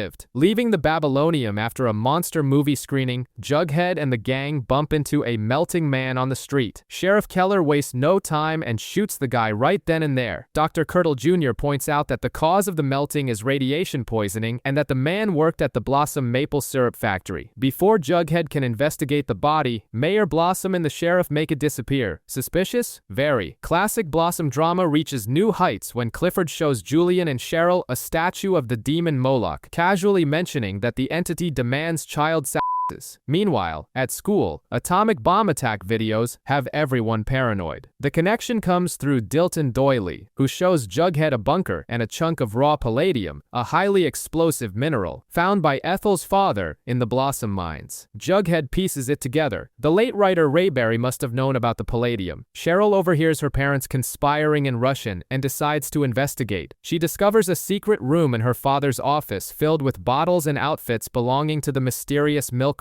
Basically, the Blossoms were using the killer to silence anyone who found out about the palladium. Jughead and Cheryl take photos of the mines. Veronica taps her FBI contacts, and Clifford and Penelope are arrested for trying to start an arms race dubbed Project Moloch. Over at the Cooper house, things also fall apart. While looking for Ethel's birth certificate, Betty finds receipts for payments Hal made to the Muggs family. Alice is forced to confess. Hal had an affair with Ethel's mother, and they were paying for their silence to keep the family's image intact. Betty forgives her mother, but the truth is out. Alice and Hal even try to officially adopt Ethel, but she refuses, packs her bags, and heads to Hollywood with Ben. To top it all off, Mary Andrews finally kicks Uncle Frank out of the house after he crosses the line, trying to force Archie to enlist in the army. The fallout from the Cooper family secrets continues. Betty decides she's had enough and banishes Hal to the basement, leaving Alice to reflect on the brutal limitations of being a dependent woman in the 1950s. But when Betty's tell-all book finally makes its way into her hands, Alice reads it and realizes she has a lot more power and agency than she thought. Speaking of game-changing revelations, Riverdale drops a massive bombshell. Sheriff Keller and Uncle Frank are in a relationship. It's a direct shock to Kevin, but suddenly their forced hypermasculinity makes total sense. At school, Cheryl takes back control of the Vixens with style and, in a bold and necessary move, comes out of the closet to the whole squad. She is met with absolute support. The school also gets a clean sweep. Principal Weatherby returns to power with the help of Tony and Alice, kicking the Soviet-aligned Principal Featherhead to the curb. Archie uses this moment of justice to get Mistress Thornton her job back. The redhead was ready to hit the road and live a bohemian Jack Kerouac-style life, but decides to put the trip on hold to help Reggie's family with the harvest, proving the bond between the two. In the comic book world, the villains come out on top. Dr. Werthers wins his censorship crusade, forcing Pep Comics to close its doors. As a final act of rebellion, they publish the story The Comet, which ends up inspiring Veronica and Clay's next big project. The weight of the timeline comes knocking when Angel Tabitha returns with a tape containing memories from the original universe. Archie chooses to watch only the good memories, preferring to keep his eyes focused on the endless possibilities of the future. Kevin refuses to see the past if Clay isn't a part of it, but Betty and Jughead shoulder the burden and choose to remember absolutely everything. With their memories restored, Jughead and Tabitha share one last goodbye before she has to leave for good. At 86 years old, Betty Cooper is reading the obituaries when she finds Jughead's. It hits her. She's the last of the group still alive. Feeling the weight of time, she asks her granddaughter for one last trip to Riverdale. But as she falls asleep, Jughead simply appears beside her bed and offers something better. To relive a single day from the past, Betty chooses yearbook signing day, which she had missed due to the mumps. Suddenly, she's 17 again. This is where we learn the craziest detail of their dynamic. Thanks to the memories restored by Angel, Tabitha, Betty, Archie, Veronica, and Jughead spent their senior year in a secret four-way polyamorous relationship. After all, why choose when you can date the entire core cast? As Betty hugs her friends, Jughead narrates everyone's fate. Veronica goes to Hollywood, wins 2 Oscars as a studio executive, but she and Betty eventually lose touch. Cheryl and Tony get the perfect ending: art, activism, and a long life together. Kevin and Clay live out their dreams in New York, passing away weeks apart in an ending worthy of Nicholas Sparks. Reggie plays for the Lakers and later returns to coach the high school team. Alice becomes a flight attendant and literally saves a plane from crashing. The only gut punch is Fangs. He scores a hit record but dies in a bus crash shortly after, leaving Midge and their baby to live off the song's royalties. Archie, about to head west to build highways, swears that he and Betty will still end up together. Betty just smiles, knowing the truth. He's going to marry someone else in California and live a quiet life there. In the end, neither she nor Jughead ever marry, focusing instead on building their own successful magazines and leaving romance in the past. Back in the present, 86-year-old Betty takes her final drive through town and passes away peacefully outside Pop's. When she opens her eyes, the afterlife is exactly what it should be. The diner lit up in neon, with all her friends at 17 waiting for her. One last group hug, the sound of Jughead's typewriter echoes, and the story closes its curtains.